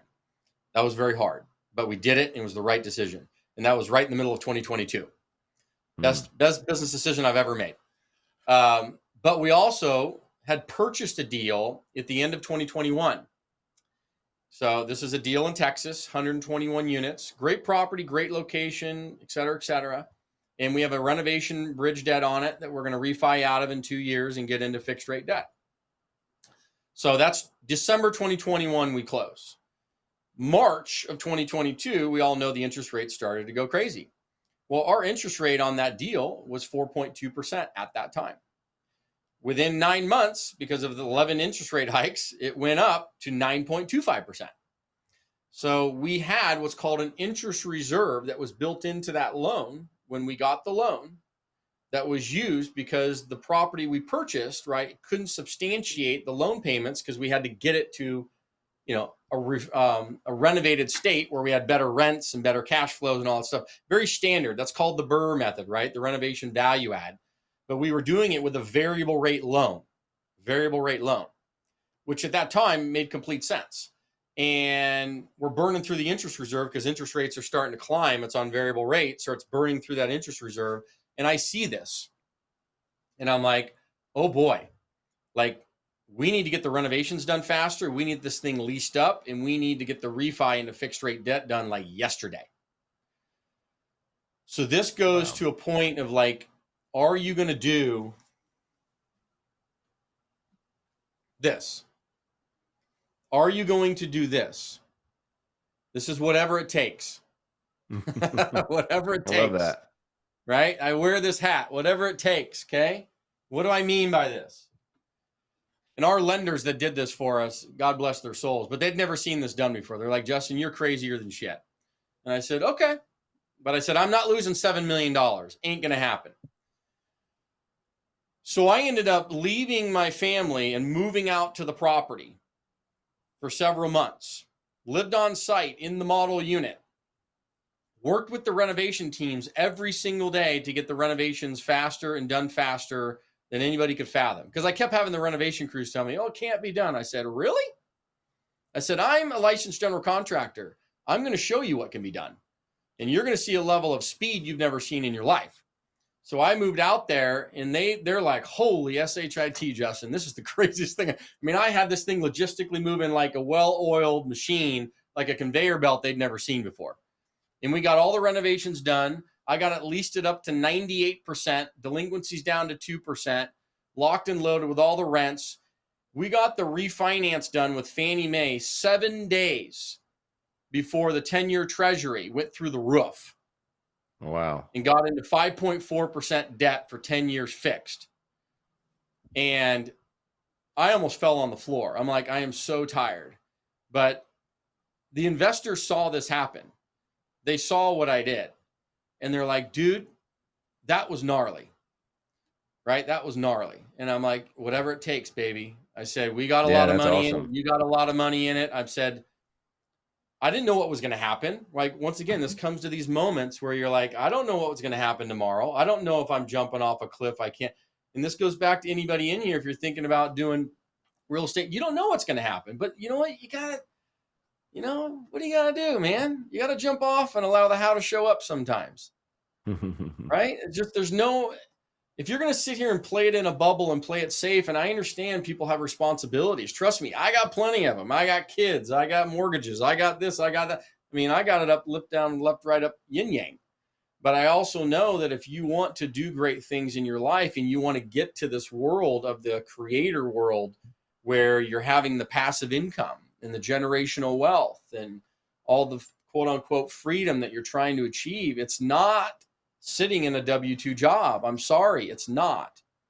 It's not. Not 100%. Unless you want to wait till you're 70% or 70 or 80 years old, and then you get to maybe enjoy your life for 20 years, right? Before you're quote unquote done. It just depends. It depends. What do you want to do, right? But if you want it, whatever it takes, baby. Go get it. Whatever it takes. Whatever it takes. But that is what it is. So yeah, tell people a little bit about, and we'll probably end the session a little bit early. There's a lot of great information. This is crazy. But like, what's going on in your world right now? And, like you said, markets are changing, improving a little bit, but things are still tough in different pockets. I'm seeing and I think you're right. If all the data is in point, because they'd asked about the question about interest rates, when are they going to go down? I can guarantee you with borderline 95% accuracy, they are going down on or before May of next year. That I can guarantee. The reason why I can guarantee that is because that's when the new Fed chair is coming in. Like it or not. Powell's out. Yeah. I can guarantee they're driving down the Fed funds rate, whether you like it or not. So whether that pushes the 10-year loan, which is what all these commercial loans are banked on, down, pretty sure. But we'll see. But like I said, if you can get the 10-year treasury, and this is what you should all be following just economically for everybody, the 10-year treasury, when you go on CNBC in the morning and they show the 10-year treasury right there, right now it's around 4.3%. That number, if it can get to 3.9, right, doesn't need to be really much lower than that, 3.9, that's going to allow all of these loans on the commercial side to get into the 5% range. Right? Somewhere in the low to mid fives, maybe upper fives for even some of these smaller deals. And that's going to allow the market to move. It doesn't need to get into the 4% range like we used to be. If you're in the fives, that's pretty good debt, man. That's good. That's pretty good debt. So that's good. Yep. Awesome. What are your thoughts on that? And yeah, what's going on in your world? Yeah, no, I mean, I agree. Like I said, we're buyers at the moment. We've got a couple deals we're looking at. And I think now a lot of my clients are kind of back in. They were out of the market for a year and a half, just sitting on the sidelines, doing other stuff. And they're coming back in pretty strong. And buying, a deal a quarter is kind of what they look to do. And so I think that's a really good sign. And I think this kind of end of this last cycle has really got a lot of the, I don't want to say pretenders, but people who are really not that serious about it or don't really know how to do it out of the market because they've gone back to work, right? They've gone back to their W-2. So there's some space here, I think, that's available for people to come in and swoop up. The other thing I'm seeing is, you know, older properties are going to really find there's going to be some real diamonds in the rough of like 70s properties, right? Even 60s that have been renovated, because equity that I talk to, they're all looking for 90s and newer, right? 90s and newer, right? If it's 70s, 80s, we don't want to touch it. And so those properties are being left behind, right? Because everyone's chasing 90s and 90s product and newer. But I think that's going to provide some real opportunities for people that can come in and convince, you know, investors in equity that, hey, those are still really good deals. So yeah, and you're right. I mean, because it's kind of, those will be the trailing ones that launch back up and see cap rates compress on, would be like your 70s product. I would agree with that. And this deal that we got locked into 5.4% interest rate is a 1975 product, fully renovated though. Good property, good location, medical district, good property. You know, we're just seeing market conditions right now that are tough. Right? We're just seeing higher vacancy rates across the board, higher delinquency rates across the board, having to give more concessions to get people in there and keep them there. So all that is a part of that game plan. And it's tough. It's going to get better. It's going to get better, but we have to fight through it. And, you know, it's going to, thank God we have 10-year fixed rate debt on it. So we can kind of, you know, fight through this thing and have a runway to get to the other side of it. But yeah, it's a dogfight. No doubt about it. No doubt about it. Sounds good. All right. So how can people find you?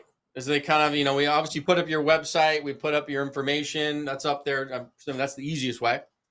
Yeah, that's the easiest way. I think, you know, just email me and you know, I'm on Instagram at Syndication Expert, and email or through any of the channels, or I think my phone number is on the website, my cell phone. So yeah, happy to answer any additional questions that, you know, come out of this, or you know, have further conversations. So 100%. Beautiful.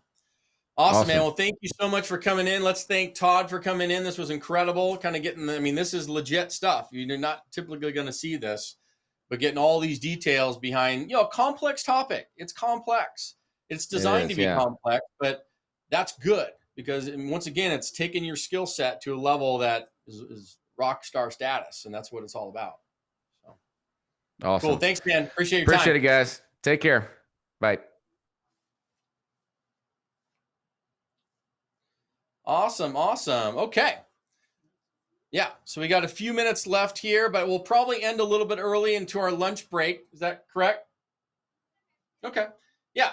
And keep in mind, so this is kind of the end time right here before our welcome celebration coming out of it. So if you're kind of still on the fence, you're thinking about some things, go to your dashboard, right? During the break here, you can speak to one of our program experts. If you have further questions, you're thinking about it, whatever it is, and if you want to lock in, just lock in the pricing. You can do that by just clicking the button on your dashboard, either way. But if you have more questions, love to be a resource for you. And great, Michael. Awesome. Yeah, I saw that. Yeah, just do it, baby. I love that. Yeah, and everybody that has, it's going to be a great little welcome celebration. And then after the break, we have Jason coming on the property management side. We're going to dive in greatly on how do you run properties? How do you do this right from the property management side? Very, very, very important. So don't forget, go to the dashboard so that way you can be part of our welcome celebration. And we're super excited, and enjoy your lunch break. We'll be back here shortly. You'll see the messages come through. Drag it through the dirt. Well, I make a mind, I just make amaze me. Right now it's looking like 50-50. If it's gonna be my habits or that heart of hurt, so which one is gonna break first? Which one is gonna break first?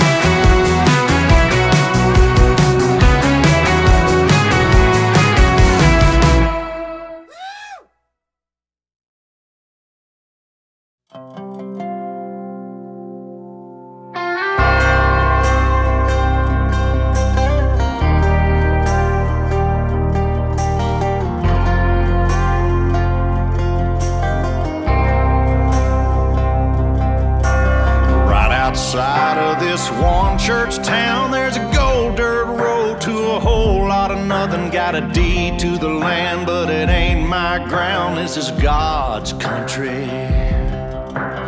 We pray for rain and thank him when it's falling, 'cause it brings a grain and a little bit of money. We put it back in the plate, I guess that's why they call it God's country. I saw the light in a sunrise, sitting back in a 40 on the muddy riverside, getting baptized in holy water and shine with the dogs running. Saved by the sound of a pin-found Dixie whistle in the wind, that'll get you heaven bound. The devil went down to Georgia, but he didn't stick around. This is God's country.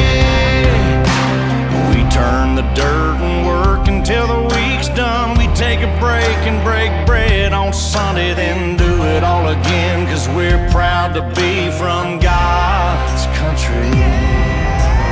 I saw the light in a sunrise, sitting back in a 40 on the muddy riverside, getting baptized in holy water and shine with the dogs running. Saved by the sound of a pin-found Dixie whistle in the wind, that'll get you heaven bound. The devil went down to Georgia, but he didn't stick around. This is God's country.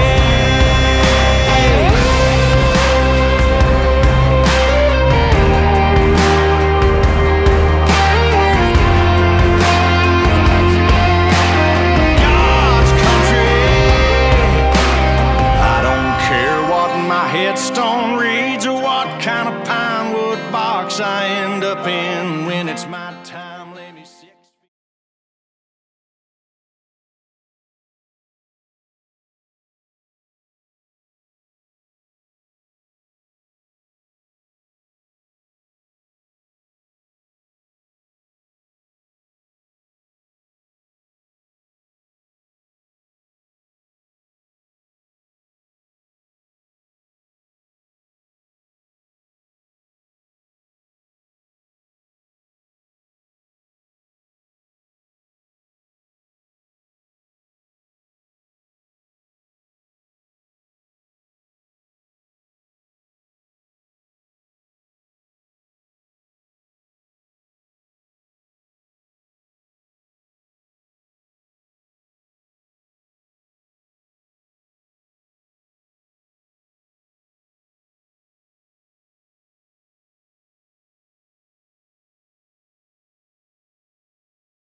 Than a redneck with a little sunburn. I'm only halfway through the cooler. Gotta say I'm here a little sooner than I thought I'd be now. And my head's already spinning around. We're turning today to tomorrow. Hell, I'm gonna hollow every bottle chilling on ice. When we make it to the bottom, that ain't gonna stop us. I ain't one to ever think twice. Don't call me a fool if I don't wait until the night to call it a day.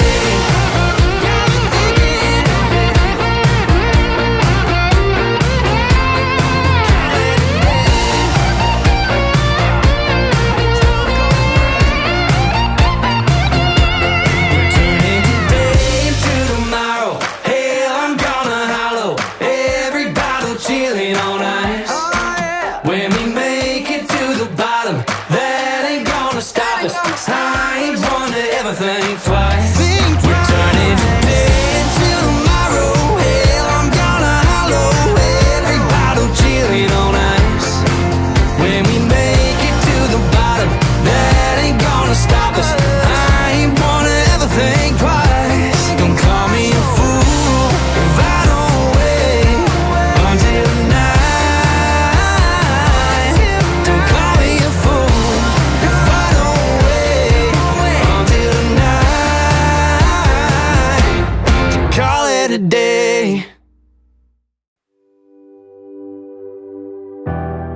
Well, I was only scared of the devil and her dad. So we parked somewhere we knew they'd never look. No, I'd never seen nothing like her, playing with the flame of her mama's lighter. No, it wasn't very long before I was hooked. Heaven was a preacher's spot in that first church parking lot, her hanging on to me like a cross on a refuge does. Her eyes were blue, the words were red on that half-pack of cigarettes. At 17, that's what hallelujah was.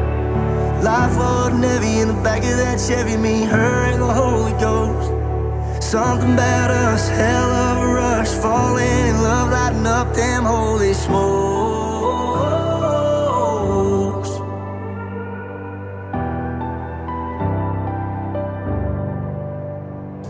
They'd run us off, but we come running back, and we pick up where we left off the night before. She said, how pissed off would your mama be if we walked in there and you married me? Even if we never made it through them boardwalk doors. Heaven was a preacher's spot in that first church parking lot, her hanging on to me like a cross on a refuge does. Her eyes were blue, the words were red on that half-pack of cigarettes. At 17, that's what hallelujah was. Life wasn't heavy in the back of that Chevy, me, her, and the Holy Ghost. Something about us, hell of a rush, falling in love, lighting up them holy smokes.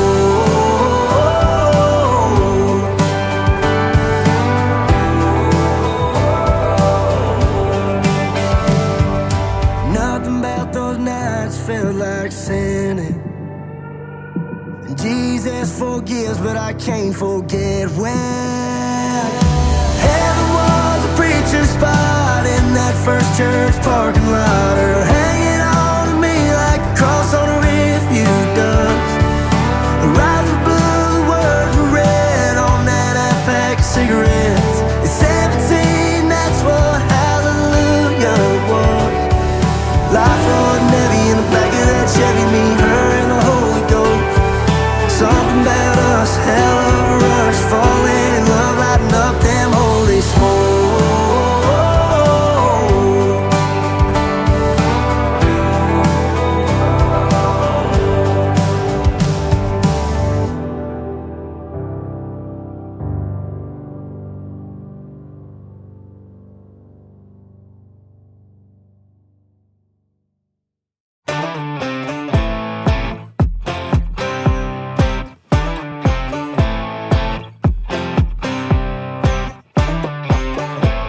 I woke up this morning with her inside of my head.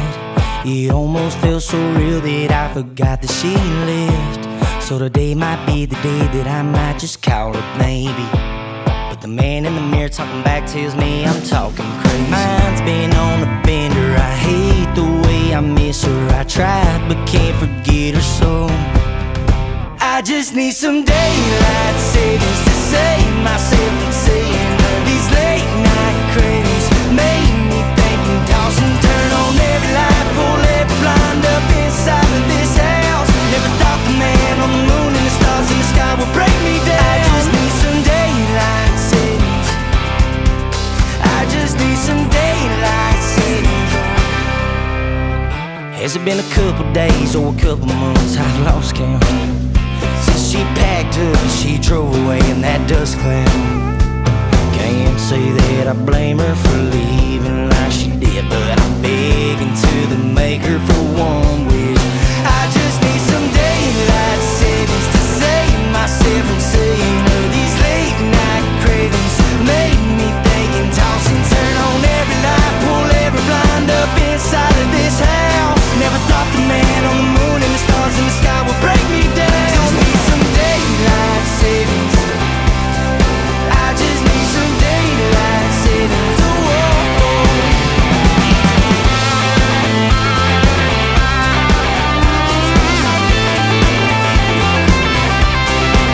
There's no light at the end of this tunnel I've tried.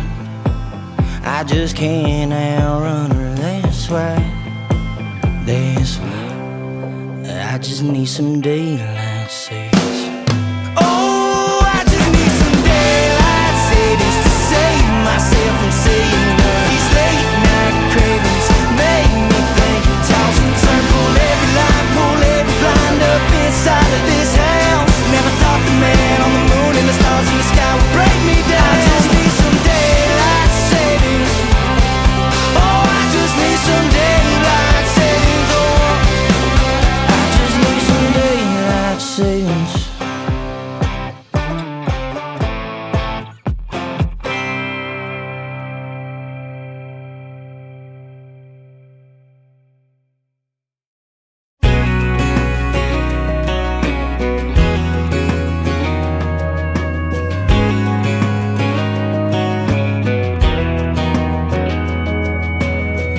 Everybody's got a summer that they can't forget.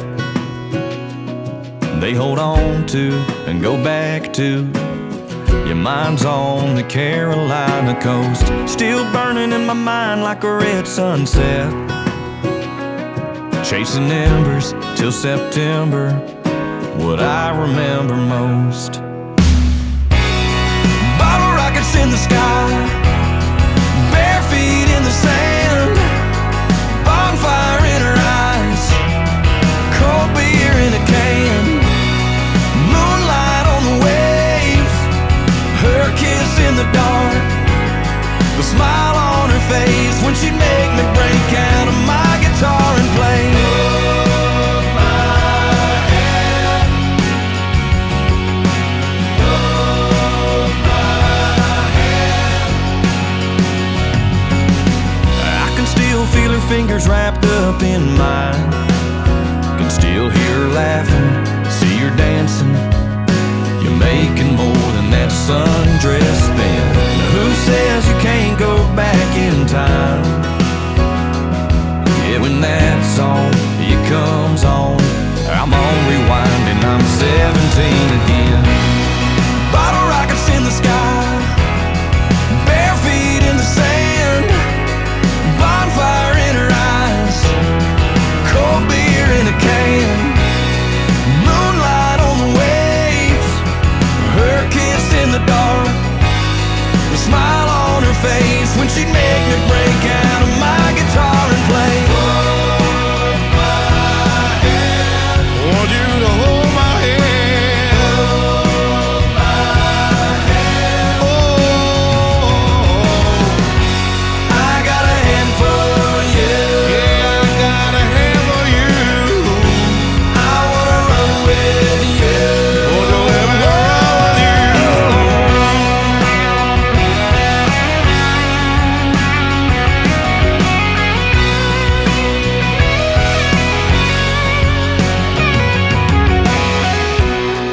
Bottle rockets in the sky, bare feet in the sand.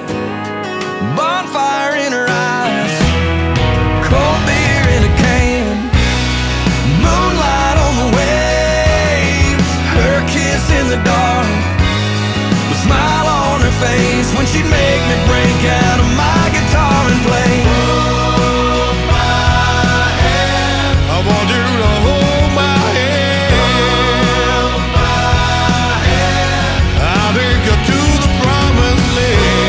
Hold my hand, maybe we can't change the world, but I wanna love you the best that I can. Bottle rockets in the sky, the best that I can.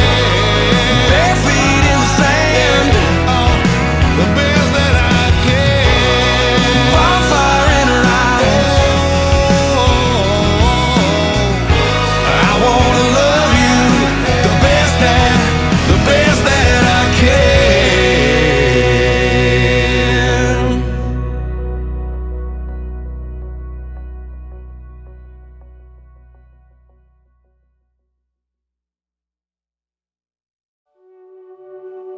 Could be the summer night, could be that song that just came on, could be that clock striking midnight. Hitting me strong could be this first half of the third glass on the last night of the week. Hell, I don't know. I don't know. Might be good timing. Maybe those stars were all lined up, but I caught you smiling. Can't put my finger on it. You've got something like nothing I've ever seen. Maybe it's just me. No, it ain't just me, girl. You don't even know the way you walk that walk, the way you move. Don't you know you're lighting up the room? All I see is you. From the second you walked in, keep doing what you're doing, cause girl, it's working. From the second you walked in, from the second you walked in, girl, it's working. Keep doing what you're doing now, keep doing what you're doing, cause girl, it's working. I wanna see you in the moonlight, I wanna get you out of here, get to making you all mine. Yeah, it's feeling like a sure thing, keep doing what you're doing, cause girl, it's working. Might be those Levi's, or that rock and roll t-shirt, but you're doing something right. Yeah, girl, there ain't no words. The way that you're dancing, I can't dance around it. So baby, how about it? You don't even know the way you walk that walk, the way you move. Don't you know you're lighting up the room? All I see is you. From the second you walked in, keep doing what you're doing, cause girl, it's working. From the second you walked in, from the second you walked in, girl, it's working. Keep doing what you're doing now, keep doing what you're doing, cause girl, it's working. I wanna see you in the moonlight, I wanna get you out of here, get to making you all mine. Yeah, it's feeling like a sure thing, keep doing what you're doing, cause girl, it's working.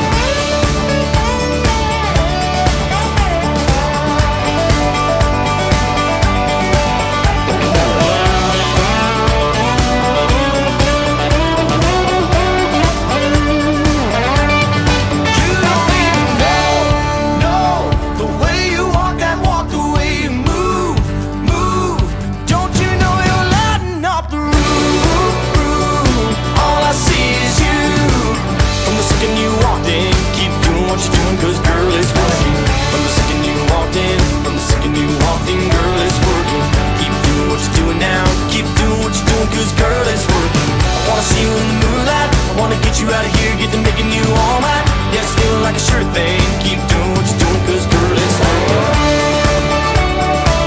Oh yeah, girl, it's working. Yeah, girl, it's working.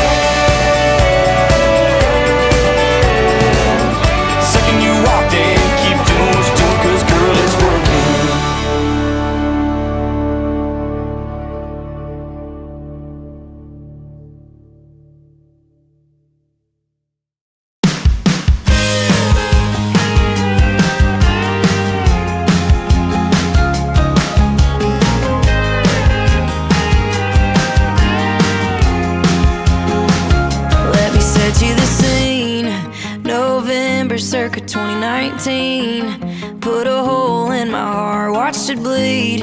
You said that we were better off as strangers. I was barely alive, at a 6 feet deep, I was 5. Pretty sure they called a hearse outside. Okay, that's dramatic, but I survived. Then I survived. The hey leg, I think I want you back. I'm a couple drinks in, thinking it's my bad that I let you walk away and let you go. It's a tale as old as time, I guess. When you couldn't care more, I couldn't care less. You're a little too late to the party, heartbreaker. What doesn't kill you calls you 6 months later. Oh, how the turns have tabled. All the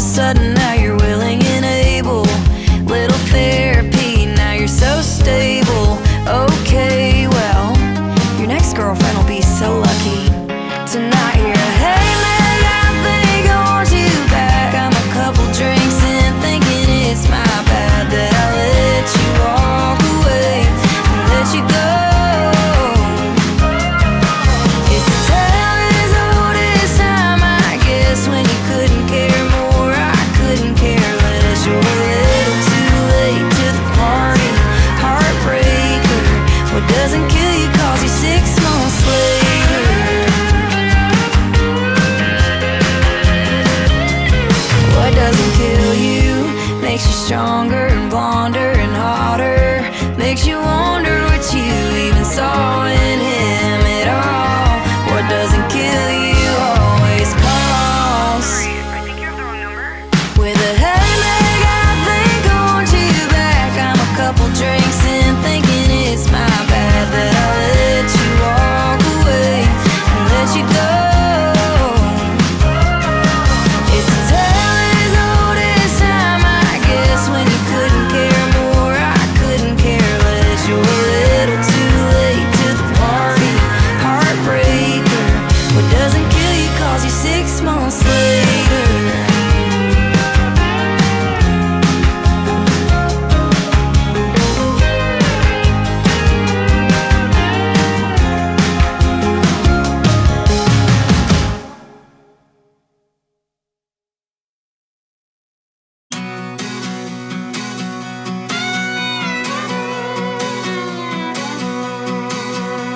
Seems like the whole world's lost its mind and nobody's seeming to find it. All wound up tight with no way to unwind that 8-ball, we're all behind it. There's self-help books and snake oil crooks to keep you from flipping your lid. But I've learned the best way to keep my head on straight is the same way my daddy did. Who needs a couch in some freak's office when you got a stool in a bar? Who needs a pill from a plastic bottle when there's still some shine in a jar? As long as they're straight on the radio, some good-looking girls on the dance floor, man, that's good. Good enough for me. Old school country therapy. Bait on a hook and a line in the water's always food for the soul. A little front porch picking on an old flat top can bend and send the blues down the road. A red dirt drive on Ford tires rolling where the pavement don't. It'll clear your head, taking in a deep breath out where the wild things grow. Who needs a couch in some shrink's office when you got a stool in a bar? Who needs a pill from a plastic bottle when there's still some shine in a jar? As long as they're straight on the radio, some good-looking girls on the dance floor, man, that's good. Good enough for me. Old school country therapy.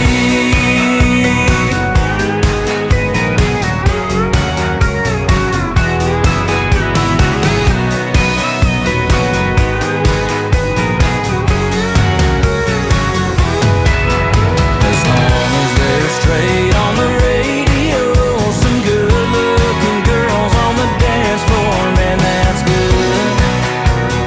Good enough for me. Old school country therapy.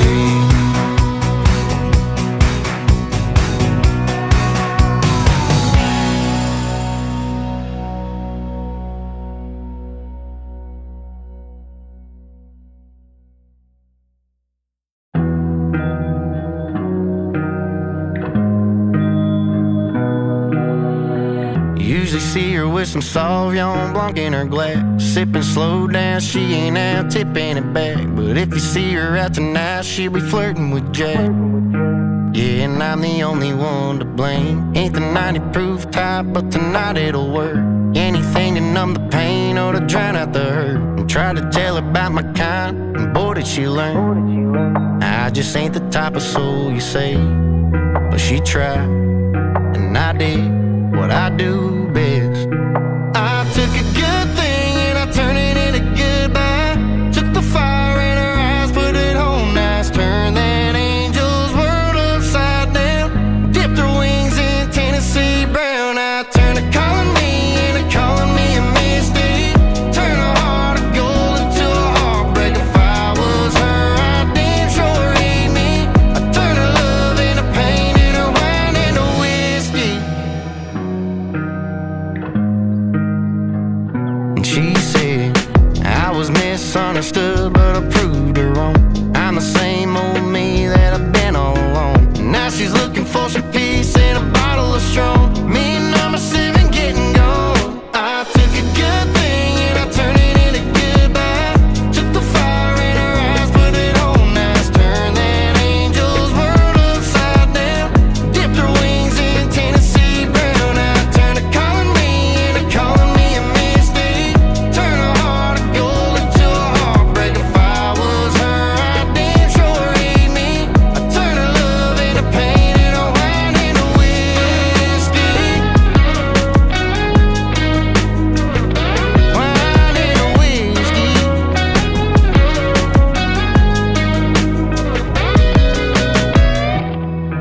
she tried, and I did what I do best.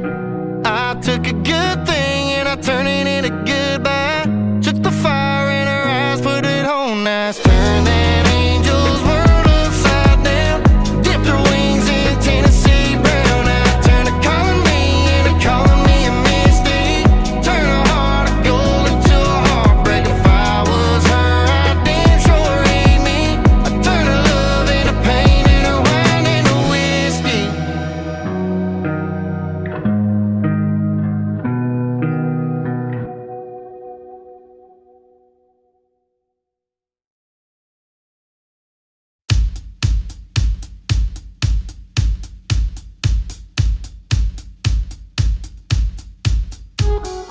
Churches and the bars are all full tonight.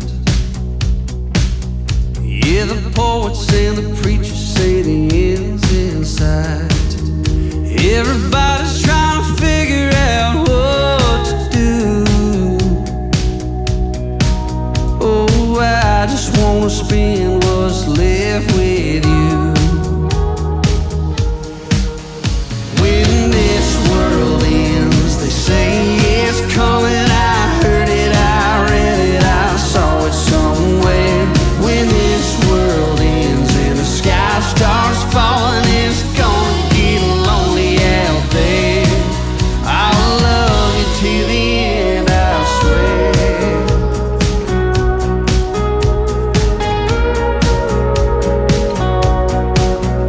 Baby, I've made mistakes in the past, but I got a good feeling you and I are gonna last. So what are we doing just hanging around? Let's go out there and burn the whole thing down. When this world ends, they say it's coming. I heard it, I read it, I saw it somewhere. When this world ends and the sky starts falling, it's gonna get lonely out there. I'll love you till the end, I swear. I swear.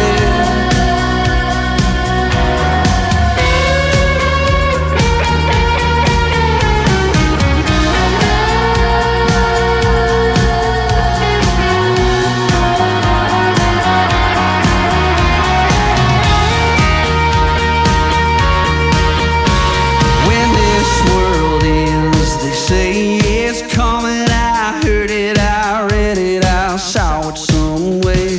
When this world ends and the sky starts falling, it's gonna get lonely. Yeah, when this world ends, they say it's coming. I heard it, I read it, I saw it somewhere.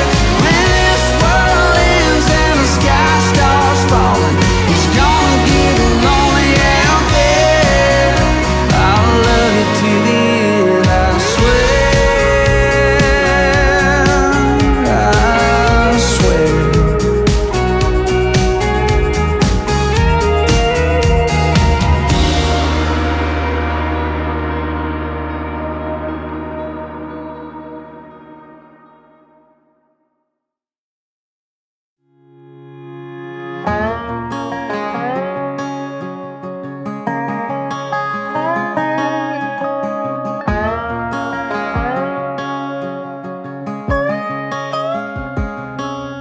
I went looking at pictures I didn't want to see. They brought back memories. You look happy, I guess. Got the life that you wanted, but it ain't with me. You would think by now that I wouldn't care. It's been a couple years, and yeah, I've had my share of other broken apart, but I only shed real tears over ours. And now I'm in this cold bright light, and this don't even feel like life. 'Cause I don't have the only woman who believed in me religiously. And now I'm in the back of the church, praying just to stop the hurt. 'Cause I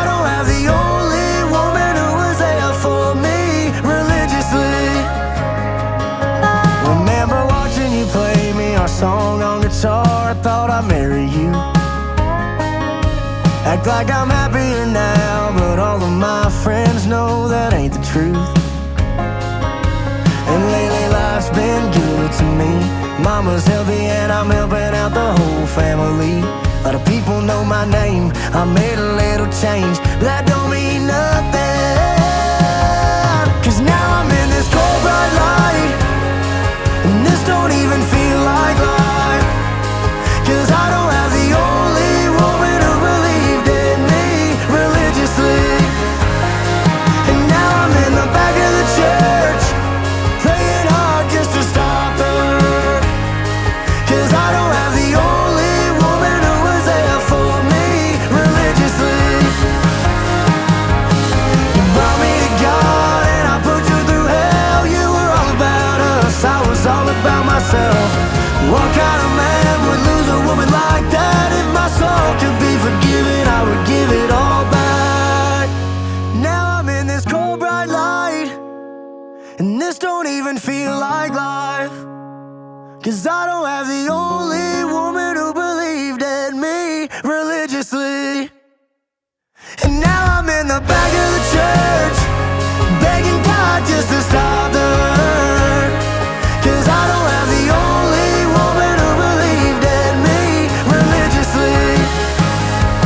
I ain't got the only woman who was there for me religiously.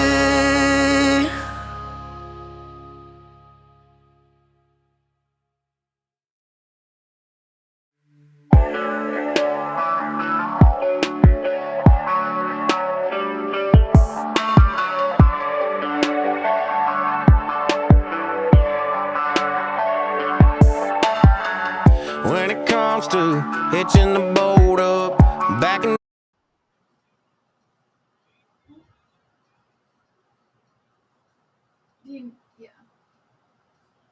Testing 1, 2, 3. Hello, hello. Is that Mr. Gideon? Yeah, we got the. Hold on, make sure we got your audio. You've unmuted me, so hopefully you can hear me. Oh, that's probably what it was. Hold on 1 second.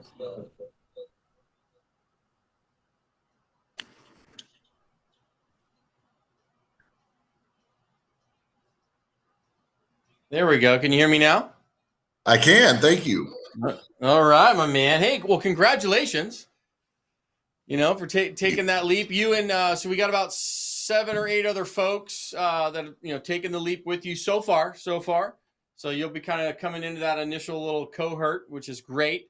But I want to speak to you kind of one-on-one. So congratulations for kind of taking that leap off the cliff a little bit. It's beautiful. Yeah, super excited. And, I spent 25 years in the sales arena of corporate America and, had done multiple businesses from a professional services company that supported a software product called SolarWinds. And, as much as I enjoyed the, having, the businesses that, it didn't allow me to do what I was really in love with, which was the sales part of it. Cause then all of a sudden you're doing hiring, firing, scheduling, all the other things that take up your time. So frustrating. I got into real estate about 4 months ago and just did the class online because it was at the kind of pace that I operate at, which is 100 miles an hour. And so I did the class in 6 weeks, took the test, passed it, went and started. And I'm in a new market. I'm originally from Austin, Texas, and now I'm in Denver.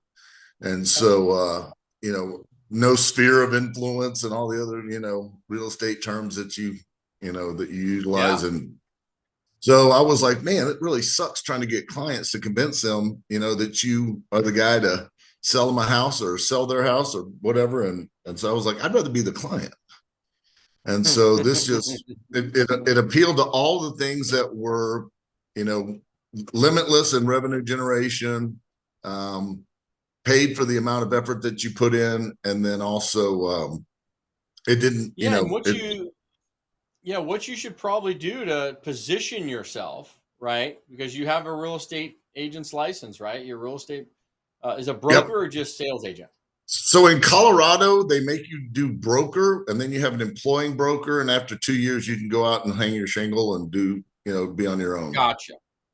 Yeah. So what I would say is, with being where you're at, I mean, it's like anything, you'll attract what you are, right? So being that you're an investor, that's very advantageous to other people who don't just want to transact a personal residence. Yep. Right. But whether it's in Denver or, other areas around there, but transact in the investment rental income spot. So you're going to attract those as clients naturally. Okay. It's no different than I did, because I attracted them. I was doing the residential. I have 15 teed up, ready to go. On day one, after we got off our class, I sent out a soft teaser to about 30 of my friends and said, "Hey, would this be something you might be interested in?" And they were like, "Yeah, absolutely." So sure. I'm literally just waiting to send out that first deal. And so but even beyond that, even because now you can kind of play both sides of it, because you're there getting deals for yourself. But then if you're helping other clients actually buy a duplex or a fourplex, or heck, you could like raise it up and get them into 10 unit deals and stuff. And then you start partnering on stuff, right? You see how that can all happen. And then you're playing in your wheelhouse. So that way you're not in the residential sales game per se, right? You're in the real estate sales. That's fine, because you can blend it, because you're an investor and you focus in the rental income property arena in terms of sales. Right. So that way, you're not focusing in the primary residence where people are moving in and they get to see their kids in the backyard. So therefore, there's a lot of emotion in that process, right? You're going to be focusing in the numbers, meaning like it either financially pencils and you're buying it as a rental property. So I'm not emotionally really attached to it. It's more of like, is it going to make me money? And then you can help people transact in that arena. And then while you're going through that, you're in the space every day. Think about the ability to see deals. Yeah. So that now you're in it. So you're going to be able to see opportunities that you otherwise wouldn't see because you're not head down. Now you are, whether that's Denver or Boulder or others around. Yeah, it's a little more expensive in your market, sure. But there's opportunities. And well, my intentions are Colorado, or back in Texas, one of the two. Yeah, my intentions are absolutely not to do it in Colorado based on the landlord laws here.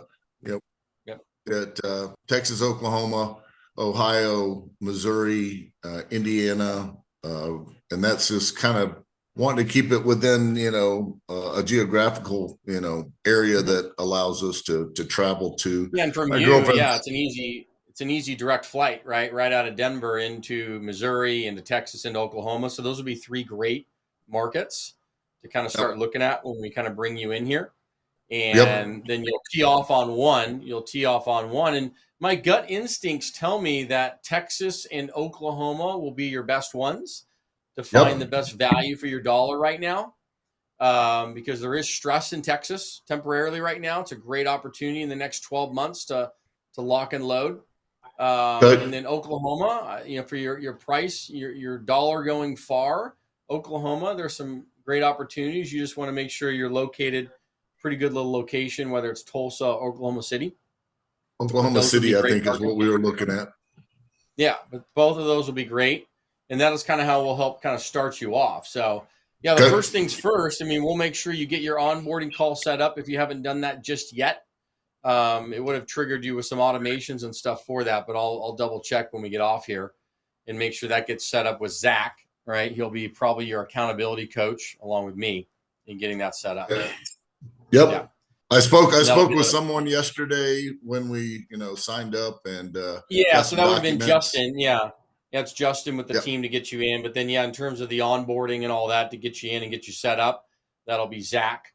And so you would have gotten some automated texts and stuff. So check your text just to see. And we'll double check that to make sure it all came through to you and get things underway. Because first things first, identify markets. You're going to have two different logins. So you have your login for your portal for the community and everything and your courses and all that. Right. And then there's a separate login that's going to be for your CRM, your website. That's all kind of one login as well. So Okay. you'll Got it. Yeah, we'll make sure you get set up and get that stuff kind of designed, and that way you're official on the investing side, and you'll have a Perfect. CRM and stuff with it, and then start going through the courses and stuff, and that's where we'll set up, the phone calls and all that stuff, and registering for those each week will be in there. Okay. So yeah, perfect. But yeah, rock and roll, man. It's exciting. Very happy to have you in, and man, let's make it happen before the end of the year. That's the plan, is to get something in the next 4 months for sure. And then, once we get the first one under our belt and we kind of understand the processes, we're able to repeat them. And then my goal is, for a year. Yeah. Quick question.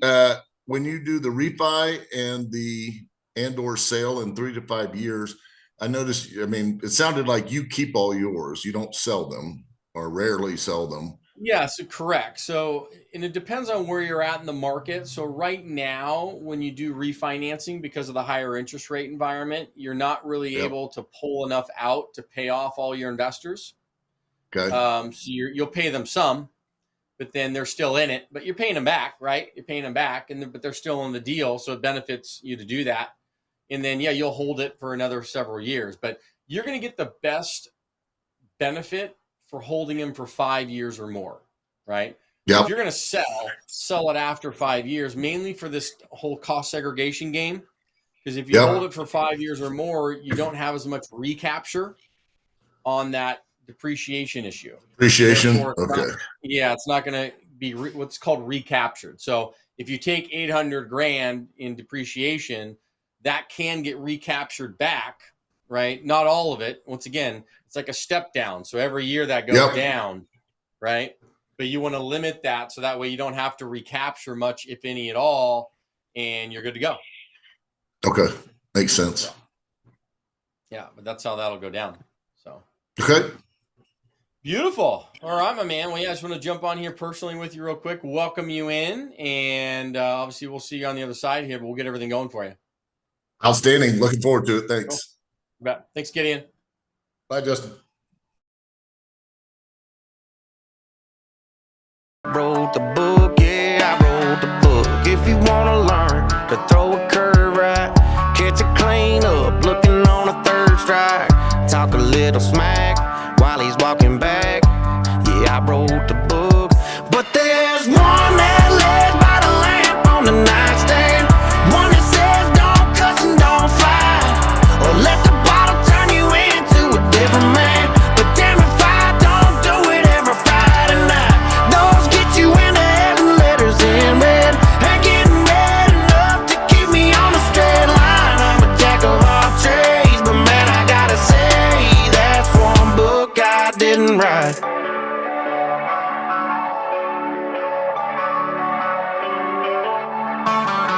I met a good girl, she had her life straight. She said she loved that I was good at everything. One day she left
used to. Hitching the boat up, backing down the ramp in my old truck to find a bunch of logs, to catch a bunch of hogs.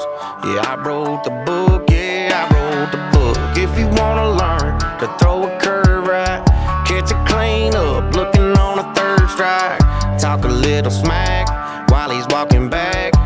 Yeah, I wrote the book. But there's one that lays by the lamp on the nightstand, one that says don't cuss and don't fight, or let the bottle turn you into a different man. But damn if I don't do it every Friday night. Those get you into heaven, letters in red, and getting red enough to keep me on a straight line. I'm a jack of all trades, but man, I gotta say that's one book I didn't write.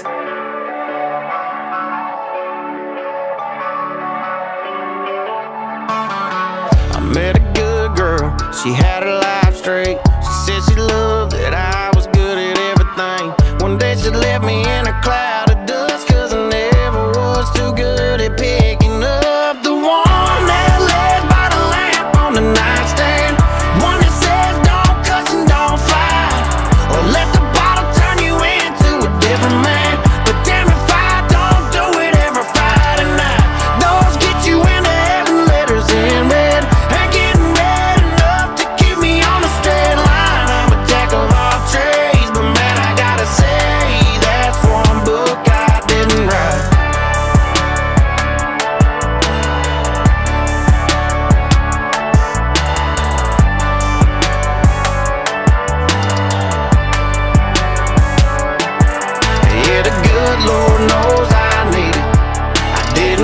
but I probably ought to read it.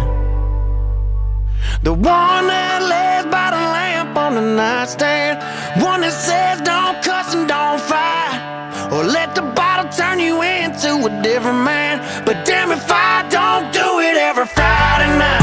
Those get you into heaven, letters in red, and getting red enough to keep me on a straight line. I'm a jack of all trades, but man, I gotta say that's one book I didn't write. That's one book I didn't write. That's one book I didn't write.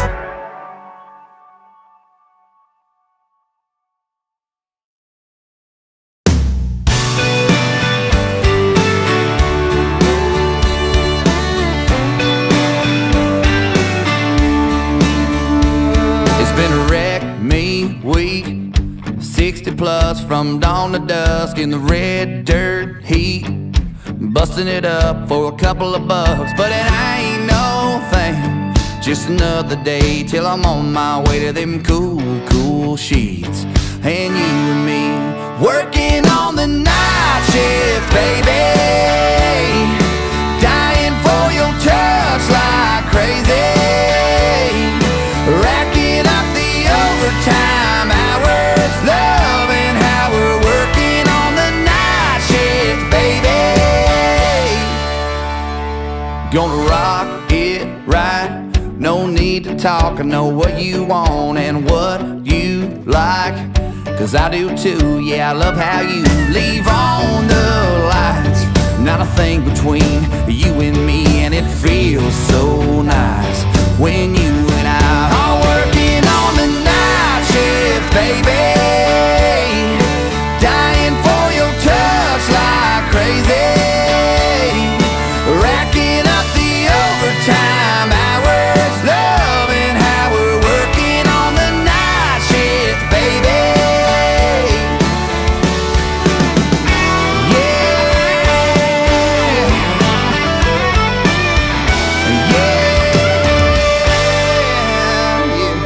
It's been a wreck me week.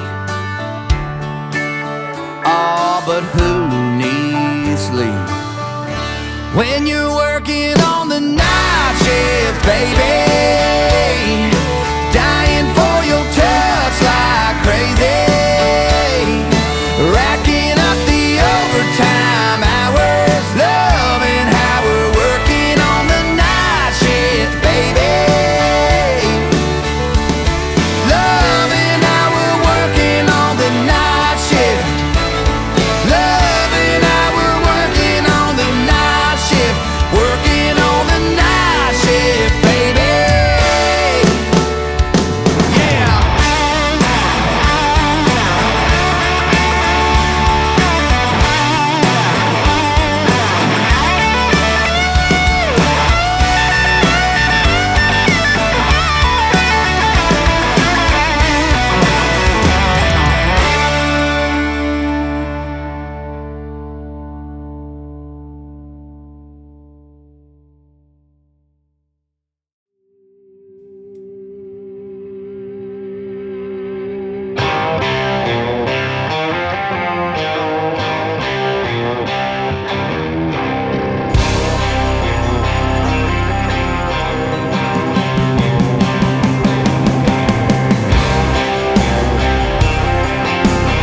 can't breathe, then I catch my breath.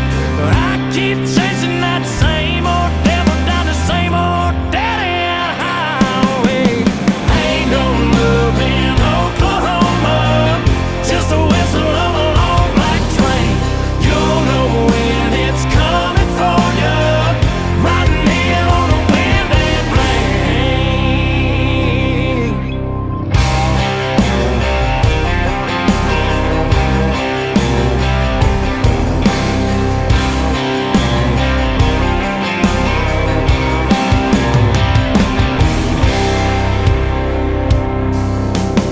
I got saved in the same red river, trying to drown me. It ain't knocking me down, I'm standing my ground with the whole world falling all around me.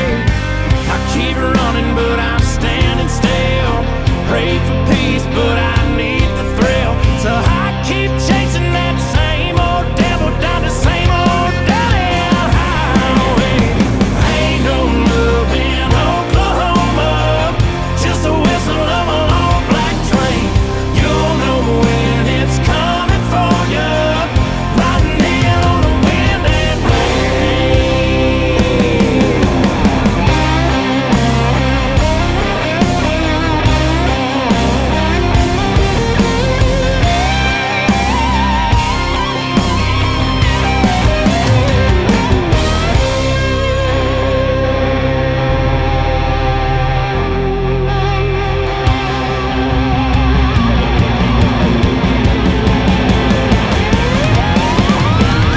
no love in Oklahoma, just the whistle of a long black train.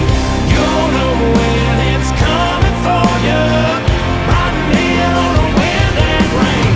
Ain't no love in Oklahoma, just the whistle of a long black train.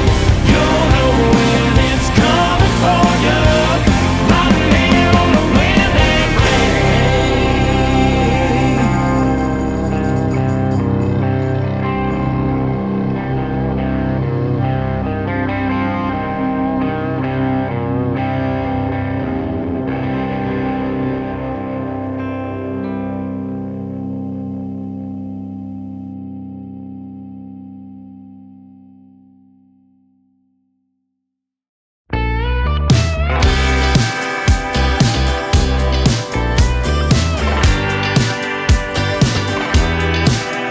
Baby, it's obvious, it ain't just a buzz. There's some heating up going on with us.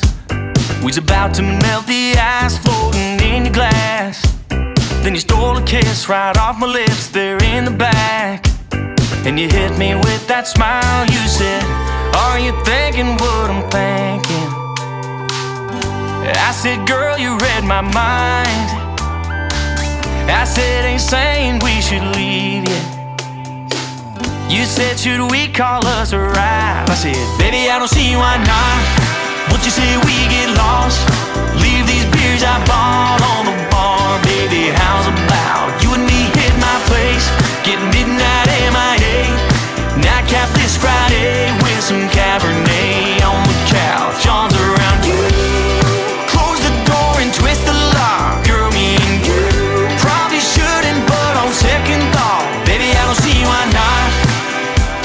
Yeah. Baby, I don't see why not. Ain't saying we should dance around, then take a shot, then find the door, then take a walk till we find a spot. Girl, without a line, we could slide into. I ain't saying you should take my hand, but take my hand, come steal a kiss from this silver can. I ain't saying that I'm meant to be your man, but baby, I don't see why not. What you say we get lost? Leave these beers I bought on the bar. Baby, how's about you and me hit my place? Get midnight MIA. Nightcap this Friday with some Cabernet on the couch. Arms around you. Close the door and twist the lock. Girl, me and you probably shouldn't, but on second thought, baby, I don't see why not. Yeah. Baby, I don't see why not.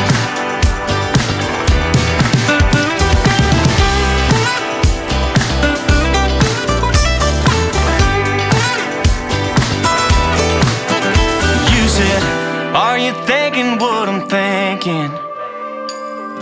I said, girl, you read my mind. I said, let's run it back next weekend. You said, how about tomorrow night? I said, baby, I don't see why not. What you say we get lost? Leave these beers I bought on the bar. Baby, how's about you and me hit my place? Get midnight MIA. Nightcap this Friday with some Cabernet on the couch. Arms around you. Close the door and twist the lock. Girl, me and you probably shouldn't, but on second thought, baby, I don't see why not. Yeah. Baby, I don't see why not. Baby, I don't see why not. Yeah. Baby, I don't see why not.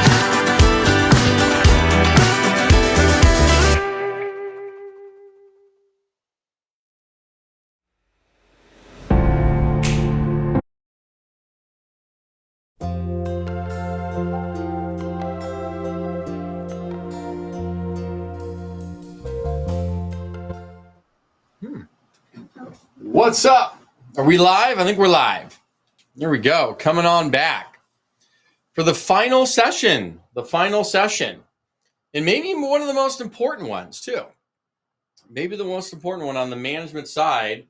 And we'll be talking about it. We're going to be bringing Jason on in just a few minutes, about 10, 15 minutes. And he runs a property management company nationwide. So you could technically use him on any of your properties moving forward if you so choose. But he also sets up remote property management too. So he works with all the above. But yeah, I do want to kind of chime in. I see Tony. Good to see you. Ellen, bunch of faces up in here. I can call on all of you. Tony, what is the TC? Is it TO or TC behind you? Does it say TC? Oh, TC Properties. Is that right? Very cool. What is that? I'm presuming it's your name, Tony Cortez. Is it Cortez? Maybe something like that. Yeah. Very cool. Yeah, I love that. But yeah, let's chime in as everybody kind of steps back in here and stuff, coming back in. But first and foremost, what are some of your takeaways on the LLC side and the syndication and all of that legal side mumbo jumbo? Did it scare the crap out of you? Or is it like, yeah, this is cool. It's obviously a lot. It's complex. Sure. But I'd love to kind of get in the chat here your thoughts on that and some takeaways from that. So chime in on the chat. Make sure everybody's in here. If we message that, does that go to everyone? Yep. The chats were all in there. Did we go into the drinking from a fire hose?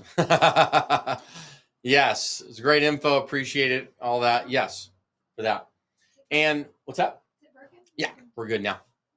And then, yeah, for everybody that's come in so far, congratulations. We had our welcome celebration during kind of that break period. So welcome to everybody so far. It's been great coming in. So if there's anybody that has any further questions and stuff like that, Ellen, you put your phone number in there. Is that to connect with other people in here? That's great. If that's the case. Where are you from, Ellen? What state and city are you in? Yeah, Zaria. Yeah, it was really great information. And yeah, it is intense. It is complex, but if you can master that end of it, which took me a little bit of time, and then you get comfortable around the financial side of things, I'd say that's 80% of the bucket. 80% of the bucket in this game. So I appreciate you taking that time. Lexington, North Carolina. Love that. Okay. So yes, regarding the property management, and then we'll bring Jason on here in just a few minutes as he's kind of coming on, getting set. But, you have a few options when you do this management deal. It's the self-management versus hiring a property management company. And it's my advice, and we advise everybody in the community, hire PM companies. And we have a hiring guide that's all part of the back end and kind of walking you through that. And some of the questions that usually come up is, when do you get the property manager involved? Now, keep in mind that before you're even going into the market, getting deal flow, right? You're doing your pre-market kind of setup. Part of that process is setting up a few property management companies that you would consider hiring once you get a deal. Now, you wouldn't hire them before you get a deal, but you would have them in your kind of Rolodex. So that way, when the time's right, they would be part of that. The good news is when you actually get a deal and you're going through the due diligence, inspections, kind of escrow process of closing, that's actually when you bring in the property management company. And Jason will talk on that when he gets on here, but that's when you would bring in the property manager to help you with the process of inspecting the property physically, because they have inspector people, they have contractors they can bring on to help you inspect the property physically. And then from the financial side, looking at all the reports, evaluating the leases, all of that on the financial inspection side to kind of save your butt to make sure, okay, are the leases in order? Are the people who are on that are listed as tenants on, say, the rent roll, are those the people who are actually on the leases from a legal standpoint, right? Before you take over a property, all these little nuance things that are part of kind of this due diligence checklist that you go through and we provide as part of that. But then your property manager is going to actually help guide you through that process. You see how like the team is really important, because everybody can provide a resource to you as you're going through it. You know, you had Todd back in there, right? The attorney in the legal side. It's going to help you through the whole process. Then you have the property manager. They're going to help walk you through before you're closing and bringing them on board for that. And so on and so forth, right? The financial guys and the lenders, you're going to bring them on. They're going to walk you through the entire process of the financing, capital, lending, all of that as you're going through it. And then anybody else that's part of your team, whether that's community, people involved, they're going to help you walk you through and guide you through that process. So this is why you're not, I guess the fears, the natural fears that everybody has actually all get handled, right? And guided through kind of like a little, nice little pillow cloud as you're going through this. So you're not having to do it alone. You're not doing it alone. Rochelle, I didn't even think about the PM coming in to analyze before closing. 100%. Yes, that makes so much sense, because what they're going to do is help you look at the leases. That's called a lease audit. They're going to help you look at the financials, right, that you're going to get as they're taking on this PM and this property management job. And then they're going to help manage, of course, post you closing escrow on it. But all the above. And you can bring them in as you're going through the due diligence process to ensure all the numbers are accurate and that the leases are accurate and that everybody's doing what they say they're going to do and everything looks good. Because sometimes you'll see names and stuff on, say, a rent roll, and then you go look at the actual leases and you're like, these are not the same people. And then you're like, oh boy, you need to address that, right? If the names don't match up legally, because heaven forbid you got to get them out and you have a lease that doesn't match your rent roll, that's a problem, right? That's a problem. Very cool. Okay. Well, we have Mr. Jason. He's on board with us. They're going to bring him up on screen. How are you doing, my friend? Hey, Justin, doing great. Great to see you.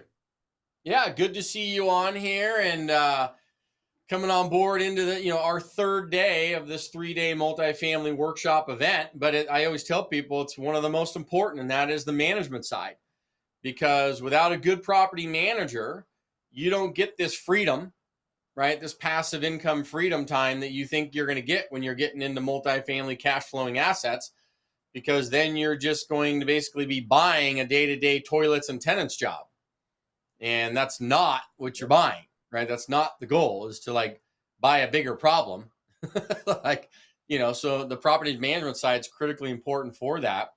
So yeah, take a quick minute, introduce yourself and I guess your company and what you do. And then I was mentioning how you do local, but also national by setting up some kind of remote type PM situations. Love it. First of all, Justin, thanks for having me on.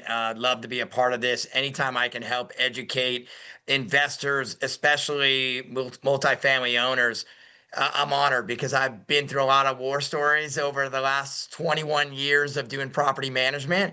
And if I can help save you just one bad experience, one terrible eviction, one terrible tenant case, then I'm here to help. So great to be here with you. And yeah, anything from single family, boutique multifamily to, larger assets, I have experience. Um, as I said, I got licensed in 99 and now I'm in my 21st year owning Golden West Management, where we have offices in Las Vegas, Nevada, Phoenix, Arizona, and San Diego, California. So over 1,000 properties under management. And besides being a Marine, this is all I've ever done. So I'm ready to get started. Anything I can help with, anything I can add insight to, because I know your people out there, they have a job already. They're either an investor or they have a 9 to 5, or but it's not property management, nor do I think they want to get into what is essentially, like you said, toilet changing and reality TV drama, which is property management. Yeah, and it's hard. I mean, because there's a side of me that actually loves the operational side. I'm actually pretty good at it. I love taking really shitty situations and bad operations and turning them good. And it's hard because in the PM world, and you know this firsthand, the margins are thin. And because of that, you see a lot of companies spread themselves thin because they need a lot of volume in order to make things work financially for everything. So they don't tend to scale appropriately when they start taking on more assets. And as a result of that, it'll start to show in how they're managing and taking care of the properties, because they can't be anywhere and everywhere and they don't have the manpower because they haven't scaled appropriately. Talk about that a little bit. So, right, when you purchase or you get involved in a piece of property, you need a manager. You might do it yourself, and I understand that. But if you're looking for a manager, one of the things to look at is, okay, what's their experience in the space? There's a lot of property managers who have experience, but mostly with single family, and they're just not skilled enough, have enough experience or processes in place to handle that boutique apartment multifamily complex. And the big guys, they're just too big to come down and manage maybe that 16 to 30 unit complex. So you're looking for somebody who has a skill set to be able to handle your investment property, but also has the bandwidth, okay, to be able to get done what those expectations and goals that you've set out. And if they're too small, they might not be able to get all those things done. And if they're too big, they might not give you the focus that you need to be able to really help you through the goals that you want to achieve as well. So, looking for that right sweet spot, interviewing that right company, that's super important. Ask them right out, like, how many X do you manage in my area? Let that be the guiding, first question when you're interviewing a manager. Yeah, so I don't know if you can see my board, but I kind of wrote up on here I kind of classify, like you said, that 1 to 4 unit space, which is single family up to a 4 unit property. That's kind of like your realtor who runs a management company, right? Very, very mom and pop-ish, because that's how it's run in that space. And then you kind of get your middle tier, which is the folks, starting to get into your multifamily 5 to 50 plus unit type properties. They're very good at it, middle size, run small teams, have good operations, probably decent software to be able to run and manage, can provide professional reports, and have some systems and stuff in place to handle what I call work orders or emergencies or issues. Because if you ask any tenant, right, and I've been in this long enough to see it, if you ask any tenant, and think about it for yourself if you're renting currently, if you put in a repair request, especially if it's an important one, like life and safety stuff, AC goes out, refrigerator blows up, toilets flooding, right? I call it fire, flood, or blood, right? Fire, flood, or blood. If any of that stuff happens, you need that work order, that repair thing handled pretty quickly, typically 24 hours or less. And if you're not getting on that, the number one reason you will have a tenant leave a property is because of work orders and lack of repairs, period. And you think for yourself, if you've ever left somewhere, it's typically due to the customer service side and just lack of being attended to on work orders and repairs that just go on and on and on. And then what happens is you almost get frustrated where you just go silent. And then you just deal with it and you just leave, right? You don't renew your lease, you don't stay. And I tell people, I said, if you want to make money in this game of multifamily or any kind of rental property game, you need people to stay. Renewals are the name of the game. And so we always double the commissions. And just as for everybody on here, anytime in your property management companies, we pay double commissions on renewals than we do for new leases on purpose. On purpose. Because I want those renewals. I do not want new leases, right? Because I know that if I can keep somebody there and keep them in place, I'm saving a minimum $3,500 between turnover cost, lost rent, concessions, commissions, whatever it is, you add it all up, it's a minimum $3,500. So if I can give somebody a credit and keep them there and keep them happy and not have to turn that unit over and all that other stuff, I mean, it's worth its weight in gold. So they call it heads and beds. Heads and beds. Here's your terminology, your quote for the day. Keep heads in beds and you'll make money in multifamily versus when you're having to turn properties over all the time, you're going to lose money. You're going to lose money. What do you have to say about that? So great point. When we're talking about renewal versus new leasing, your average renewal rates for a quality company are somewhere between 60 to 65%. Okay. And what your goal is as an operator is to get those renewal rates higher than that. If you're operating in the 70 to 75% renewal category, you're crushing it. And think about that. If you have a 10 unit complex, you're working to renew 7 out of 10. That's a huge savings versus if you don't renew, as Justin, you just said, you've got at least a month of vacancy. You've probably got turnover costs, and then you probably have to pay, the leasing, the fees, all that carrying costs in there. So we're really trying to double down on renewal. I'll take it a step further. Okay. At your renewal time, you want to make it a process. Okay. At Golden West, we use a 90-day process for renewal. And here's how it looks. All right. And this is what I recommend for my operators. At 90 days, the first 30 days is our back end time. Let's look at the market rates. What is the current market doing compared to those units that are coming up for renewal? And I'm saying 90 days from the end of their lease. Number two, let's take a look at the tenant themselves. Are they the type of tenants that we want to keep around and we want to renew? Some people have to go. All right. It's addition by subtraction. But lastly, we're taking a look at, what is the overall goals of the property? Is this a unit that we want to capitalize and upgrade? Or is this a unit that, no, it's already been capitalized before, so we're trying to maintain status quo? We're getting our goals in place. At 60 days out, then we're noticing the tenant. Hey, it's 60 days toward renewal. Here's your options. Option A, you can stay for another year at X%. Or option B, we can maybe do a month to month at Y%. And if we don't hear back from you, or if you decide not to renew, 30 days out, we'll start the move out process. And so the management team has 30 days from 60 to 30 to negotiate with that tenant and find a way to get them to renew.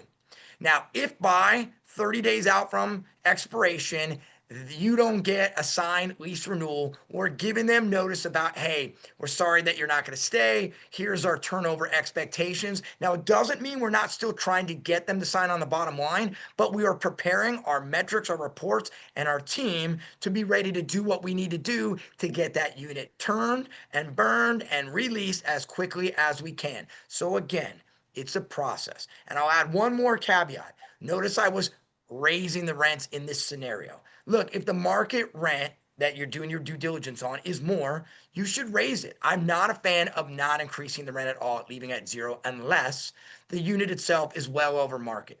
Why?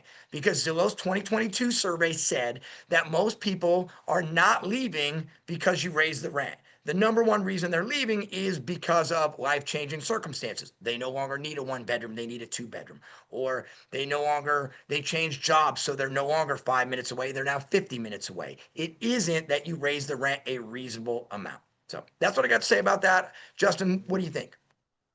I think you're dead on, and you're touching on the days out from expiration, right? So That's always correct. say you want to start touching on your renewals 90 to 120 days out. We even go as many as 120, but at least 90 days out from that renewal. And the reason why, and you can think for all of yourselves in here, if you've rented an apartment or a house, if you kind of know that, hey, my lease is coming up, you may start peeking around online, start looking at some places, maybe driving a few more neighborhoods, maybe, or making up in your mind, right? Maybe you've just made up your mind within that time range. So you want to catch them. You want to catch them early and kind of, hey, what's going on? How's it going? Send out the offer on the renewal, touch base with them, right? Verbally and physical person as well. And then, ask them the question straight out, because sometimes they won't bring it up to you. But ask them, like, if they're kind of not wanting to renew immediately, or they're giving you some pushback, you say, listen, man, just to be straight up, are you happy with the management, our ability to help you and fix repairs and all that? Is there something that I need to know? I would, please help us out. Like, if we're not doing a great job, I need to know so we can do a better job for you and keep you here, right? So that's one. And or they'll just say, listen, I don't know yet because I'm maybe moving because of this. And maybe it's a life event. Like you said, maybe it is a life event. But I always say the only way somebody's moving out of any of our properties, in my opinion, is if they have a life event, right? If they have a life event, or if we just don't like them, like meaning they got to go. Like you said, some people just got to go. That's the only way they're moving out, right? Because otherwise I want a renewal, because I just know that that's how you make money, right? You don't make money when you have to constantly release your complex.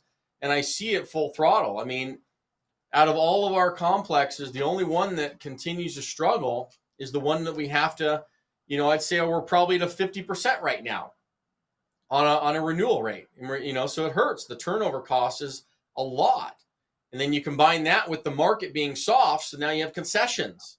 You're having to pay money to get people to move in, right? So you have 3 months rent, free this, free that. And then you have higher delinquency rates on top of that, right? And that's just market driven. So you're just getting hit from 14 angles to the moon. And it's hard, right? You got to get in and get dirty with it sometimes. A couple of questions that are coming in here. You scroll up and I'll bring them on to Jason. Everybody loves your energy, by the way, Jason. Scroll down. They're like, I love his energy. Great. I appreciate it's the triplets in the background. You know that. They're still running around right now. So Gideon's asking, what does Jason charge typically for property management services? So I get this question all the time, and I love it. I love to be expensive, and that's what I am. Your management rate. That. I love to be expensive, and I am. That's good. If I could charge more, I would. But the truth of the matter is, it really depends on what you're bringing to the table. And I'll put it in this manner. Our standard management fee rate is 8%. But if you're the type of client that I can partner with, where we can sit together and put together a good vision, a good plan, a good budget, and then besides our monthly executive summary, you're going to let my team operate and do our job. You're committed to not running a slum property and to work for the standard, benchmarks of property management, then I'm happy to work on price to make sure that we have a long-term partnership and success. But if you're the slumlord, I'm your third manager in 5 years, it's our motto is rent it like you mean it. And that's not rent it like you mean it to me. And so we're going to say, well, the price is the price. However, we've won a lot of case studies by talking to clients about, you've done it your way. And if I produce the results that you have, you'd fire me. So let us do it our way. Let us help devise those goals that you have and create a plan for that. Give me 6 months. If in 6 months you totally aren't getting the type of return you want, I'll leave. But those 6 months, besides our monthly executive summary, you're going to stay out of my kitchen and let me cook. And then from there, we'll be able to operate. And I have so many case studies of clients, us earning their trust, because we gave them a little discount up front, but we told them, hey, we're going to follow this plan and you're going to let us cook. And then we were able to complete those goals that we set out. And then more and more trust was earned.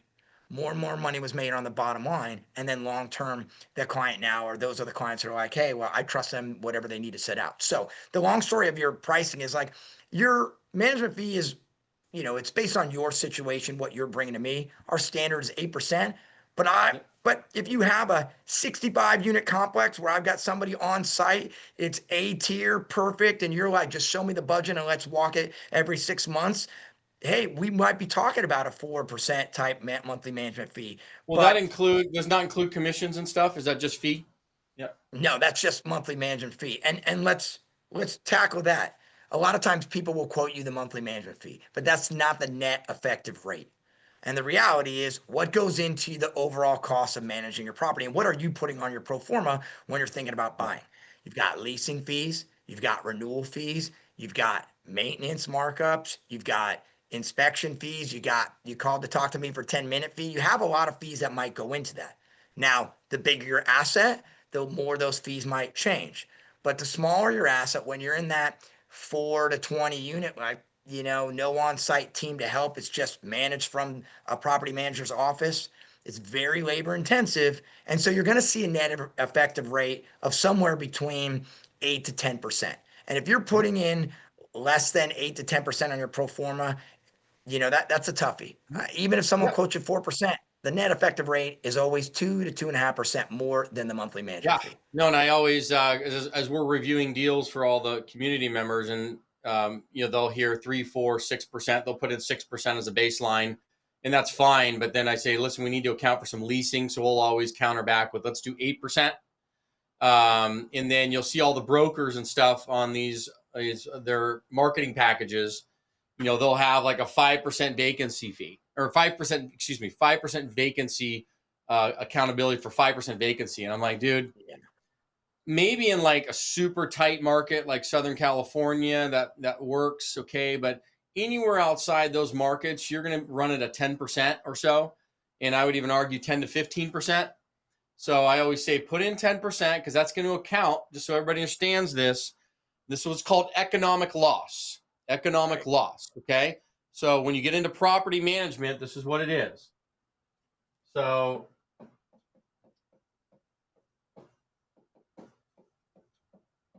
economic loss. That includes your physical vacancy. It includes what's called loss to lease, and I'll let Jason talk on this. It includes concessions. And then lastly, bad debt. So physical vacancy speaks for itself. Loss to lease, right? And Jason, you can touch on this. That's just not getting market rent, right? That's right. Yeah. Yeah. Usually, go ahead. No, just for your pro forma out there or for your management software, we call it gross potential rent. And what your actual rent versus your gross potential rent is your loss to lease. Loss to lease. Yeah. So let's say, for example, that the market rent on this apartment unit is $1,000 a month. Okay. That's what the market rent is. But you are only getting $900. Yep. Okay. You have $100 loss to lease. That's what that means. Okay. Concessions is exactly what it sounds like. If I need to give you 1 month's free rent to move in to my apartment complex, because that's what the market's forcing to happen, I got to give that. I got to account for that, right? That's coming off of my big number. And then bad debt is exactly what it sounds like. People don't pay rent sometimes, and you got to evict. So you're dealing with bad debt where you can't collect, right? And so it's that's really the main issue going on. But that encompasses this total number. And what I always say is, realistically, 10 to 15% is kind of what you need to account for, depending on where you're at. If you're running well, you're at 10. If you're, it's kind of depends. But that's kind of like where it should be at. Would you say that's accurate? I think you're spot on and you're being conservative. And I love that because pie in the sky doesn't get the job done. And too many brokers are selling investors pie in the sky, that 5% that you talked about. So let's talk about what our biggest killer in the deal can be, or one of them. It's vacancy. And how do we look at that? What's the lens? So I tell my clients there's 4 things that go into vacancy. The first 2 are really out of our control or sometimes landlord controlled. It's the price. I'm going to give you the market comparison price and I'll have landlords tell me no, but I need to get X. All right, man, I can't help you. The market's going to tell me what I need to rent it for. Okay. Number 2, we're going to talk about the condition of the units that I'm able to put out on the market. If you're telling me there's no room for budgeting for cleaning up our properties, then it's going to be difficult to achieve that market rent. Okay, because the units we're showing are not ready. And then the last 2 are what your managers really, that's what you're paying them to do, to market the property. Okay, are they listing everywhere? Do they have the perfect professional photos? Do they have digital staging? What are they doing to make sure that your property is seen and then actually getting it rented? Who's out there following up with all the inquiries, screening and approving quality prospective tenants, who's negotiating lease terms, and who's getting vacancy filled in a timely manner? So that is the main lens that we tackle and I discuss vacancy. But when you're putting your pro forma, the things that Justin talked about, gross potential rent, hey, the market says 1100, but if we want to keep our vacancy rate slim, we may have to either lower the rent. Maybe we have a unit that's near the street or it's not in the ideal rate, so we're going to lower the rent to get it rented, or we're giving out concessions. The one Justin brought up and the one I love is, $100 first month's rent or 50% off the first month's rent on approved application. Those are things that we got to look at in order to get done. And lastly, bad debt. Look, I'm going to be conservative on screening for all my apartments. And the reason why is because depending on what state I am, the landlord tenant laws may make it difficult to evict. So I want to be conservative. I'd rather see lower rents and better quality prospect. But at the end of the day, even those people, the way the economics are in today's world, sometimes they just toss back the keys and say, I got to go. So all that factors in, and Justin's right on par with our numbers. We are talking conservatively, depending on the market you're investing, 10 to 15% on economic loss when you're looking at a property. Yeah. Let's scroll down a little bit further, Kevin, so I can see the rest of the Q&A here.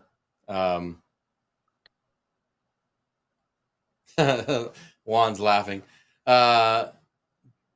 Utility bills. So Rose, it said, do you charge a fee to pay utility bills, or is it part of the 8%? I don't know that you guys would be paying those. Those would be built into kind of the accounting side. Some automatically, but some sent out. That typically, I take that back. You can build it into where it's kind of part of what they call bill pay rows, where it gets set up one time and then it can go out automatically. But the PM company could run that through the operating account. Is that what I'm understanding, Jason? So a lot of times with any kind of utility program, most states allow us to put that administrative fee to administer the program into the tenant charge. So, hey, your tenant's paying monthly water, sewer, or some kind of rub, and the bill comes with additional $9 to $10, and that is what covers the management fee, being able to administer that type of program without billing our client. So it really just depends on, again, your type of property. The bigger they are, the more units, the more that the manager is going to be willing to work with. But at the end of the day, okay, let's go ahead and say, from my standpoint, hey, you've got a 20 unit complex. It's a solid B. We don't have to do major lease up. Let's say we said, instead of doing 8%, let's do 6%. But when we factor in all the other things that go apart, giving A-rated service and all the processes and bells and whistles, the net effective rate is 8%. So it's a short way of saying you always get everything included. We just use the monthly management fee as the barometer to go up and down. And we do that until we get to those bigger complexes. Yeah, and that kind of answers a few of the other questions. Is the 8% is based at what? And it's typically like this, Anthony and everybody else, is you'll see let's say the base rate was 6%.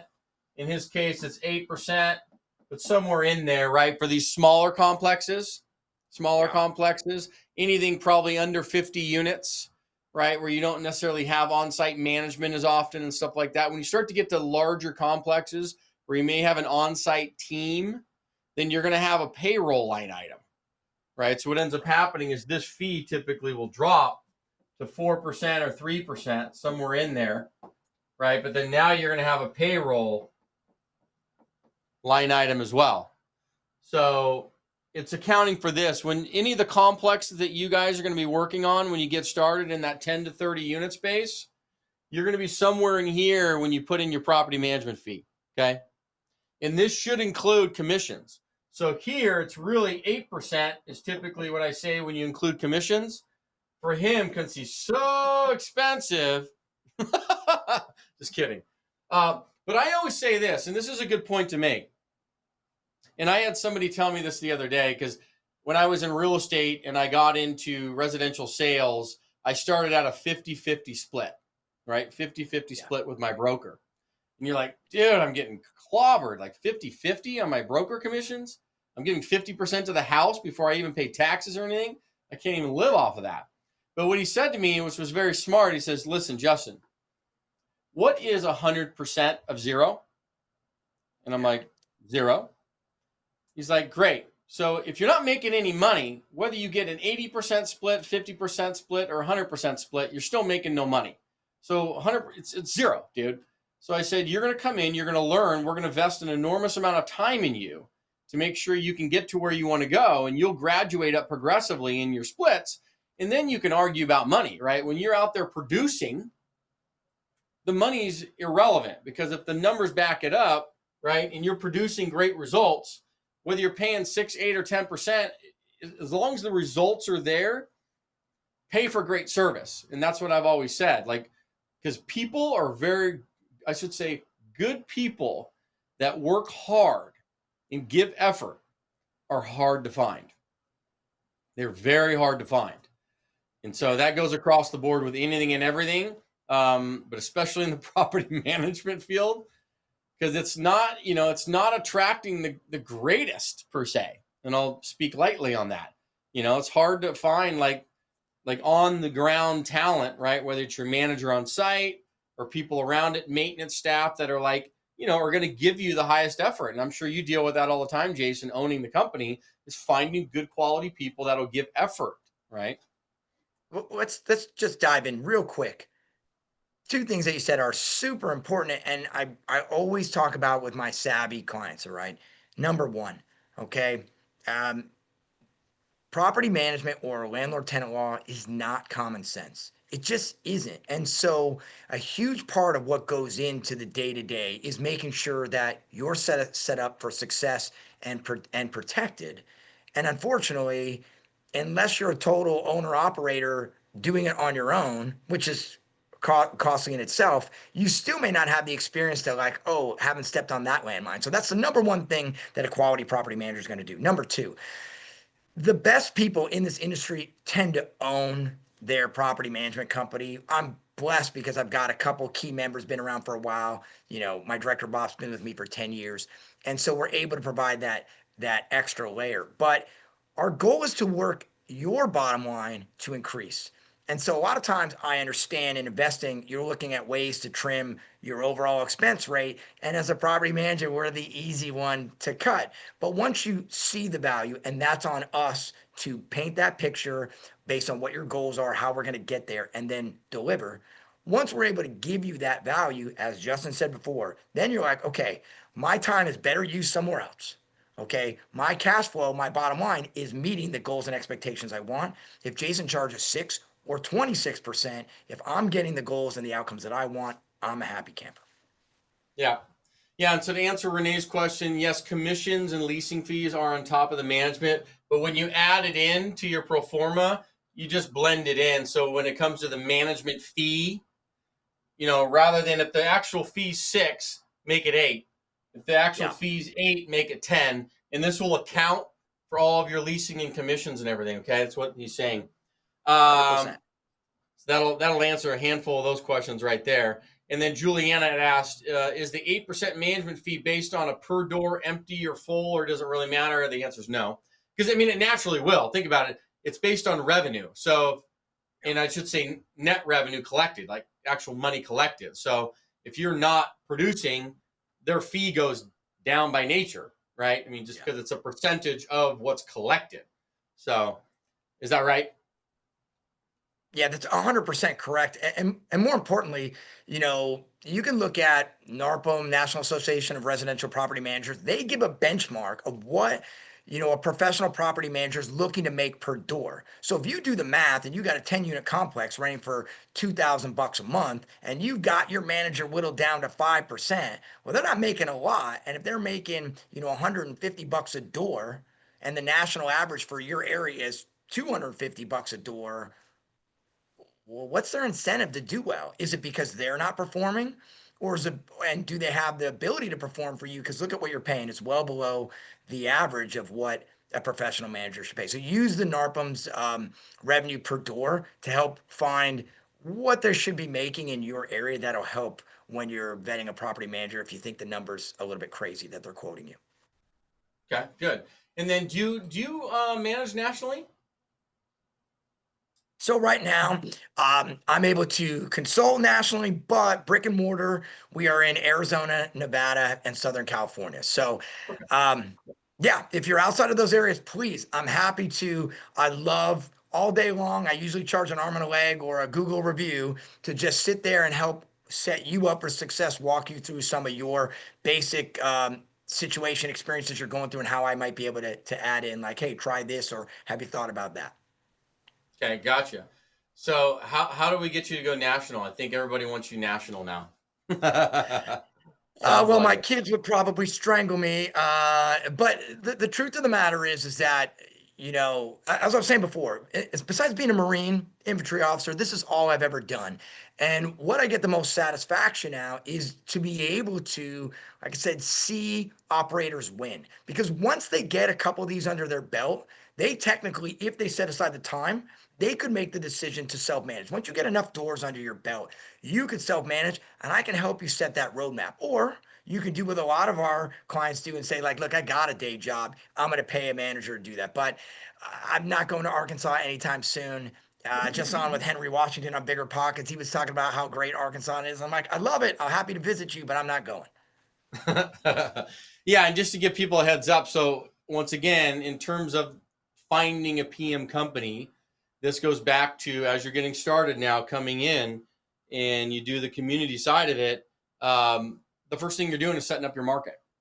So, you know, weeks 1 and 2, you're identifying the market, and we're getting up all the admin stuff set up. And then once you identify the market, if it is, say out of state, hypothetically, well, now you're going to set up a 3-day reconnaissance mission, as I call it, and you're out there, and you're going to be meeting with brokers. You're going to meet with property management crews. You're going to meet with renovation crews and a few lenders that are local in the market. And that's all part of this 3-day reconnaissance mission. And that will help you set up what we're talking about. It'll get you all the local PM companies that are good, or, you know, worth their arm and a leg. And then local lenders, local construction renovation guys, all of that through the PM companies. And then the brokers, as I was saying yesterday, between the brokers and the PM companies, they're kind of the ones pulling the strings in those markets because they have access to the resources, right? The brokers know PM companies, and they also know local lenders. And then the PM companies know the renovation crews that can help do with renovations and maintenance and all that other stuff. So that's why they're all intertwined. Make sense, Jason? Yeah. No, it's 100% correct. Another question I like to ask if I were going into a market, and boots on the deck is so important. I can't tell you in a lot of these areas, you'll go down one street, it looks great, and you'll make a turn down the next one. You're like, whoa, I'm in a war zone. So you definitely want to get on the deck when you're looking at your area. You do need that smell and feel. But the other thing of that property manager, you're going to ask them, like, do you underwrite deals? Can you underwrite once I'm in escrow? Because if you're not 100% certain on that, maybe you want to pay, and every manager is different, but for a boutique apartment, you're paying, you know, $1,000 to $3,000 to have them do the underwriting and walk the ground and giving you what they think is going to be a proper budget and expectations. And maybe you compare it with yours if it's your first or second time out. But if they tell you, like, oh, I don't underwrite, or they give you some like 3-column spreadsheet, maybe they're not ready to tackle your new 28 unit complex. Maybe they're more of a 4 to 8 unit complex type manager, and that's okay. But you're looking for somebody who knows and has the experience, the bandwidth, the software, and the ability to help you reach your goals on that complex you're buying. Yeah. Yeah. And one of the things, like I was talking about earlier, that we give inside there is we have our property manager hiring guide, right? It's literally a handful of questions that you're going to ask when you go in to talk to any PM. And based on their answers to those things, that'll tell you very quickly whether they know what they're doing.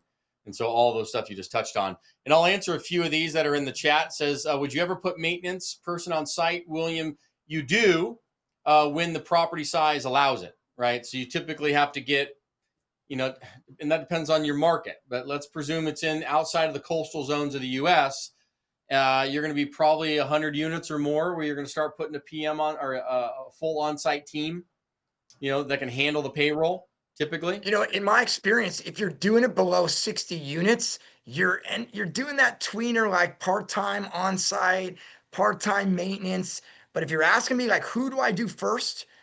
Justin, you know my answer. I'm doing the maintenance guy first because I can remote the manager Yeah. for a while Yeah. before I got to have boots on deck. Yeah, 100%. So that's that answer. And then where do lease application fees go? It's an other income number, and those get charged upon application. So when somebody comes in, they fill out the online app, you pay your fee, goes into the system, it gets classified as other income under the other income titles as application fees. How do you compete in the maintenance aspect to advocate for owners so they don't get gouged? Yeah, that's a good question. So when you're kind of, if you were managing a property, right? Because there's always the upsell, right? You get cost plus type thing. Talk about that. Love this question. So let's say we have a boutique complex that doesn't have on-site maintenance.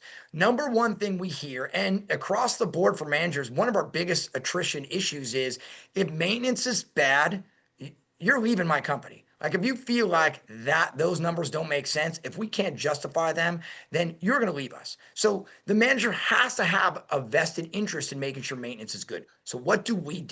Okay, we have a maintenance administrative department, all right? And what they do, their whole job is twofold. Number one, making sure that repair requests that come in are properly communicated, distributed to the right vendor, and that the vendor gets to the work and gets the work approved in an appropriate timeline, right? We're talking about keeping tenants happy, right? Nobody likes not hearing or having to call 50 times to get a hold of something. And as Justin said, that's a renewal killer. So that's the one aspect. And the other aspect is what your question is. Sanity checking vendors. And that starts with one, having a stable of vendors that might not be the cheapest, but are reliable, fair, and are going to do things that make sense. And then number two, having that admin staff that sanity checks, like, do I have before and after photos?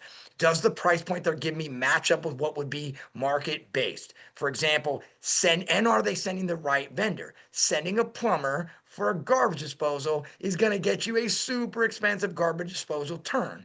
So you've got to have your team able to do those two things. And I'll take the Pepsi challenge against a property manager who doesn't have a vested maintenance team. Okay, because there's no way to make sure that communication is great or keep eyes on that vendor. Two, the client who thinks that they're going to do it better than me. Okay, between the time, energy, and effort for you to go get someone on Google, I got you beat all day long. And then three, that company uses, some companies have in-house maintenance.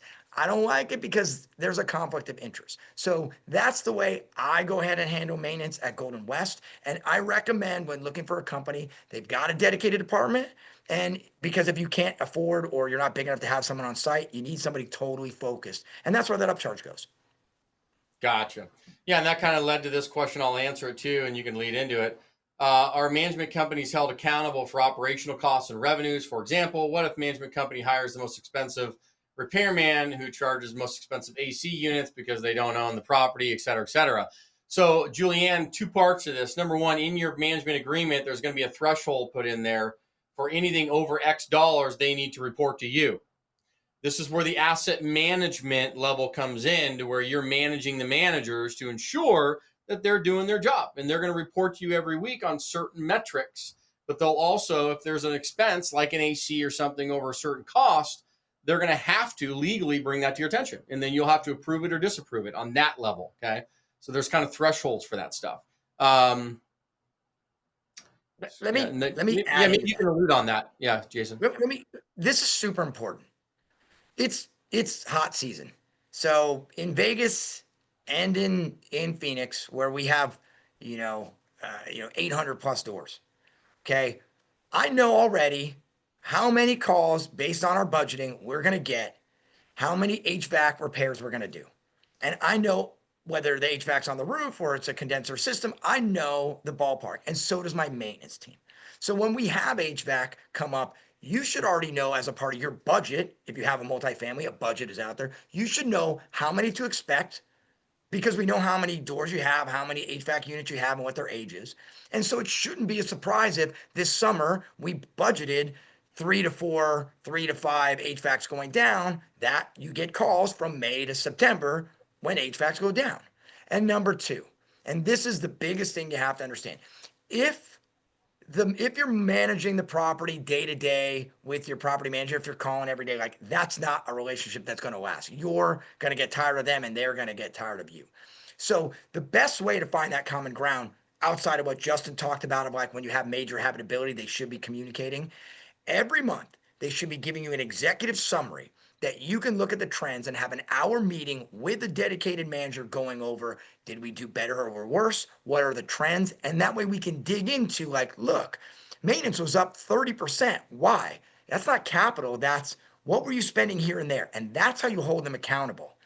Because if they do that 2, 3 months in a row, they burned your trust and you're getting rid of them. And the management knows that same thing. All I do every day is focus on, are you taking care of the client? Are we doing the things we say we're going to do? Because if we're not, we're getting fired and we don't make money. Yeah, great point. Scroll a little bit further down. A couple more of the questions here. Just some red flags. I guess, and you already alluded to this, and even on a property hiring guide, you'd have these red flag questionnaires. But you kind of touched on the red flags. Location. And you'd probably know this, and maybe people can reach out to you directly on this, either on your consulting basis or what you're looking at. But if you have any other recommended PM companies around the country in certain markets, 100%. I'm part of a group as well as NARPM that I work with a lot of top tier companies, almost in almost every locale. Like you name it, I probably have a contact there or somebody I've worked with in the past. My goal is to help you when you contact me find a solution to that issue. It really is. And I'll also talk you off the ledge if I think you're like, hey, you're getting in the weeds a little bit. All right, what's our goal? What are some common sense solutions? Let's apply that and see what it gets us. Yeah, and Rory, you'd asked about Las Vegas, 10 to 30 unit deals in Vegas. They are there, but there may not be in the neighborhoods you want to go through. Love it, Justin. You know this one well, man. You know this really well. You know what the streets are all about. Just keep in mind the reason why that's the case for Vegas. Most of Vegas, as we know it, was built 1980s or newer. Okay, so just based on that history, a lot of the complexes are large institutional 102 unit, 300 unit complexes there in Vegas. Most of them. So any of the super small stuff like that, yeah, they're there, but you may need a gun. You may need a gun. Just saying. Like I cut my teeth on that stuff, and Justin knows it well. We've talked about this in the past. I'm not here to tell you what to buy and what not to buy. I see clients make the most money in some of the tougher neighborhoods if they have the right mindset and the right approach. But you don't want to go too small over there because you will end up in a neighborhood that is probably not where you want to be. But there is a sweet spot in boutique where we might be able to get a key holder on site that gives you a little more protection. And then again, it's all about what's in the details. And Justin has gone over you guys. Like it may have lipstick on a pig, and when you get inside, there's way more capital improvement than you're ready for. So I defer to him. But as far as can it be done, are there deals out there? There are, but you just got to find the right one. Yeah, that's a good point. All right, we'll finish up with the last few questions. We'll be able to finish early. I see Lisa saying that we're finishing up here pretty soon. So this has been incredible. This is property management 101, but just understanding that, and how you set it up, right? It's part of the initial part of setting up your market. So this is where the team comes into it, along with the brokers in the market, the PM companies, lenders, and construction crews. Right? Those are 4 people in that little team in the market that you're going to set up before you're even getting deals. So that way you're not chasing your tail, trying to wonder how am I getting it all together? It's already done.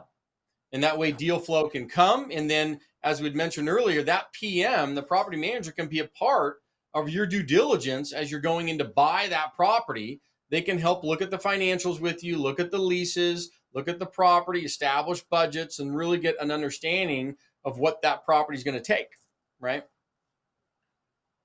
And you can lean into totally that. Agree. Totally agree.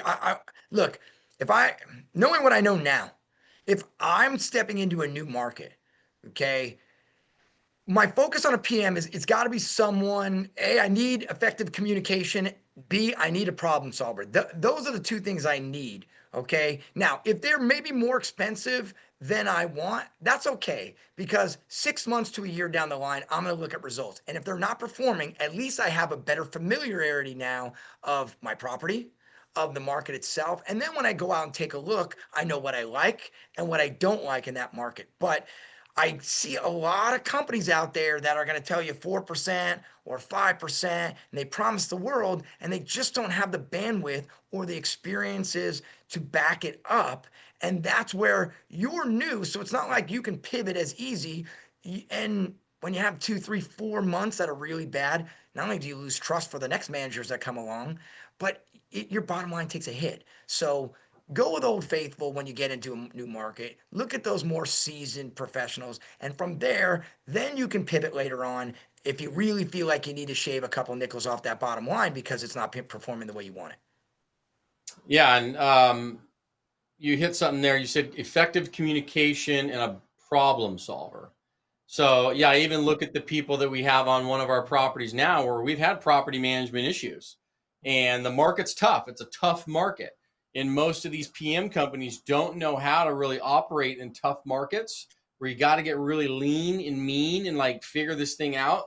They're really good at operating in good markets where they can just kind of like, bounce around and it just works. But when you got to get in there and get your hands dirty, it's tougher for them to do that. They just don't know how to operate. But then hiring good people is another part of the problem. So once you get a great maintenance person, that's a great problem solver, as you'd mentioned, it has good communication.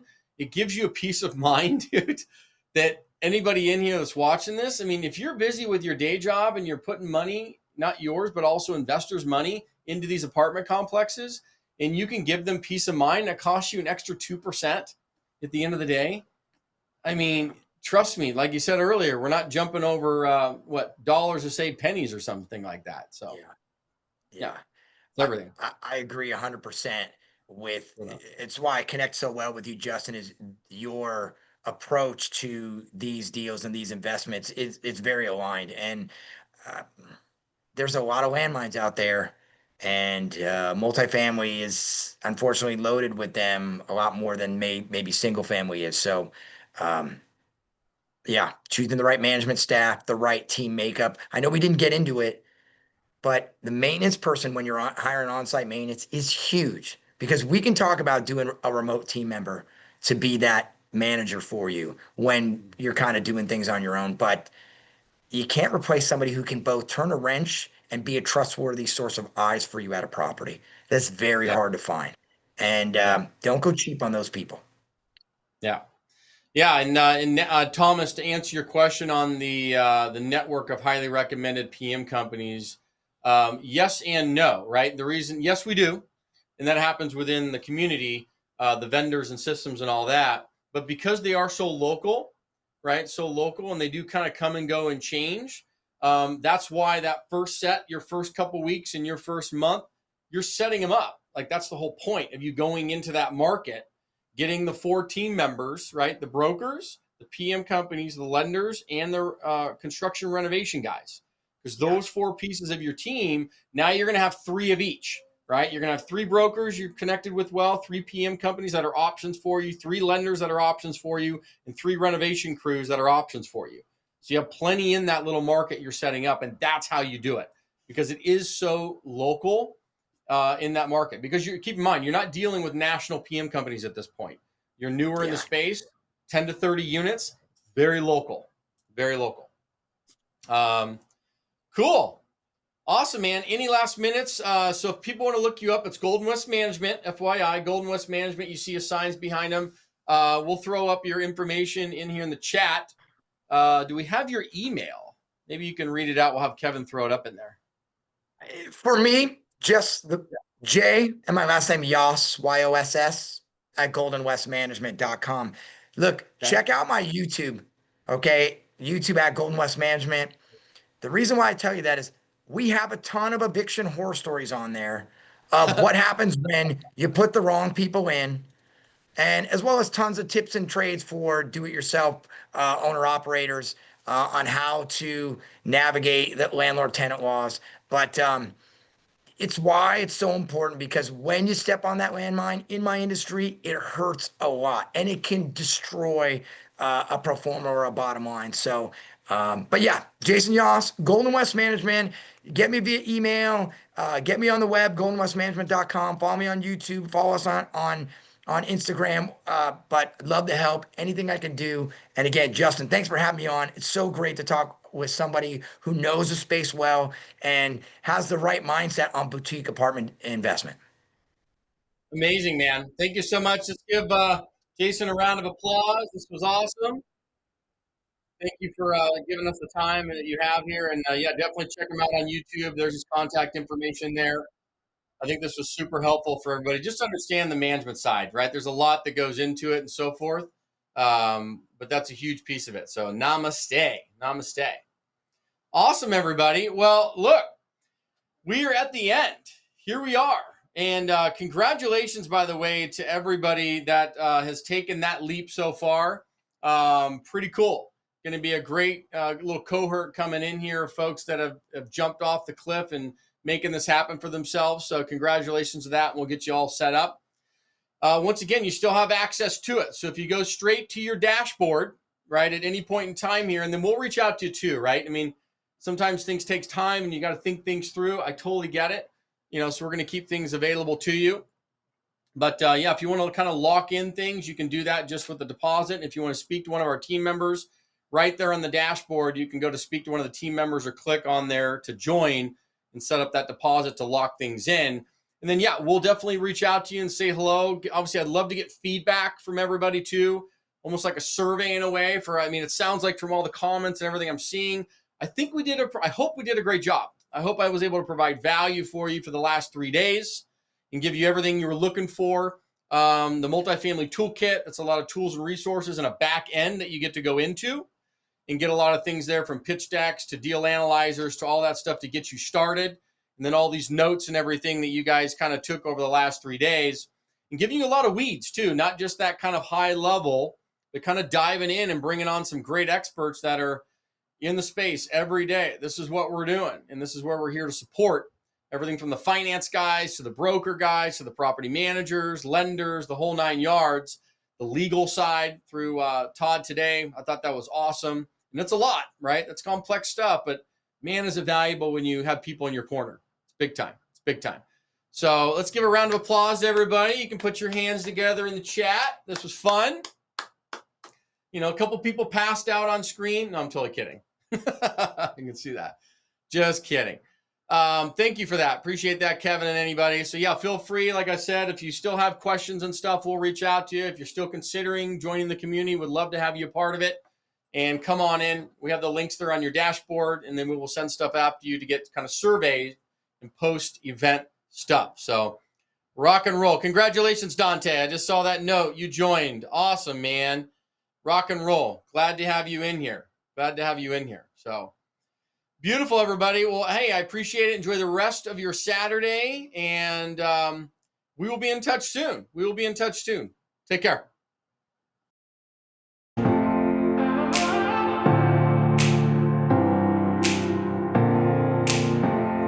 I've had good days, I've had bad days, tasted victory and defeat.